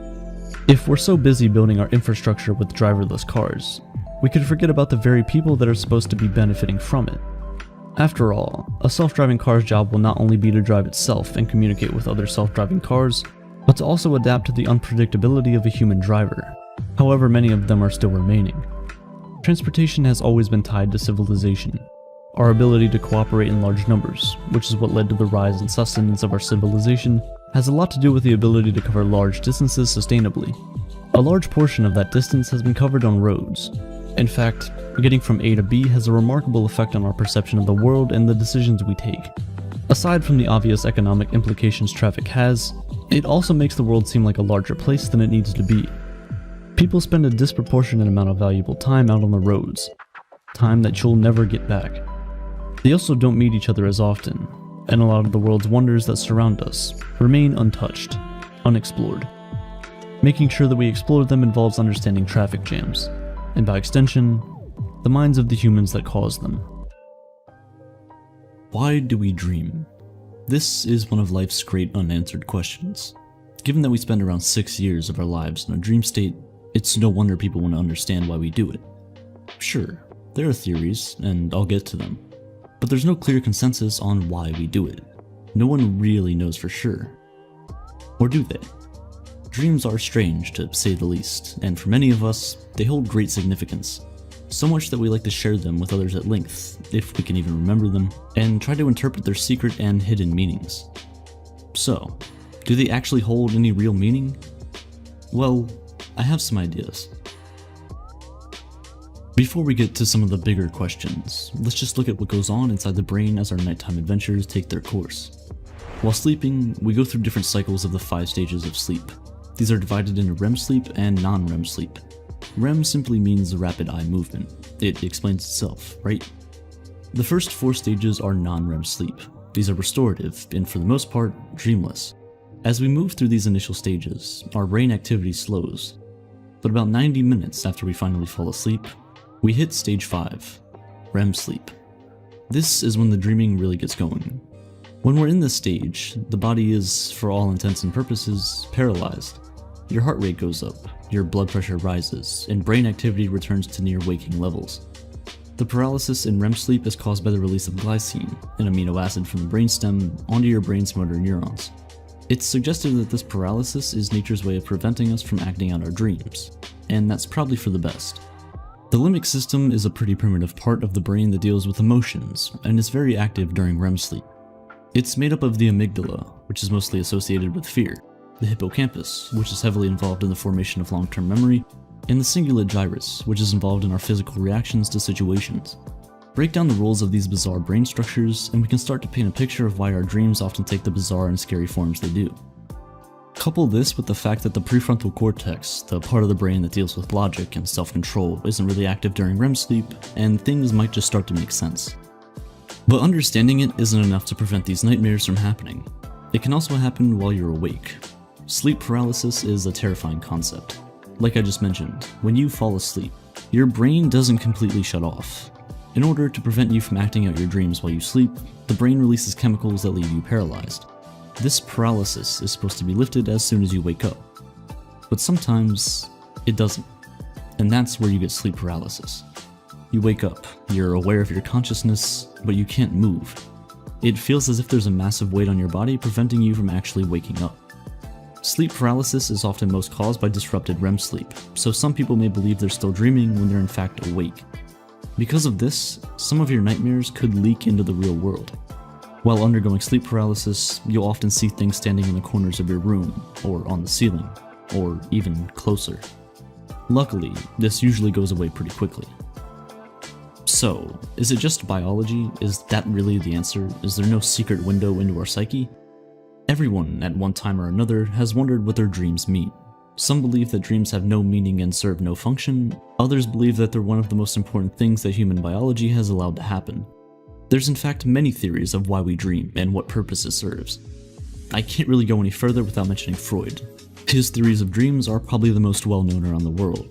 It focuses on the content of the dreams themselves as an explanation of the function of dreaming. German psychiatrist Sigmund Freud theorized that dreams represented a window into the unconscious mind, a reservoir of feelings, thoughts, urges, and memories that are beyond our conscious awareness. The bulk of the iceberg submerged deep underwater. Most of the contents of the unconscious mind are supposedly unacceptable or unpleasant, representing feelings of pain, anxiety, or conflict. When we're sleeping, the forces that keep these feelings in check are weakened, allowing us to live out our desires and even fears through our dreams. Freud strongly believed that by exploring dreams, people could increase self-awareness and gain an insight into their unconscious self that would then help them deal with problems in their day-to-day lives. He also argued that the true meaning of our dreams is hidden within their actual content, and that interpretation is needed to understand how they relate to our unconscious fears or desires. Many of you watching might even agree with this. Despite the fact that there is absolutely zero evidence to back this account, it is pretty much unfalsifiable, even though more modern explanations now exist that are better informed due to a deeper understanding of how the brain works. 20th century Swiss psychiatrist Carl Jung also believed that dreams allow us to tap into the unconscious, but argued that it was a collective unconscious that we were able to access through our dreams. According to Jung, this is a theoretical repository of information shared by everyone, in which certain symbols in dreams have meanings that are similar for all people, regardless of culture or location. This could explain why so many of us share variations on common themes in our dreams, like falling, being chased, or our teeth falling out. Any of these sound familiar? Dream interpretation is the process of assigning meaning to dreams. Even today, the practice plays an important role in various forms of psychotherapy, which is surprising given that there is only a little evidence so far that shows understanding of interpreting dreams has a positive impact on mental health. This could be because evidence also shows that people tend not to attribute equal importance to all dreams. Motivated reasoning comes into play.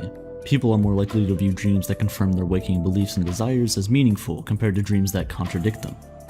But just for fun, let's take a look at some interpretations of the most common dream themes. We've all had the falling dream, right? Well, this could be a warning from your subconscious, and is common in people who are having a major life problem with work or relationships. It could be an indication of insecurities, instability, or worries. You might be feeling overwhelmed and out of control in some situation in your waking life. This type of dream could also reflect a sense of failure or inferiority in some circumstance or situation. It's typically suggested that showing up to work or school naked represents vulnerability and anxiety. Clearly. Research has demonstrated that this dream is common in people who have accepted a promotion, gone off to a new job, or who are coming into public view. Others argue that it means you may be hiding something and are afraid that others can see right through you. And despite the nightmarish feel of dreaming that someone or something is chasing you, it can be considered a positive message and a little prompt from the unconscious to encourage the dreamer to face a problem they've been avoiding. It's suggested that who or what is chasing you and how far away they are is important. These common themes barely touch the surface of the complexity and endless variety and variations of dreams. We know dream interpretation can be entertaining, but there are definitely more contemporary theories about the purpose of dreaming that it's probably important to consider them too. A better understanding of brain function and activity have allowed for the development of neurobiological theories in more recent years, one of which is the activation synthesis theory. Not quite as intriguing as the psychoanalytic approach, in fact it's pretty boring. This theory simply rejects the idea that dreams mean anything at all, which is disappointing. They could be merely electrical brain impulses that pull random thoughts and imagery from our memories. Activation synthesis suggests that humans can create dream stories after they wake up, in a natural attempt to make sense of the absurd. I kinda get it. There are some holes in this theory too, though, the main one being that there is vast documentation of the realistic aspects of human dreaming, and evidence that dreams do reflect real-life events that are important or prominent for the dreamer. For example, a study in 2006 asked women who were going through a divorce to report the degree to which their former spouses were on their minds over a 5-month period. These same women were awakened during REM sleep on 3 nights, and asked to provide a detailed account of their dream content. A positive correlation was found between the degree to which women thought about their former spouses during waking hours, and the number of times their former spouses appeared as a dream character. In another study, researchers demonstrated that dreaming can help solve complex mental tasks. Participants were much better, 10 times better in fact, at getting through a complex 3D maze if they had napped and dreamed of the maze before their second attempt. This strongly suggests that certain memory processes happen exclusively during sleep, and that our dreams are not only a signal that these processes are taking place, but seem to be crucial to better performance. So, unconstrained by reality and the rules of conventional logic, the dreams your mind can create have the potential to lay out limitless scenarios to work through problems and produce solutions that you may not have even considered while awake. So, it turns out that dreams can be influenced by pre-sleep emotions, and can be really helpful for problem solving. So that's another theory put to bed. The continual activation theory proposes that the conscious and unconscious mind must remain continually active in order to maintain proper brain function. In this context, dreams function to consolidate working memories into long-term memories, and dreaming is simply an incidental result of the brain's need for continual activation. This means that if the brain's activity falls below a certain level, such as during sleep, it is stimulated to maintain activity through dreams. The expectation fulfillment theory explains dreaming as a way to release emotional arousals that haven't been expressed during the day. This frees up space in the brain to deal with the emotional arousals of the next day and allows instinctive urges to stay intact. In effect, the action we wanted to take is completed in a metaphorical form, and this prevents a false memory being created because we perceive the action as a dream instead. So dreams are metaphors for unfulfilled arousals and expectations, but because sleep does not involve the same stimulation of waking life, dreams draw on memory instead of motor or sensory activity. It is this process that apparently generates the unusual imagery, narratives, and thought patterns we experience in dreams. This explanation has received validation anecdotally through people's personal experiences, but same old story, it is essentially unfalsifiable. Interpretation of dream events is subjective, so we aren't able to put this theory through rigorous scientific testing. I could go on with the theories for days, but you get the point. No one really knows. It's very difficult to disprove most theories. Maybe some of the more fascinating dream phenomena can shed light on the function of dreaming. The term lucid dreaming was coined by Van Eeden way back in 1913, although people were writing about this kind of experience as far back as the 1800s.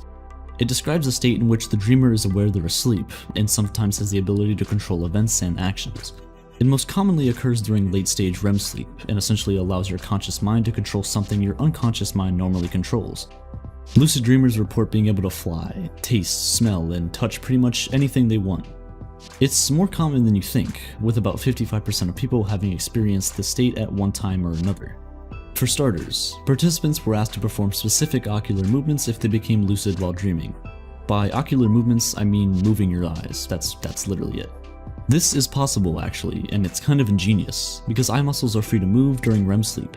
By determining exactly when the sleeper was lucid dreaming, researchers were able to take recordings of brain activity during this state.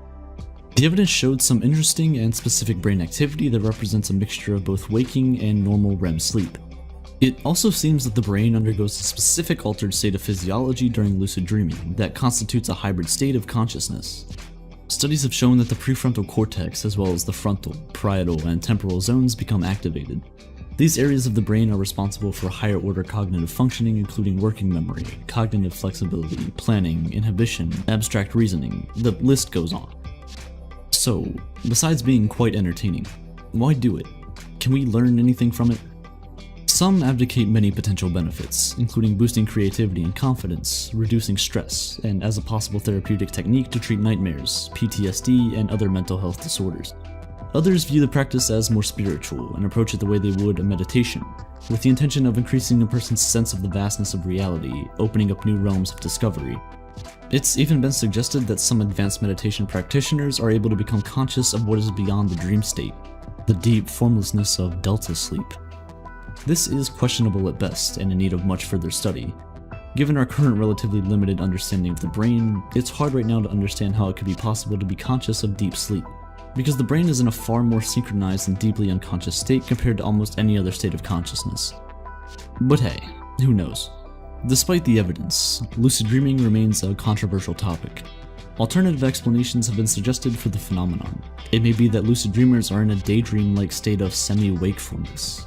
Or are they dreaming normally but have a memory of the dream and believe that they were conscious and directing the dream but were not? It could be a sleep state dissociation, in which the person is both awake and asleep in the dream state at the same time. I suppose it's even possible that people aren't reporting true experiences, but I personally don't think this is what's going on. If lucid dreaming is as real as the evidence suggests, I'm left wondering. If dreaming serves any of the purposes I've already talked about, such as accessing the unconscious, acting out instinctive urges, solving problems, or whether they're simply electrical impulses keeping the brain from shutting down, how does being a conscious witness affect how they play out? Does it hinder or help? Is it a state of heightened reflective consciousness that humans are meant to access so that we can enlighten ourselves about our life, our world, and our purpose? Or does lucid dreaming stand alone in its function to serve an entirely different purpose? Have you ever dreamt of an event only to find out that it happens in your waking life? It's a weird occurrence. Precognitive dreams are dreams that appear to predict the future through a sixth sense, and there's some pretty famous examples of this happening. When the Titanic sank in 1912, hundreds of people came forward with reports of psychic dreams about it sinking. It was even possible to validate at least 19 of them, including a date-stamped letter. Several people apparently canceled tickets and decided to not travel based on their dreams. Are all 19 of these people psychic? Well, no. In fact, in this case, it's likely to be simple math and the power of probability.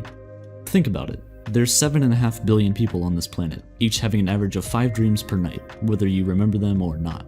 In turn, those dreams support multiple common dream themes, including events like sinking ships and airplane crashes. When all of this is considered, in reality, it's highly likely that many thousands of people will dream about a sinking ship on any given night, probably tonight too. Now, add in a bit of unconscious insight and media suggestion for a good measure. The Titanic was the world's largest ship on its maiden voyage, and was in the headlines before it even undocked. The media had called it unsinkable. The power of suggestion is immense, and it's no surprise that all this news, attention, and maybe even some nerves about taking such a huge trip infiltrated more than just a few dreams. So, the next time you dream about an event that has nothing to do with you and it comes true, it's probably just a coincidence. Probably.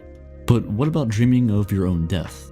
This is a deeply personal experience, and probably not subject to extensive media attention. It's exactly what happened to Abraham Lincoln. 2 weeks before he was shot dead in 1865, Abraham Lincoln had a dream about a funeral at the White House. When he asked someone who was in the casket, they replied, "The president, he was killed by an assassin." Clearly, he didn't listen, because at the time he was assassinated, he had given his bodyguard the night off. If the premonition dream is about something close and personal to you, some might argue that your subconscious mind is accessing a piece of information that you weren't consciously aware of in your waking state. You just missed it. The brain has so much to process every second you're alive, it only makes sense that some information is lost. So it's less psychic power and more inner feelings or intuition that you're experiencing through your dream. And this takes us neatly full circle back to the question of why we dream. If you don't believe in psychic abilities that manifest in dreams, then precognitive dreams are essentially the window into our unconscious. Of course, as always, some disagree with these explanations of precognitive dreams, and suggest that when matches occur on such a reliable and frequent basis, this can't be entirely down to coincidence. Some of these people turn to a mix of philosophy and physics to understand how precognitive dreams might happen. To truly understand these theories, it is necessary to assume that the future consists of many possibilities, and which one becomes reality is determined by the choices we make. The butterfly effect shows up yet again. Ultimately, common sense would tell us that dreams likely serve many purposes as opposed to just a single one, and how we choose to understand our dreams and why they happen is largely a product of time and culture. The function of dreams may have even changed as humans have, and continue to change across time itself. What once acted as a rehearsal system for evading predators is now serving to help us navigate the social and technological complexities of modern life and its stresses. Dreaming is vital. The link between dreaming and REM sleep is undeniable, as are the benefits of REM sleep for our health and well-being. So don't stifle them. They're only trying to help you. Sweet dreams.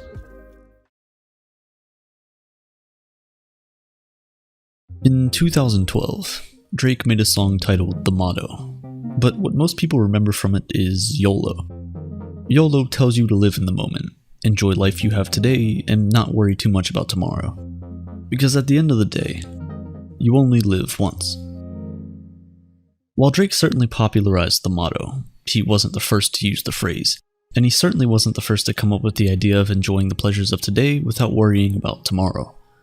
This idea has been around since the 4th century BC, as what philosophers call hedonism, a school of thought that was created by Aristippus of Cyrene, a student of Socrates. Hedonism is the idea that the end goal of all of our actions in life is to 1. Pursue pleasure, and 2. Avoid pain.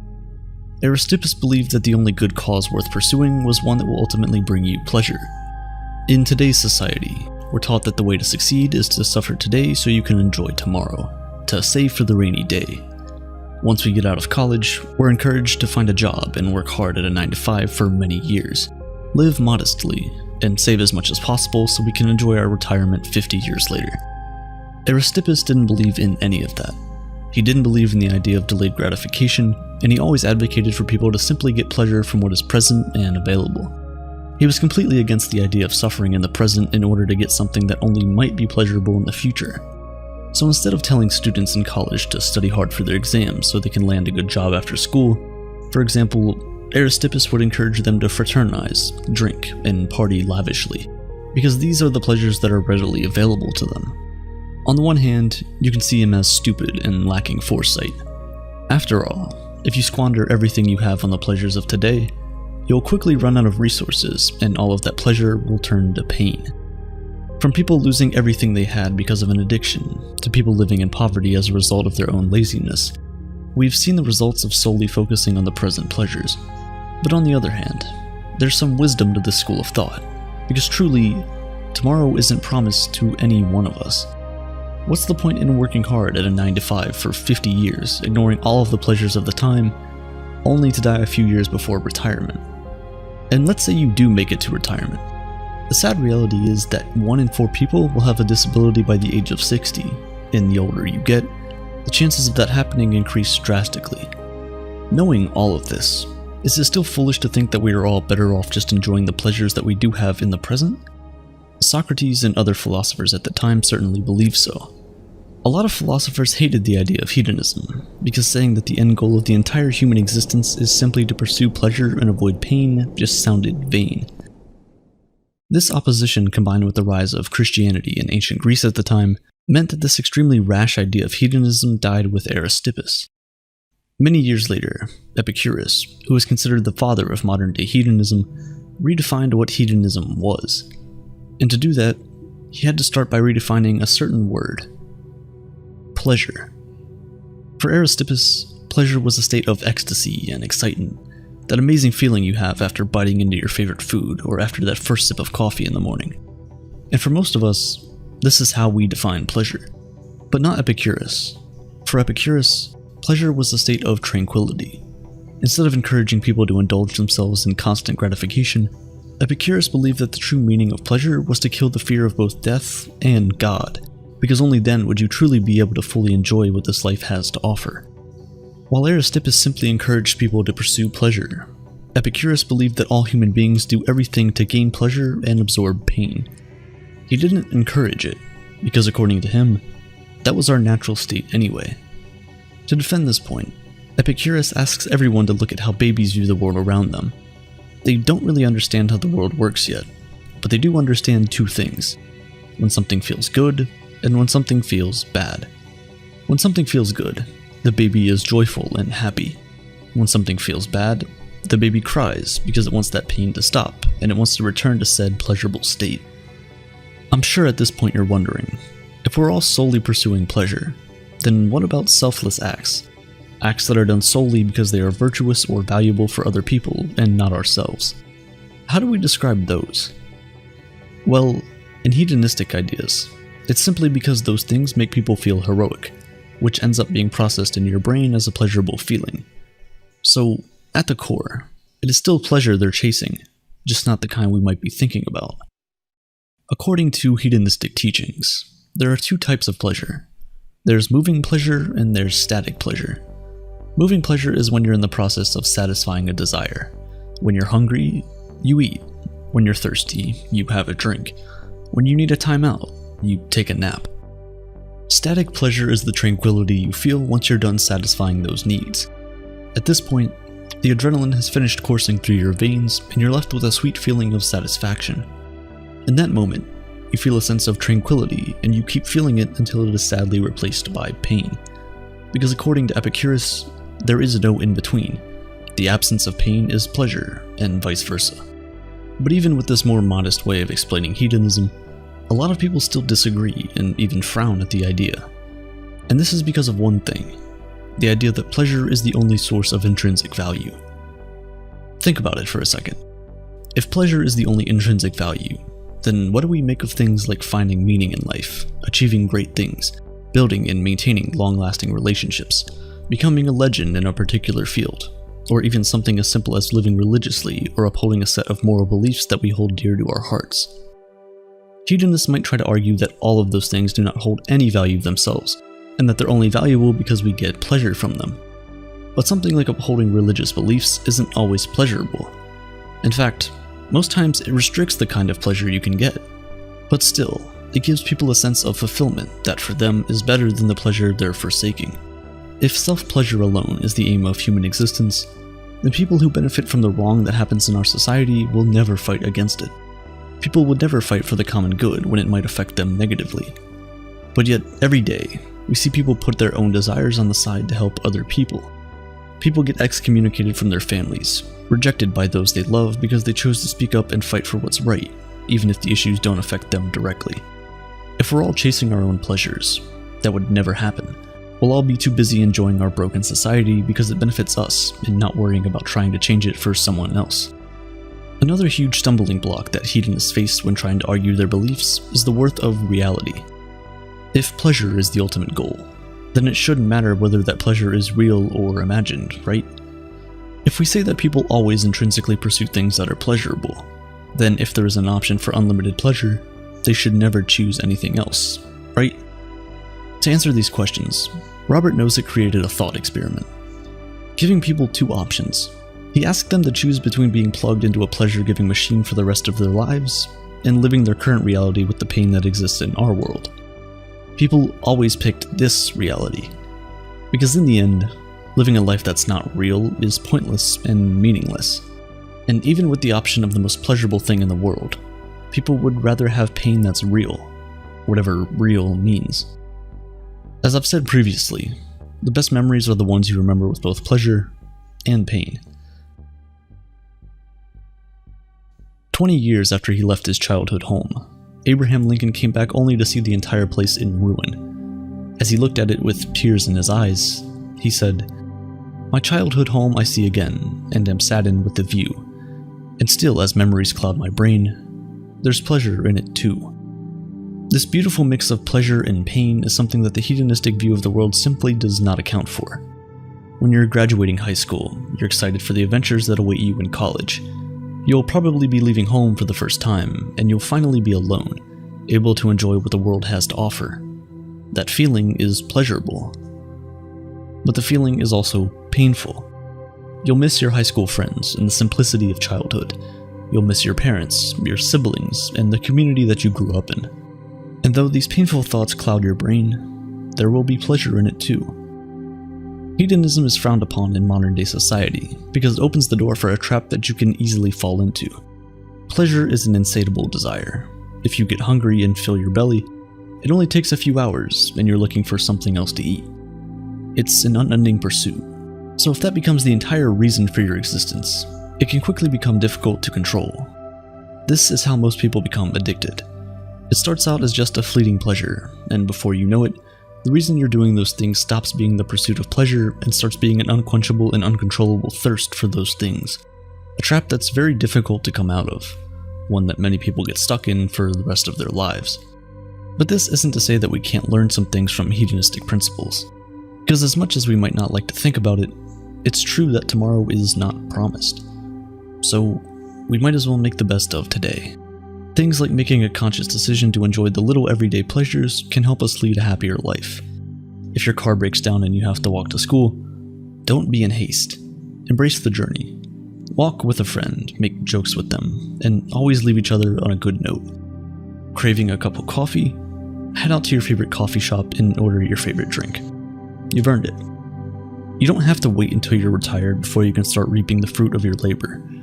Take those vacation days. The promotion can wait a few more months.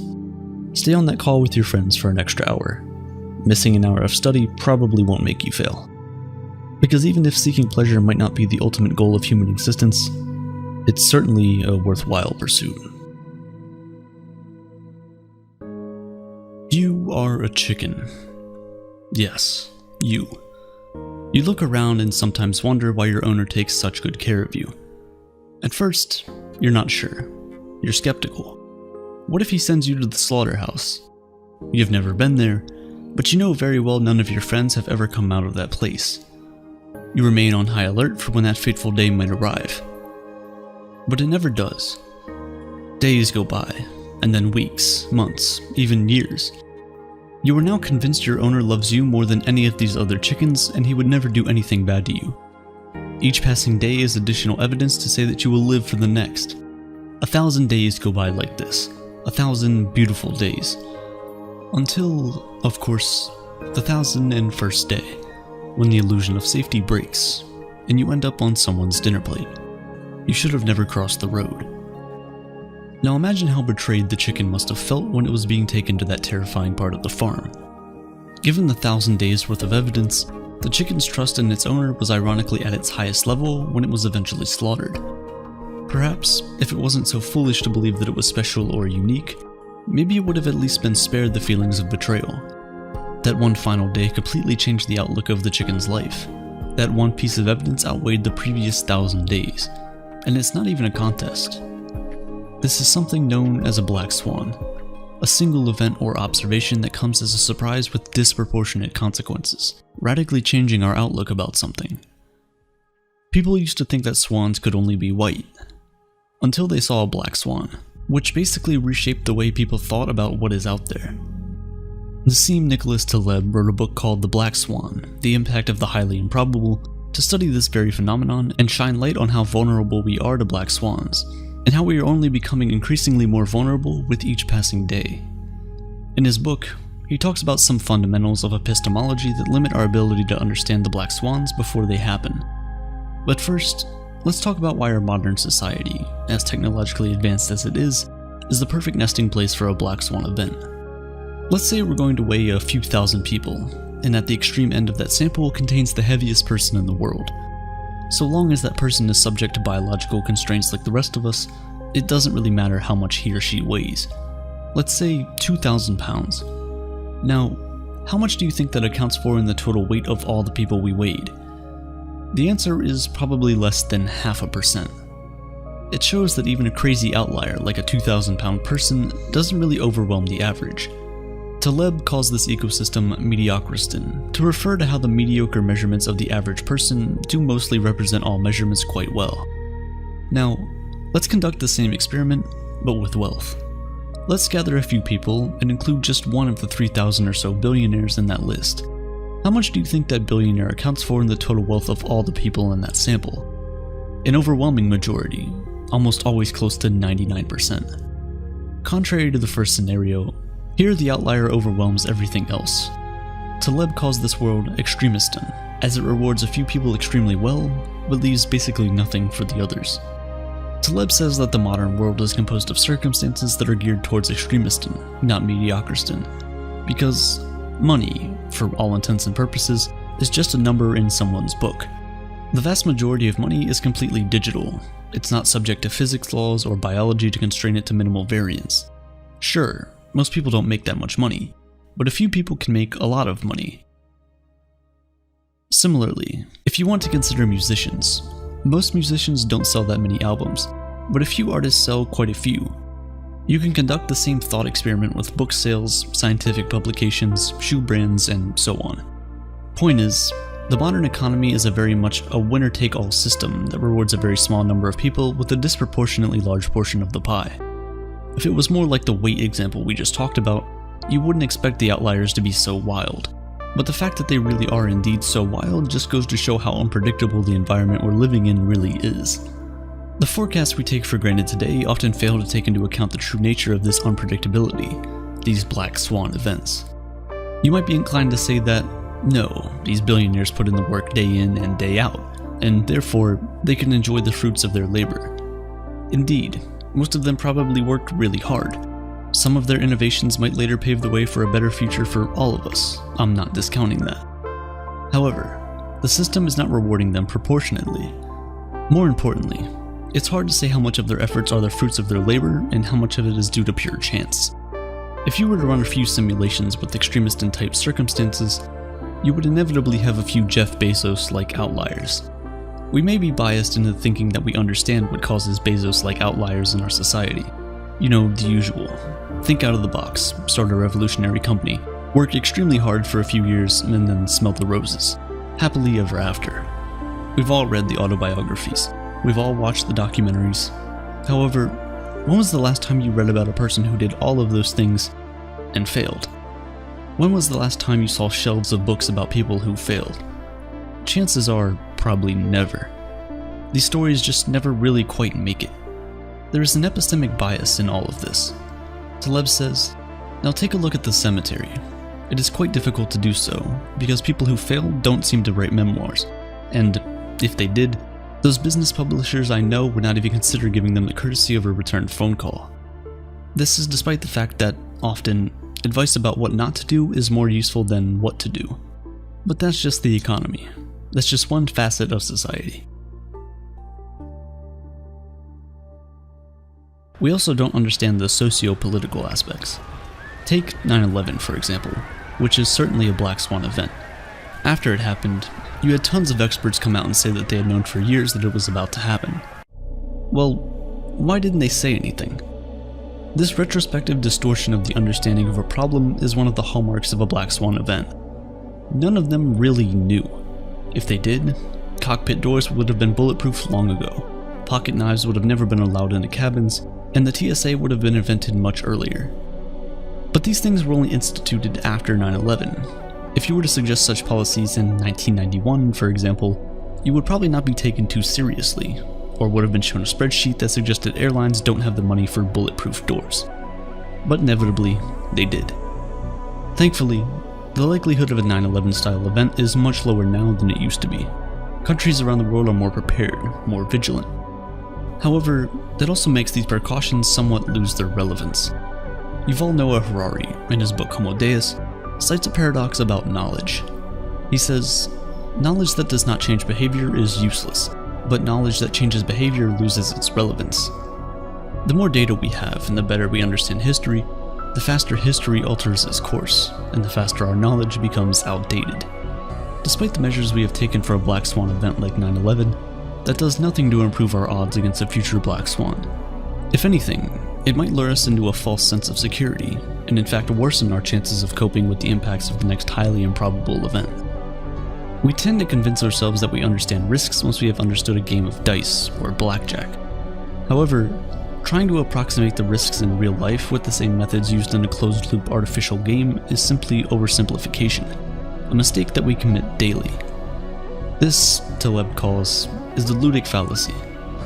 We learn simple games and immediately conclude that the stock market works in the same way, even though one of these things lives in mediocristan and the other lives in extremistan. If the markets were well understood, do you think something like GameStop or AMC would have ever been allowed to happen? Sure, short squeezing is not a particularly new phenomenon, and yet, even a non-black swan event such as this one left even the smartest hedge fund managers scratching their heads and practically chasing bankruptcy. This false sense of understanding makes black swans that much more dangerous. There are other reasons why we are increasingly more vulnerable to black swans. Taleb said whereas in the past people might have been studying different kinds of literature and diving deep into a locally developed set of ideas, today, arguably the most read book is Harry Potter. That's of course not to say Harry Potter is a bad book or anything, but it goes to show that we are much less in tune with each other's ideas, for better or for worse. For the most part, everyone is dealing with generally the same ideas. That coupled with the rising complexity and reach of technology means when something fails, it fails for more people than ever before. The Pakistani government tried to shut down YouTube in Pakistan. It ended up shutting down YouTube worldwide, Taleb cited. We don't understand these things. That's just one way for technology to fail. But it goes to show how interconnected things are. And while that is often touted as a plus, given sufficiently poor luck, that can really spell doom for us all. Take coronal mass ejections as an example. These are regular bursts of radiation from the sun that scientists on Earth know and expect. The largest coronal mass ejection ever on record is the Carrington event in 1859. Its effects were mostly felt by telegraph operators who had some of their equipment burnt from the sudden surge. Most of the world went on without a hitch. On the other hand, if a Carrington-class event were to occur today, with all the grids, electric cars, and equipment that we now have, the damages would be in the trillions of dollars, and repair could take decades, if at all possible. And with each passing day, with each little transition into an electric future, we're becoming more and more vulnerable to such an event. The thing is, this isn't even a black swan event. In 2012, the likelihood of a Carrington event in the next decade was calculated to be around 12%. And yet, despite that high probability, we're not particularly prepared for such an event. Given the esoteric nature of its risk, seemingly low probability but high impact, despite all the mounting evidence, you'll have a very hard time convincing governments to make modifications to power grids to avoid catastrophic failures. So if that's how little we care about an event that we know is bound to occur eventually, imagine how unaware we are of a true black swan. The chicken in the farm, were it to somehow be spared by some miracle, would never trust another human being ever after the betrayal it endured. However, few are ever so lucky. Meanwhile, for the owner, the chicken's death comes as no surprise. It is a routine event, and therefore no black swan. The idea of a black swan is therefore relative to the knowledge one possesses. Hence, our objective is to try and be in the position of the butcher, not the butchered. Taleb says, I worry less about advertised and sensational risks, more about the vicious, hidden ones. Of course, the idea of a black swan also incorporates good things, such as wildly unlikely positive outcomes of chance, otherwise known as life. The odds of being born are 1 in 400 trillion. But to be fair, I just unfollowed my own advice. Such a thing can't really be predicted, can it? For all we know, and for all we don't, being born is an unimaginably unlikely event that nobody really predicted. So if you are alive, whatever that means, in the end, we're actually all the black swans we've been trying to avoid the entire time. Ironic, isn't it? I have a pretty serious confession to make. I don't like Superman.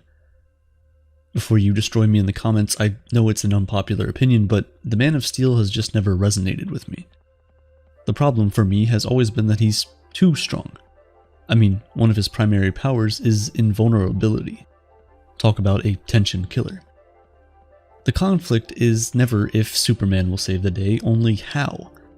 This apparent infallibility extends to his personality as well. He's a character utterly without flaws. The biggest strike against him is that he's too compassionate, and this can sometimes land him in trouble. That's the answer you give when you're asked in a job interview what your biggest weakness is. It's not really a weakness. This relentlessly upright persona and general do-goodery make Superman feel distant. His character is, pardon the pun, completely alien to my own experience, and if I'm being honest, it's not all that interesting. To me, Superman is boring. I prefer my heroes to be messier. Characters like Batman, Wolverine, and Deadpool feel so much more human. They're flawed, they can make mistakes, and sometimes they do bad things for the wrong reasons. And I'm sure I'm not the only one that feels this way. Over the last 2 decades, anti-heroes have become increasingly popular. In fact, the top 3 highest grossing R-rated films of all time are 2019's Joker, followed by both Deadpool movies. But why is this? Why have so many of us turned our backs on characters like Superman and Captain America? To understand that, we first need to figure out what exactly an anti-hero is. Unfortunately, as it turns out, this is easier said than done. We all know an anti-hero when we see one. They're dark, gritty, usually a bit reckless, and make questionable life decisions. However, the term itself is difficult to define. Anti-heroes as we know them today are a relatively new concept, and the parameters are fuzzy at best. At its most basic level, the anti-hero is a subversion of the hero trope. They are whatever a hero is not. In a technical sense, this means giving them characteristics normally reserved for an antagonist. They might drink and curse, have an abrasive personality, or rail against authority. The problem with this description, though, is that its negatively defined meaning is rooted solely in its opposition to something else. This doesn't tell us what an antihero is, merely what it is not. This is further complicated by the fact that what characteristics constitute a hero vary over time and between cultures. Heroes in the truest sense are meant to represent the ideals of a society. They stand as living personifications of the values that citizens should strive to emulate. However, these ideals and values naturally evolve alongside the beliefs and needs of the population. This applies to anti-heroes as well. Traits seen as or anti-heroic change based on the cultural context. In 1962, Canadian missionary Don Richardson traveled to Western New Guinea and Indonesia to try and convert members of the indigenous Sawi tribe to Christianity. He encountered some trouble, though, when his potential congregation identified Judas, not Jesus Christ, as the hero of the story. It turned out that the Sawi people placed a higher value on trickery and deception than sacrifice. They saw Jesus as little more than an unwitting sucker who had been duped by the true hero of the narrative. A better way then of defining heroes and anti-heroes might be by judging them based on their moral consistency. Heroes by their nature are morally consistent. They have a strict set of dedicated principles they follow that guide their actions. Anti-heroes, on the other hand, are morally ambiguous. They operate in gray areas and are more fluid in their decision-making. This ambiguity can manifest either in the anti-hero's own personal ethics or in the way that they are perceived by society. Not every anti-hero needs to be an edgy, homicidal maniac cracking one-liners as they shish kebabs bad guys with katanas. In fact, the classic anti-hero archetype looks a lot less like Deadpool and more like your friendly neighborhood Spider-Man. I know what you're thinking, Spider-Man's not an anti-hero, but even by the traditional definition, he kind of is. When Peter Parker is first bitten by a radioactive spider and gifted with superhuman abilities, he doesn't want to become the savior of New York. He's insecure, anxious, and wavers in his convictions, even allowing a criminal to escape as an act of revenge against a boxing organizer who cheated him out of his winnings.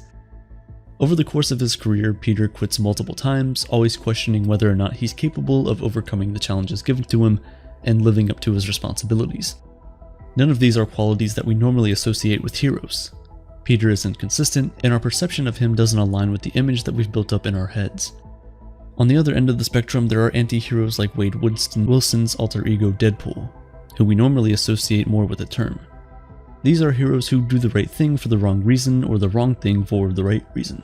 Deadpool is firmly in this camp. Particularly in the comics, he's a mercenary first concerned solely with how any given situation benefits him. Even in the films, his story begins as a revenge trip. Yes, his objective is to take down a cartel of human traffickers manufacturing and selling mutants into slavery, but he's only doing this as retribution for his own disfigurement. His motivation isn't to break up the smuggling ring or free the captives, he just wants to fix his face. To say that Deadpool's morals are loose is generous. He is entirely self-interested, recklessly individualistic, and more than a little murder-happy. If he ends up saving the day, it's typically just an unintended byproduct of his actual goals.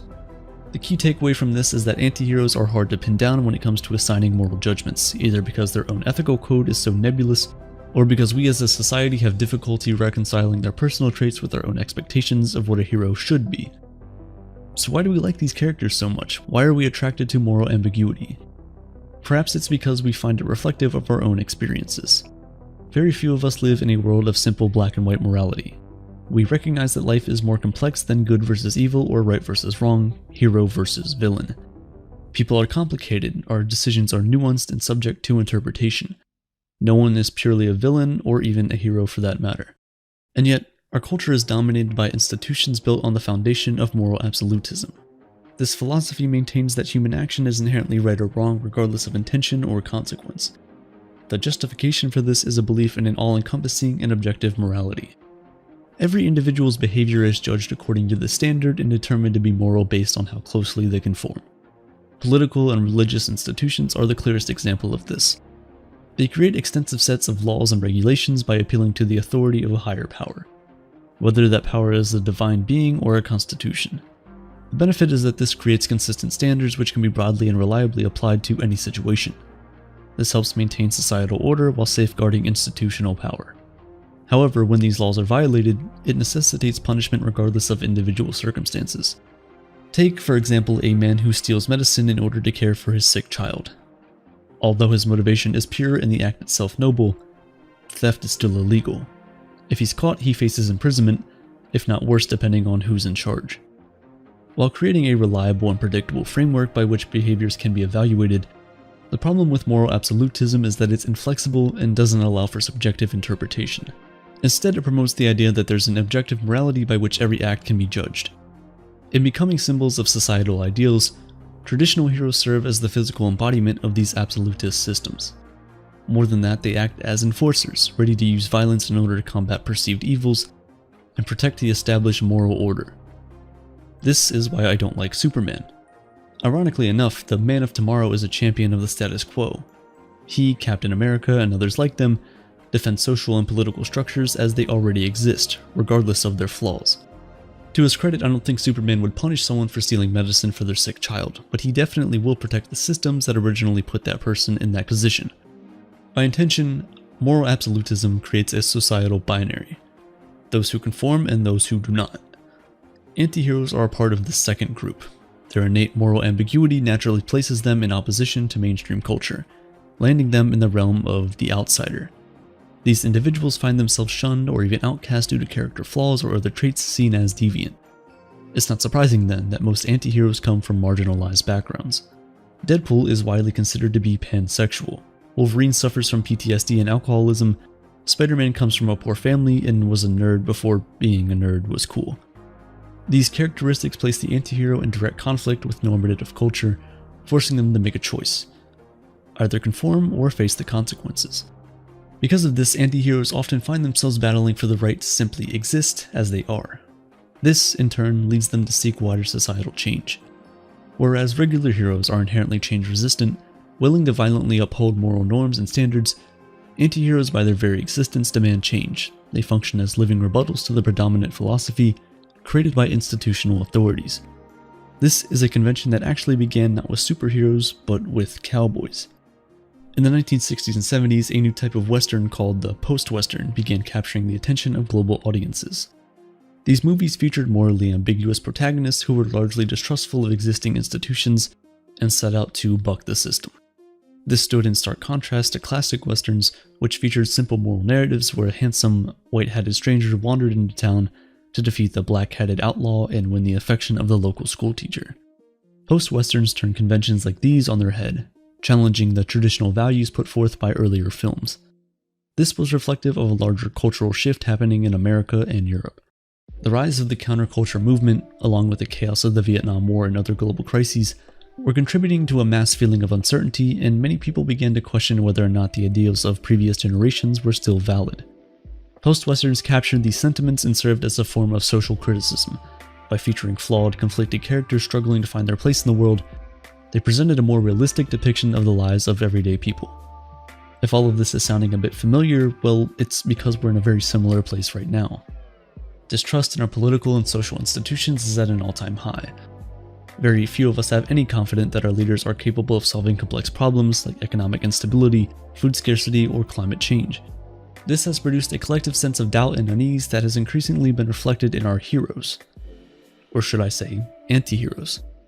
Films like Deadpool, Logan, and Joker functionally serve the same role as the post-Westerns, changing the beliefs championed by earlier generations of heroes. The superhero stories of the 80s and 90s largely represented a return to the classic Western tropes, including black and white systems of morality. This came at a time when the West was running on the high of economic prosperity and the end of the Cold War. Figures like Ronald Reagan and Margaret Thatcher advocated for a revival of traditional values, which in turn gave rise to a new form of absolutist morality. It's no coincidence that Reagan, himself a retired actor with a few westerns under his belt, frequently wore a cowboy hat. But it's easy to claim that your moral worldview is the right one when everything is going well. Flash forward a few decades and you have 9/11, the War on Terror, the 2008 Great Recession, and COVID-19. Crisis after crisis has challenged the fundamental ideas that shape our culture and revealed monumental cracks in the structures meant to guide our lives. The popularity of anti-heroes represents a shift in our collective thinking. We like them because they offer us an alternative to the ethical ideals advocated by the institutions that have failed us. We identify with the struggles of anti-heroes because we too reject contemporary values and want to see them replaced with something better. However, this begs the question, what comes next? The age of the anti-hero will one day end, probably sooner than later, and it's hard to know what will replace it. Will we once again return to an era of strict absolutist morality, or will we be able to invent something better, something more nuanced and capable of dealing with life's ambiguities? Whatever it is, let's just hope it comes with a few less Supermen.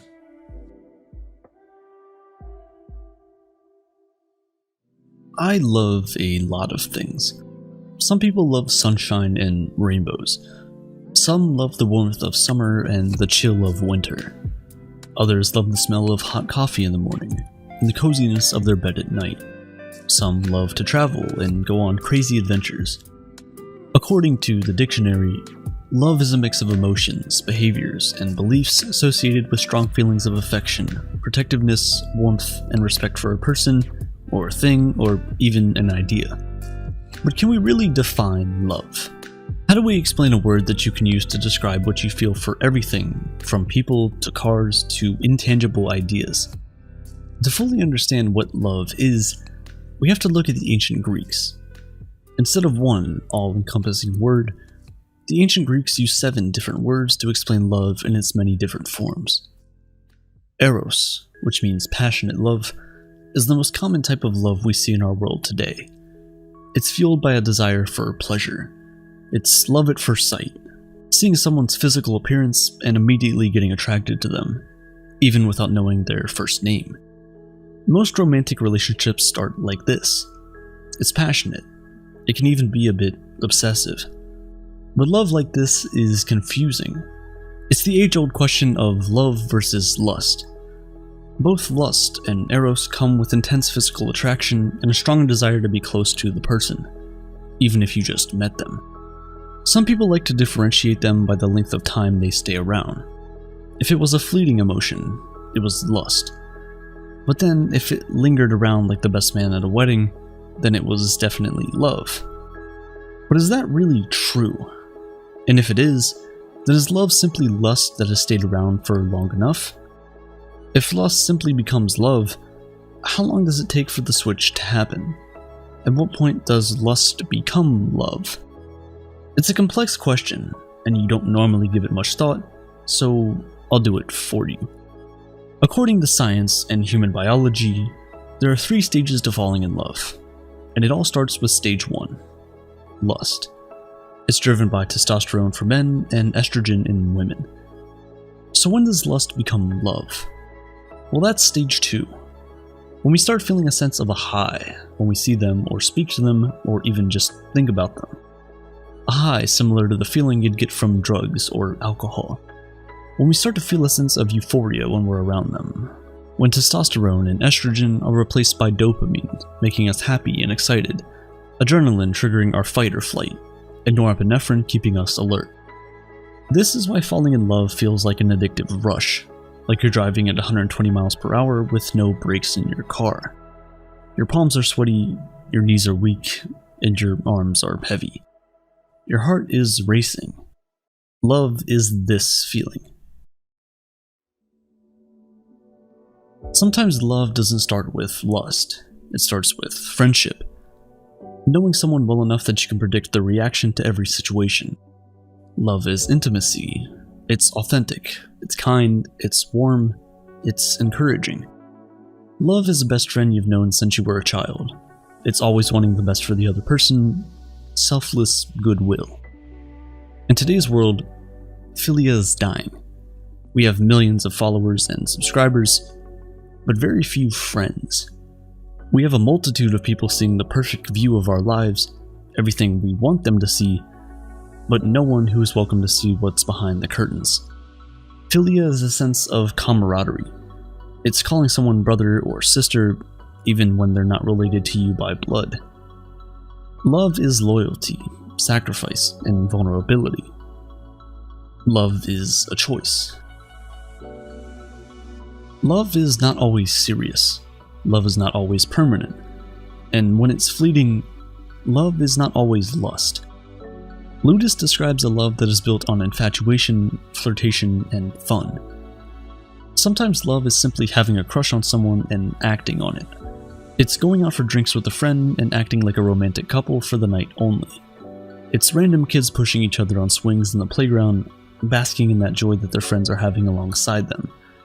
It's going to the club and dancing with strangers, or singing karaoke in a room full of people you've just met. Sometimes love is casual, exciting, fun. It doesn't need any obligations or implications to be love. Love doesn't need physical attraction to be love. Love doesn't even need friendship to be love. Love simply is. We often say that love involves commitment, time, mutual trust, and acceptance between two people. But is that really the case? Because none of this exists between a mother and her child. But love does. The truth is that sometimes we can love someone even when we don't like them. If you have any siblings, I'm sure you'll understand the concept a lot. The Greeks called it storge, unconditional familial love. The kind of kinship love that only exists between family members. And of course, family does not mean you have to be tied by blood. Lifelong friends who become family, adopted children, step-parents, when we consider someone our family, we often develop a need to protect them, even when they might not be the nicest people to hang around with. Storge is a strange type of love. Most times when we love someone, we are drawn closer to them. We want to spend all of our free time with them, go on adventures with them, laugh, smile, cry, do everything with them. But sometimes love is wanting to go home, even when you might not talk to the people there very much. It's simply a sense of security, like a weighted blanket. This love is being able to give someone a kidney without hesitation, but not your phone's charger.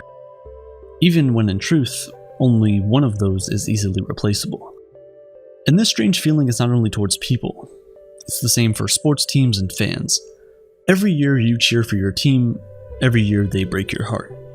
Yet the very next year, you glue back the millions of pieces and wear the badge with the pride chanting, "This year will be our year." Because love is unconditional. It's not dependent on who the person is or what they can give to you. Love is a one-way ticket. It's loving someone even when they might not have the ability to love you back.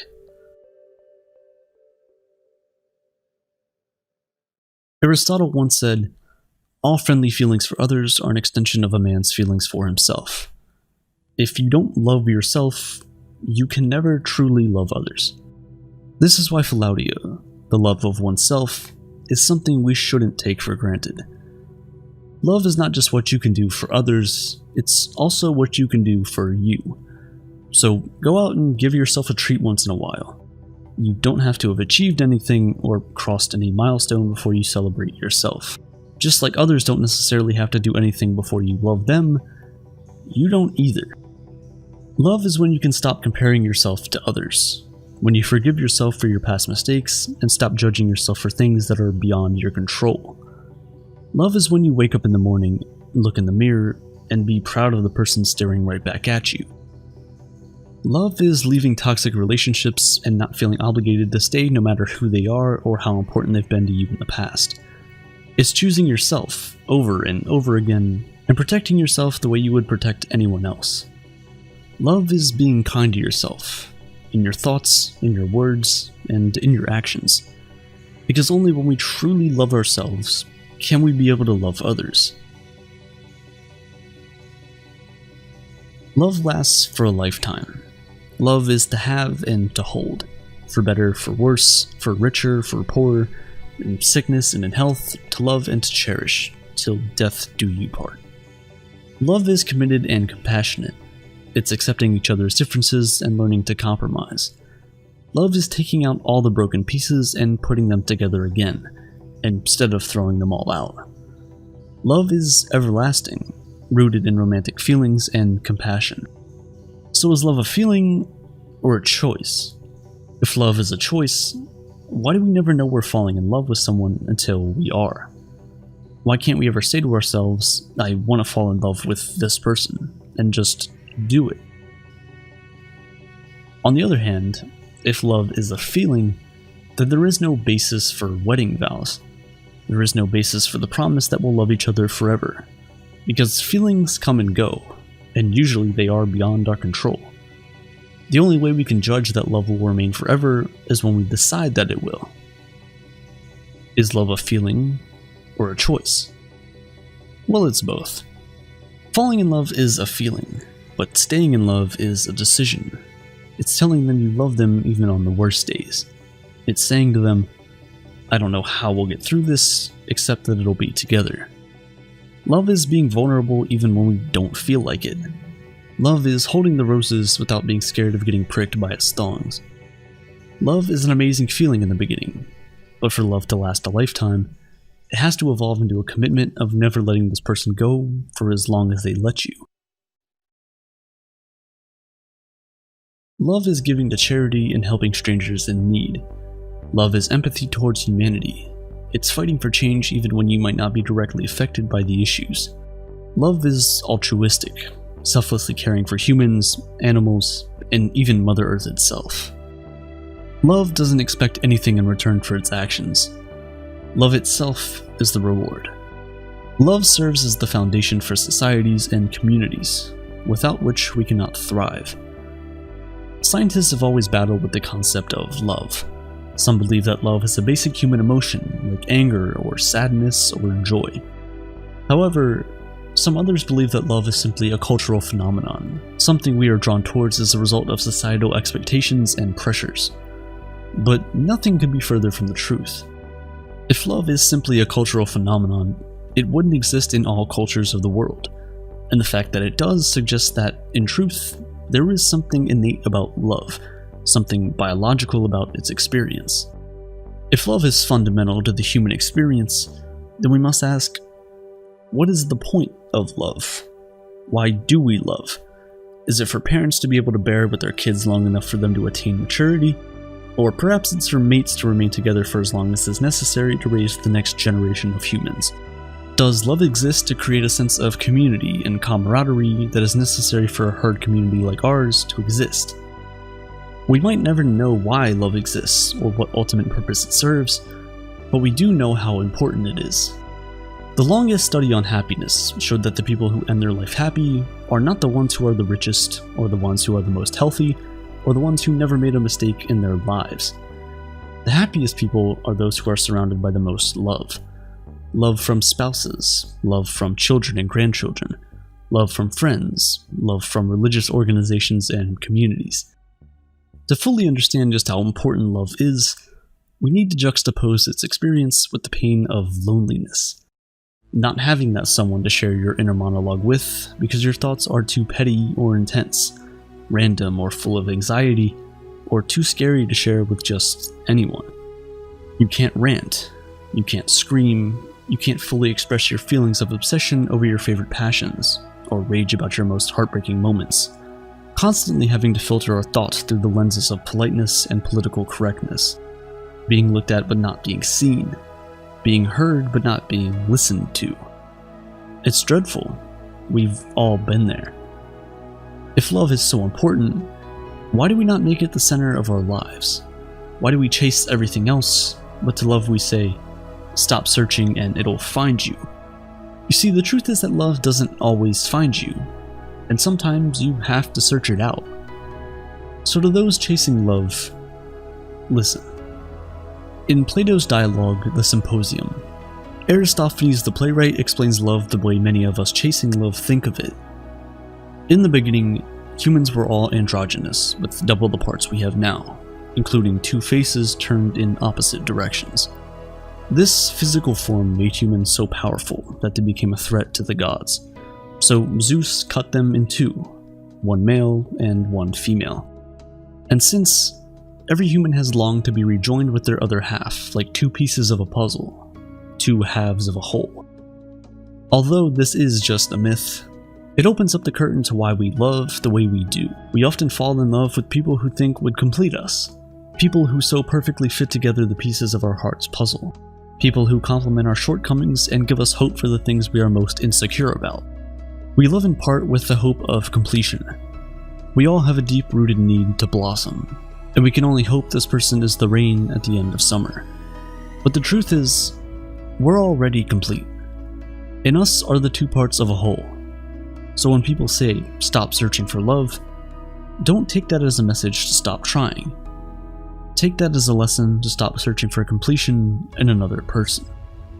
At the end of the day, only when you truly love yourself and completely understand the weight that carries, can you love others the way they deserve to be. It all starts, and it all ends, with you. I was having dinner with two friends recently. They're a couple, but as we sat down to eat, I could tell there was tension between them. They weren't speaking to each other for the first 10 minutes of the meal and gave short answers to all my questions. After a moment of pure silence, something strange happened. My body started to tremble ever so slightly. I turned my head away from my friends and coughed. I was doing whatever I could to conceal what was actually happening. I didn't want them to know that I was laughing. We know a lot about human behavior. We eat for energy to keep us moving. We blink to keep our eyes moist and sweep away dust particles. We breathe to bring more oxygen into our blood and expel carbon dioxide. We yell to get the attention of someone or a group. We cough to clear our throats and airways of germs, mucus, and dust. We shiver to warm up, and we sweat to cool down. We understand a lot about why humans do the things they do, but one behavior that isn't so easy to pin down is laughter. Why do we laugh? What purpose does it serve? And why do we seek it through friendship and humor? We laugh for many different reasons. When we hear a joke or a friend says something clever. When we're surprised by something or there's tension in the air and we know we really shouldn't be laughing. Have you ever been in a fight with someone and you just both start laughing? Or even more likely, only one of you laughs and it just makes things a whole lot worse. Some people laugh all the time and some only laugh when physically tickled. Some of us laugh at pain and suffering and others laugh through tears. There are many routes to laughter that are all very distinct, which is why it's difficult to explain why we do it. This subject hasn't been widely discussed, but several philosophers devoted some brief consideration to the subject. Plato, for one, had a low opinion of laughter and the humor intended to inspire it.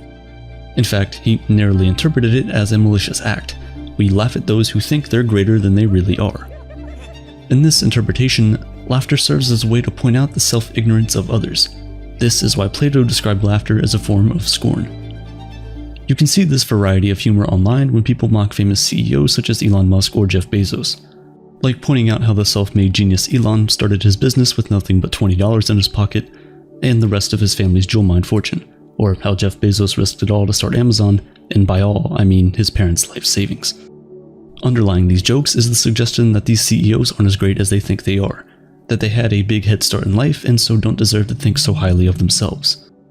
Like Plato, medieval Christian institutions also condemned laughter. For the Christians, laughter was a sign of a lack of self-control. They hated it so much that when the Puritans ruled England in the mid-17th century, they outlawed comedies. Imagine being burned at the stake for telling your mate why the chicken crossed the road. Hobbes and Descartes also described laughter as a feeling of superiority, but for these two philosophers, it was about exerting our intellectual superiority over others or our past selves. Like when people mock anti-vaxxers and flat earthers, or when they mock pro-vaxxers and round earthers, or when that cousin at the dinner table says The Big Bang Theory is the funniest TV show and you laugh sarcastically, because you think they only said it to make everyone think they're smart. I think it's fair to say that we all do at least occasionally laugh from a sense of superiority, but does that cover all or even most of the instances we laugh? Obviously, we don't think this way anymore, or at least not quite as pervasively. Laughter is still a taboo in some social settings, like during a sermon or at a funeral. But we appreciate laughter more now, and even value it. For over 100 years, we've been watching people make us laugh in film and television. We go to live stand-up comedy shows and sketch performances. We seek it out and are not ostracized from society for doing so.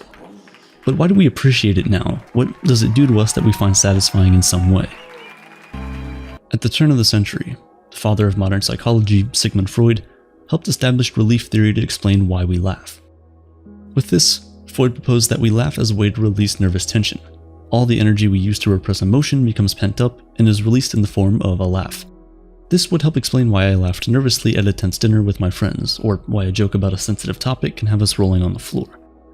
This reminds me of a time my brother got so mad at me that he took $50 out of my wallet on the table, went to the bus station, and left town. 12 years later, he reached out to me for the first time since leaving. He said he was so relieved to hear my voice and was coming back to visit.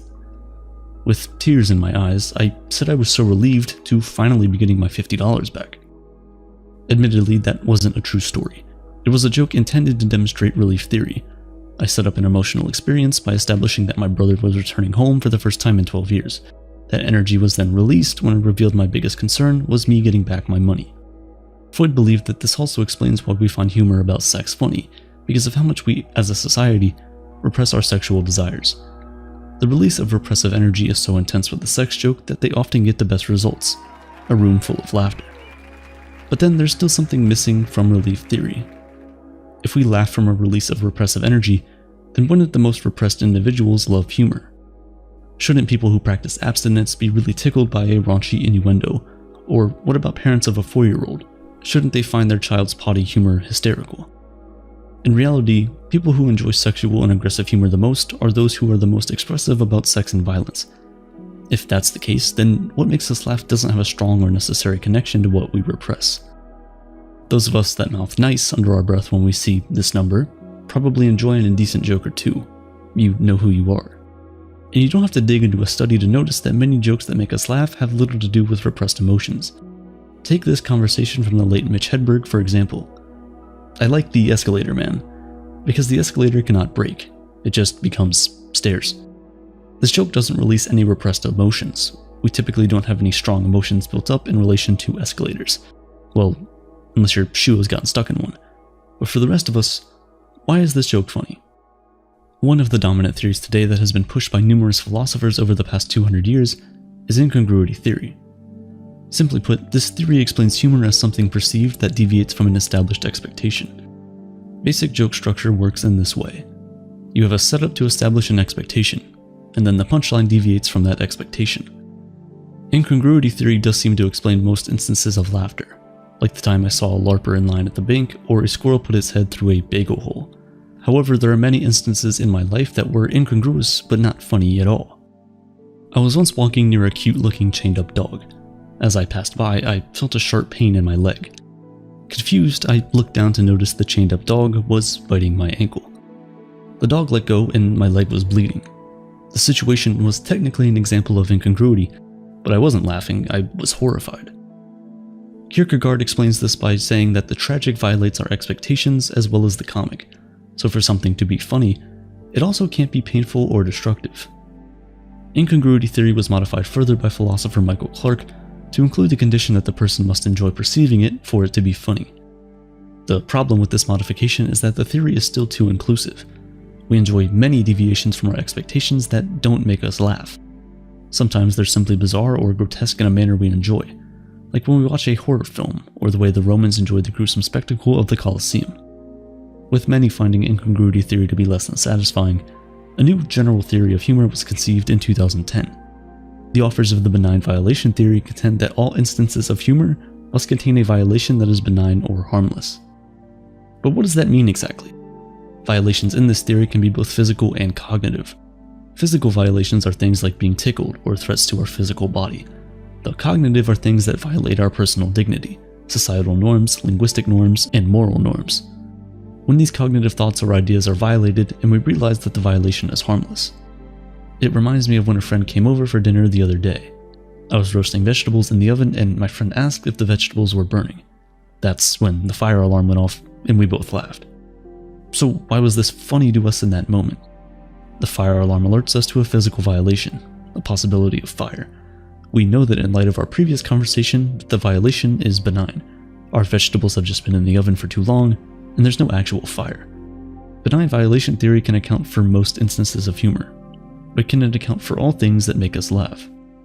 Dr. Robert R. Provine, a professor of psychology and neuroscience, put forward the idea that most laughter isn't triggered by formal jokes, but rather by everyday communication. In a study he conducted, Dr. Provine and some graduate students listened in on average conversations in public. What they found was surprising.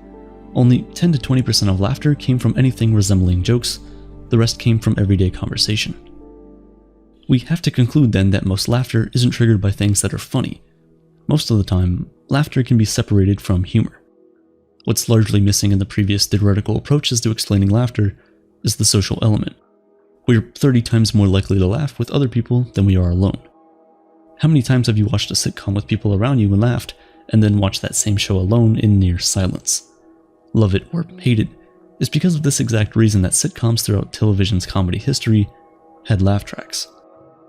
The TV shows were trying to simulate the social experience of laughter, and studies have shown that they actually worked. On average, people laugh more at a show when there's a backing track.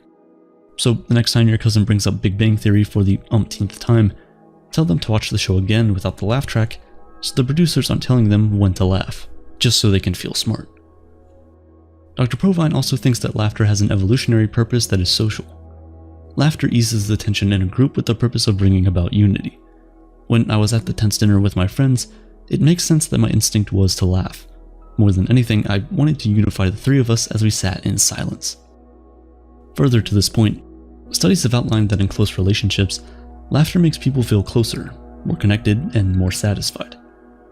It may be cliche to say, but there's truth to the common phrase, couples that laugh together, last together. If Dr. Provine's evolutionary theory is true, then laughter serves a very important place in our society, to bring us together. In light of all the theories we've explored and studies we've considered, how should we go about trying to make people laugh? If we use benign violation theory to construct a joke, we know that to make a group laugh, we need to poke fun in a well-intended way. But what if part of your audience doesn't think your violation is harmless? What if they're hurt or offended by your joke? When our jokes target groups of people by race or gender, for example, they might seem benign to those people outside the targeted group of the joke. But what about those within it? If the evolutionary purpose of laughter is to unite a group, what are the ethical considerations with jokes that divide? This is the dark side of humor. As much as it can make people feel like they belong, it can also exclude others from the group. That's why we have the expression, inside joke. It's this side of humor that Plato described as scorn, and though there's much more to humor than Plato's cynical take, he did consider a specific use of laughter that is real and malicious. That leaves us with an important question to consider. When we make a joke, should our aim be that everyone finds the violation harmless?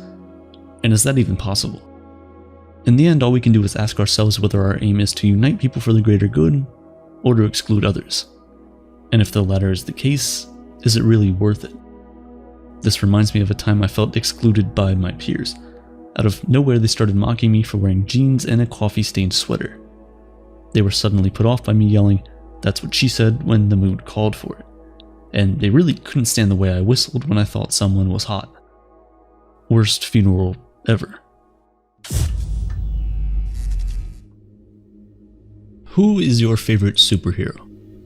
There are so many to choose from that it can be tough to pick just one, but for millions of people, the answer is undoubtedly Black Panther. Portrayed on the big screen by the beloved Chadwick Boseman, Black Panther was an instant global phenomenon. Millions of moviegoers the world over flooded into theaters, some more than once, to escape into the colorful, Afrofuturist nation of Wakanda and watch the daring exploits of King T'Challa.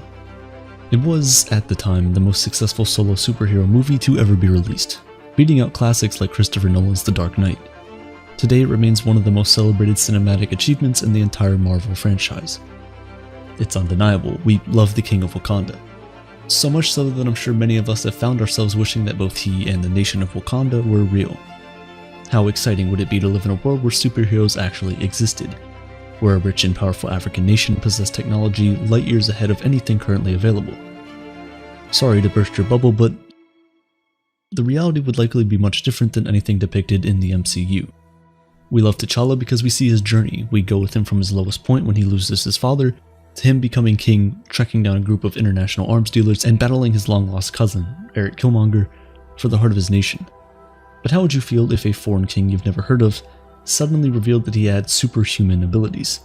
And more than that, that his country controlled greater technology and more wealth than any other nation on the planet? Would you still love Black Panther then?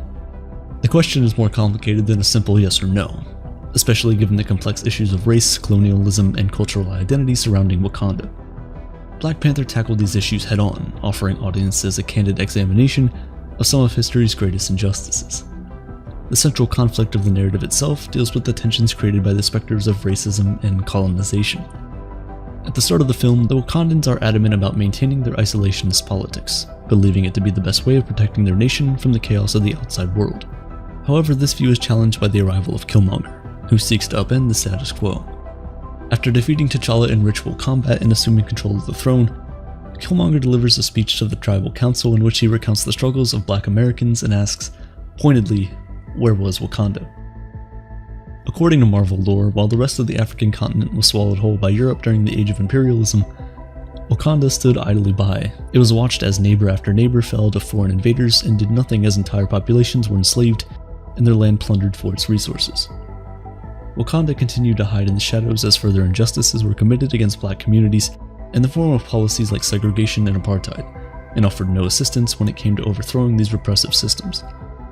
While it's likely that many black people around the world would welcome the sudden entrance of a hyper-advanced African nation onto the world stage, others might share in Killmonger's sentiments and harbor varying degrees of resentment. This could make for some awkward political situations, especially regionally. Wakanda's vast fortune and technological supremacy would immediately position itself as the head of the African Union, dramatically reorienting the continent's balance of power, to say nothing of the rest of the planet. African leaders might demand that Wakanda share its advanced technology, or even its wealth, to make up for historic failures. Those not of African descent would probably be suspicious and maybe even fearful of the sudden change to the existing geopolitical order. Even more so after learning that the country in question is led by a king with superhuman abilities, the nature of which would likely remain a highly guarded secret. A massive PR campaign would have to be launched to try and portray T'Challa as a magnanimous and peaceful ruler, but undoubtedly the idea of literal God King leading the world's most technologically sophisticated military would be too much for many people to accept. Critics would be quick to point out the lack of democratic representation in Wakanda, as well as the obvious problems of having a hereditary monarchy. Sure, T'Challa may be a benevolent leader, but what about the next guy? What would happen if, for example, a long-lost relative who didn't share in T'Challa's humanitarian worldview somehow took control of the country? It wouldn't be too hard to imagine a scenario where a conquest-driven warrior king sought to expand Wakanda's borders. T'Challa, and in fact the entire nation of Wakanda, would become a highly divisive topic both among world leaders and individual citizens in a similar way to nations like Saudi Arabia and Russia today. This could lead not to just anti-Wakandan protests, but possible assassination attempts as both disgruntled governments and fearful citizens aim to remove this new threat. This exact scenario serves as a premise for the Amazon series The Boys, a superhero parody in which a band of vigilantes attempts to take down an Avengers-style group called the Seven. The Seven are a tyrannical and corrupt team of superhumans who use their powers to serve their own selfish desires while enriching their corporate benefactor, Vought International. Their exploits consistently lead to the injury and death of innocent bystanders, but this collateral damage is covered up by Vought, which markets the group as saviors of humanity. The Seven's recklessness fuels public resentment, and a ragtag assembly of super-powerless vigilantes known as the Boys form to try and assassinate them. The Boys is representative of a very real fear ordinary citizens have of the ultra-powerful. It's safe to assume that most people would be suspicious of an elite group of individuals with genuine superhuman abilities. It's important to remember that T'Challa isn't alone in the Marvel Universe. There's a whole ensemble of characters ranging from certified good guy Captain America to the genocidal Thanos. So if Black Panther exists, so should the others.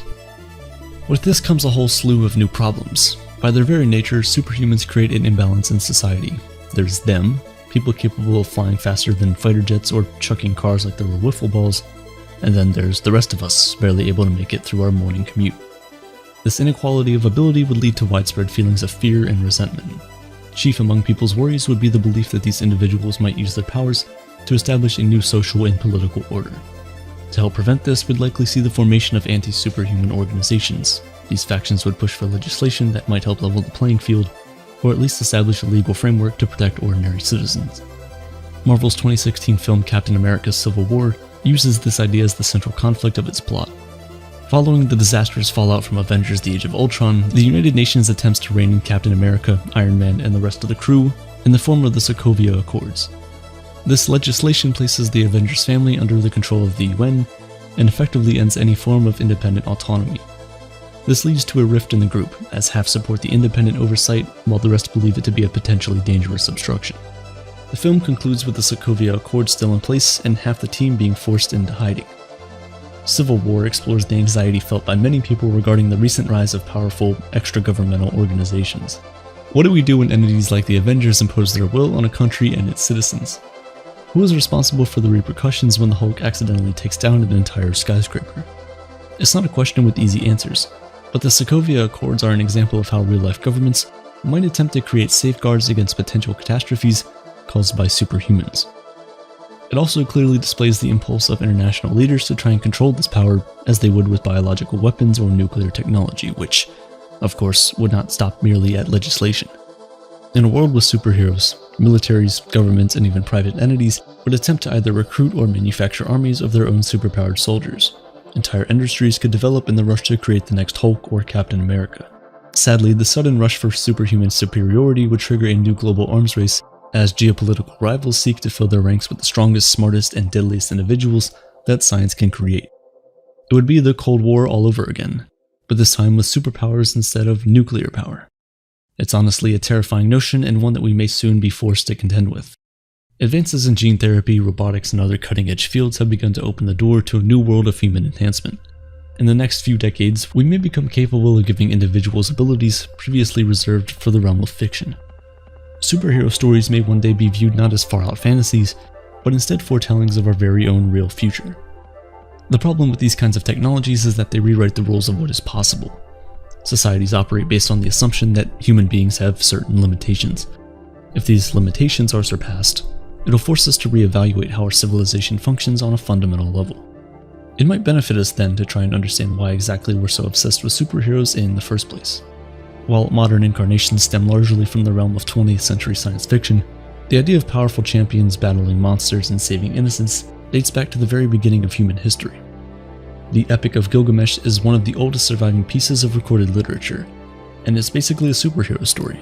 It tells of a legendary king with super strength, prophetic abilities, and unparalleled fighting skills who goes on a series of quests that culminate in the search for immortality. Over the course of his adventures, Gilgamesh slays demons, travels to the underworld, and undergoes a series of trials, but ultimately fails in his goal of learning the secrets of eternal life. Though initially despondent, his defeat leads him to accept his human limitations and instead learn what it means to live a good life. The story is a template for the epics that filled ancient literature. Gilgamesh's character provided direct inspiration for the demigod Hercules and heavily influenced the Greek poet Homer, whose work is filled with seemingly superhuman protagonists. These early heroes were created to serve as models of their society's virtues, instilling the values of bravery, fortitude, and honor into citizens. And just like the superheroes of today, these characters weren't perfect. Rather, each had tragic flaws that routinely led to disaster for themselves and those around them. Their strength wasn't in being able to perform astounding feats or slay countless enemies, but in their ability to face their flaws and learn from them. In fact, the archetypal plot structure of these stories, known as the hero's journey, provides a clear formula for personal growth. By leaving a place of comfort, encountering obstacles, and confronting our weaknesses, we're able to change for the better and hopefully return as a more complete version of ourselves. At the end of Black Panther, T'Challa is able to reconcile his political beliefs with that of his cousin. Although he rejects Killmonger's call to wage war against former colonial oppressors, he realizes that Wakanda's period of isolationism must come to an end. Heroes like Black Panther and Gilgamesh serve as role models we're meant to look to for inspiration. They represent the best in us and provide examples of how we might overcome difficulties in our own lives. We love superhero stories because they give us hope that we too are capable of great deeds, and because they serve as a reminder that every single one of us has the ability to change the world. So what if Black Panther was real? We may never know. But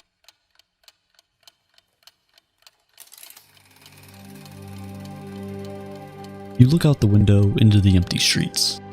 No sounds of kids running around, no noise of busy streets littered with both cars and pedestrians. The city is silent. The pigeons don't even group up anymore, because there's no one to feed them.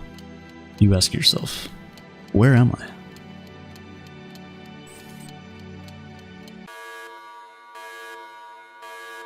Your alarm rings. It's 9 a.m. Time to resume work at the office for the day. With a sad face, you walk to your desk, open up your computer, and sigh. I miss the old days, you say to yourself. This is nostalgia. It's the burning desire to go back to the past, to live the life we once had, or perhaps only a romanticized version of it. We want experiences, places, things, people, and even ourselves to go back to being what they once were. We remember our childhood memories without all the awkwardness, our first love without the reason we're no longer with them, our first kiss without the terrible acne we had. We remember a romanticized version of our past, one without the flaws, one where we know what's going to happen next, and one where we can tell what consequences our actions will have before we take them. It often happens when we see, hear, or even smell something that reminds us of the past and the life we once had. The best example of this is in relationships. People often leave relationships because it wasn't a good experience for them. But a few months down the line, and they begin to start missing the connection. They feel like maybe it wasn't as bad as they remember. Their memories begin to filter out all the bad that happened, and they're left with feelings of a nostalgia about a romanticized version of what the relationship was. Oftentimes, they go back, only to get hurt all over again.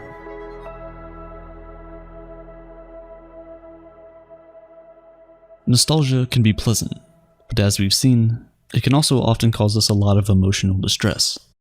The 17th century Swiss physician Johannes Hofer, who came up with this name, classified nostalgia as a mental disorder. No one could understand why anyone would want to dwell in the past without that being the case. And for a long time, that's what nostalgia was, until one lunch in 1999 in Southampton, England. Konstantin Sedekidis had just recently moved to the University of Southampton and was having lunch with a colleague. He explained to this colleague that he was generally doing well, but a few times a week, he was hit with nostalgia of his former home at the University of North Carolina. He longed for the time with his friends, the basketball games. He longed for his old life. His colleague, who was a clinical psychologist, made an immediate diagnosis. Depression, he said. Just like the 17th century Swiss physician, this psychologist couldn't fathom why anyone would want a time that was already gone, a life they had already lived. But he knew this wasn't true. Konstantin denied being depressed, explaining to his colleague that he didn't feel any pain. He said, "I told him I did live my life forward, but sometimes I couldn't help thinking about the past. And it was rewarding. Nostalgia made me feel that my life had roots and continuity. It made me feel good about myself and my relationships. It provided a texture to my life and gave me strength to move forward. And this was the start of a drastic change. Everything we knew about nostalgia was about to take on a new form. Perhaps it wasn't as bad as we thought. It might not even be bad at all." Through Konstantin's research, the word nostalgia has slowly lost its negative reputation, but not entirely. You see, nostalgia is a bittersweet emotion. On one hand, it brings us comfort and makes us feel loved and connected when we remember all the times our loved ones cared for us, or of a time in our life where everything was going right. On the other hand, it makes us feel sad that those things are gone and scared that we might never experience them again. A great example of this is when Abraham Lincoln visited his childhood home after 20 years. He arrived and found the place in ruin. Saddened by what he saw, he wrote this poem. "My childhood home I see again and saddened with the view. As still as memory clouds my brain, there's pleasure in it too." Because although it saddened him to see that he would never be able to experience those emotions again, remembering the times he spent in the house and the happiness it brought him when he was younger brought happy thoughts to his memory. Positive feelings of nostalgia make you thankful for what you've had and give you the desire to keep moving forward. Perhaps you might even be able to recreate that amazing feeling or even experience something better in the future. Negative feelings of nostalgia, however, make you feel like your life was better in the past. You might even start to beat yourself up for choices you made in the past because you think whatever decisions you made are negatively affecting your life today. You get stuck in a cycle of thoughts about the past that basically leaves you frustrated, defeated, and stuck. When things like that happen, it's often because you haven't taken the time out to process that experience. It has happened, but you didn't give your brain enough time to mourn it and move on from it. You put up a wall, you seal it away as many of us do. However, once you can truly process the experience and come to terms with what came from it, you'll stop experiencing the negative nostalgic feeling that's associated with that particular memory.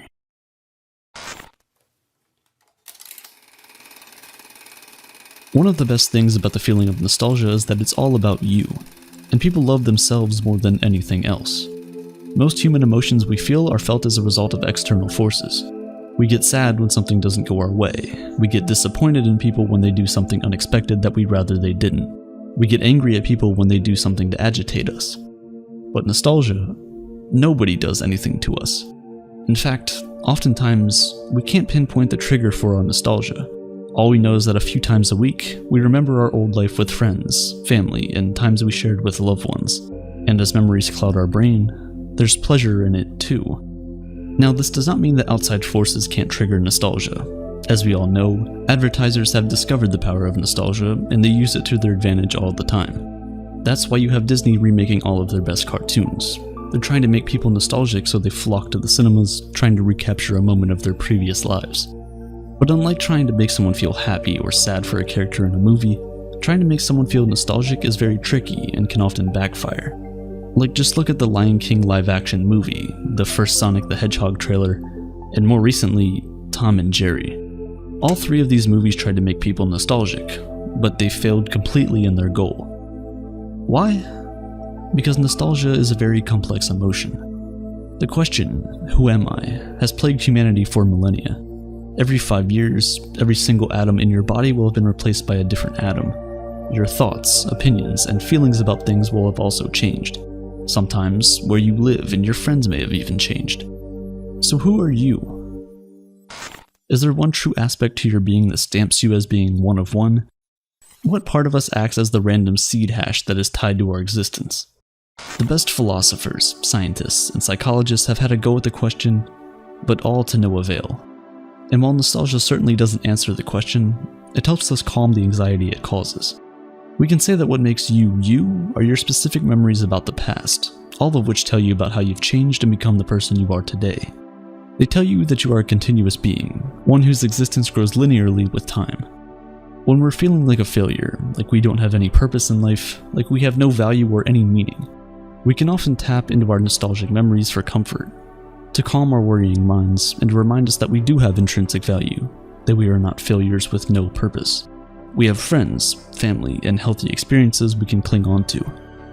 Nostalgia usually happens when there's a major life transition, like when you're going off to college, moving to a new city, traveling across the world, or getting married. It's like our brains are trying to grab hold of who we were even as we're still learning who we are and discovering who we want to be. Right now, people are feeling nostalgic more than ever, and honestly, that's exactly what a year in lockdown will do to you.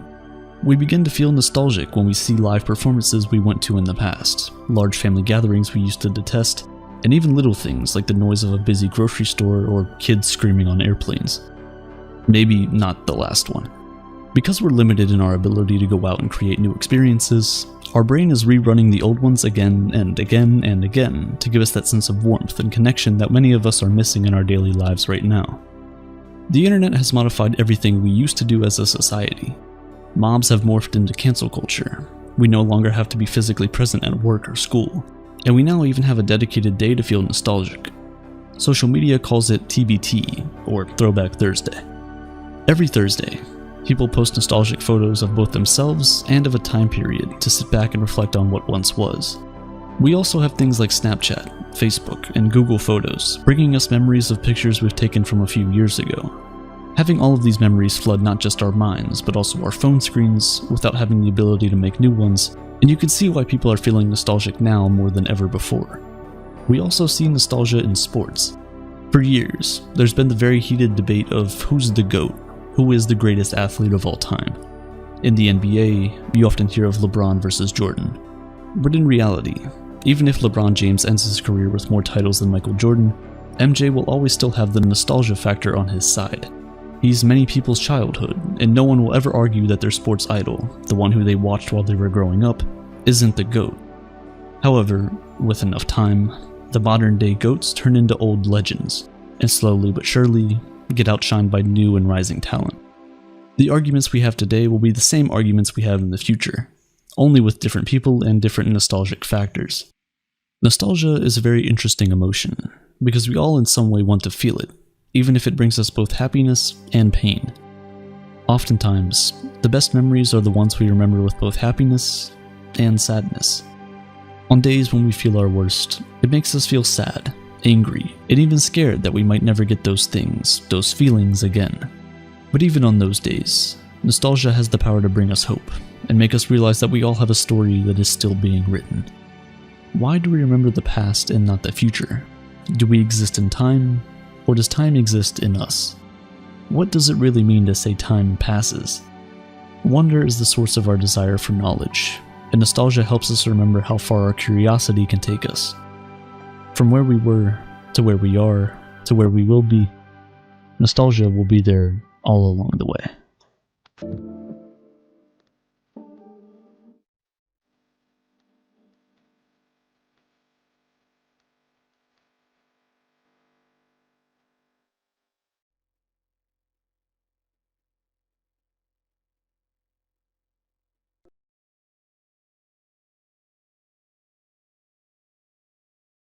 There was once a young woman named Cassandra, said to be so beautiful that even the gods couldn't look away.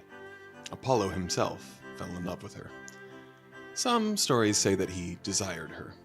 Others say that he wanted her devotion. Either way, he made her an offer that no mortal could refuse. He granted her the gift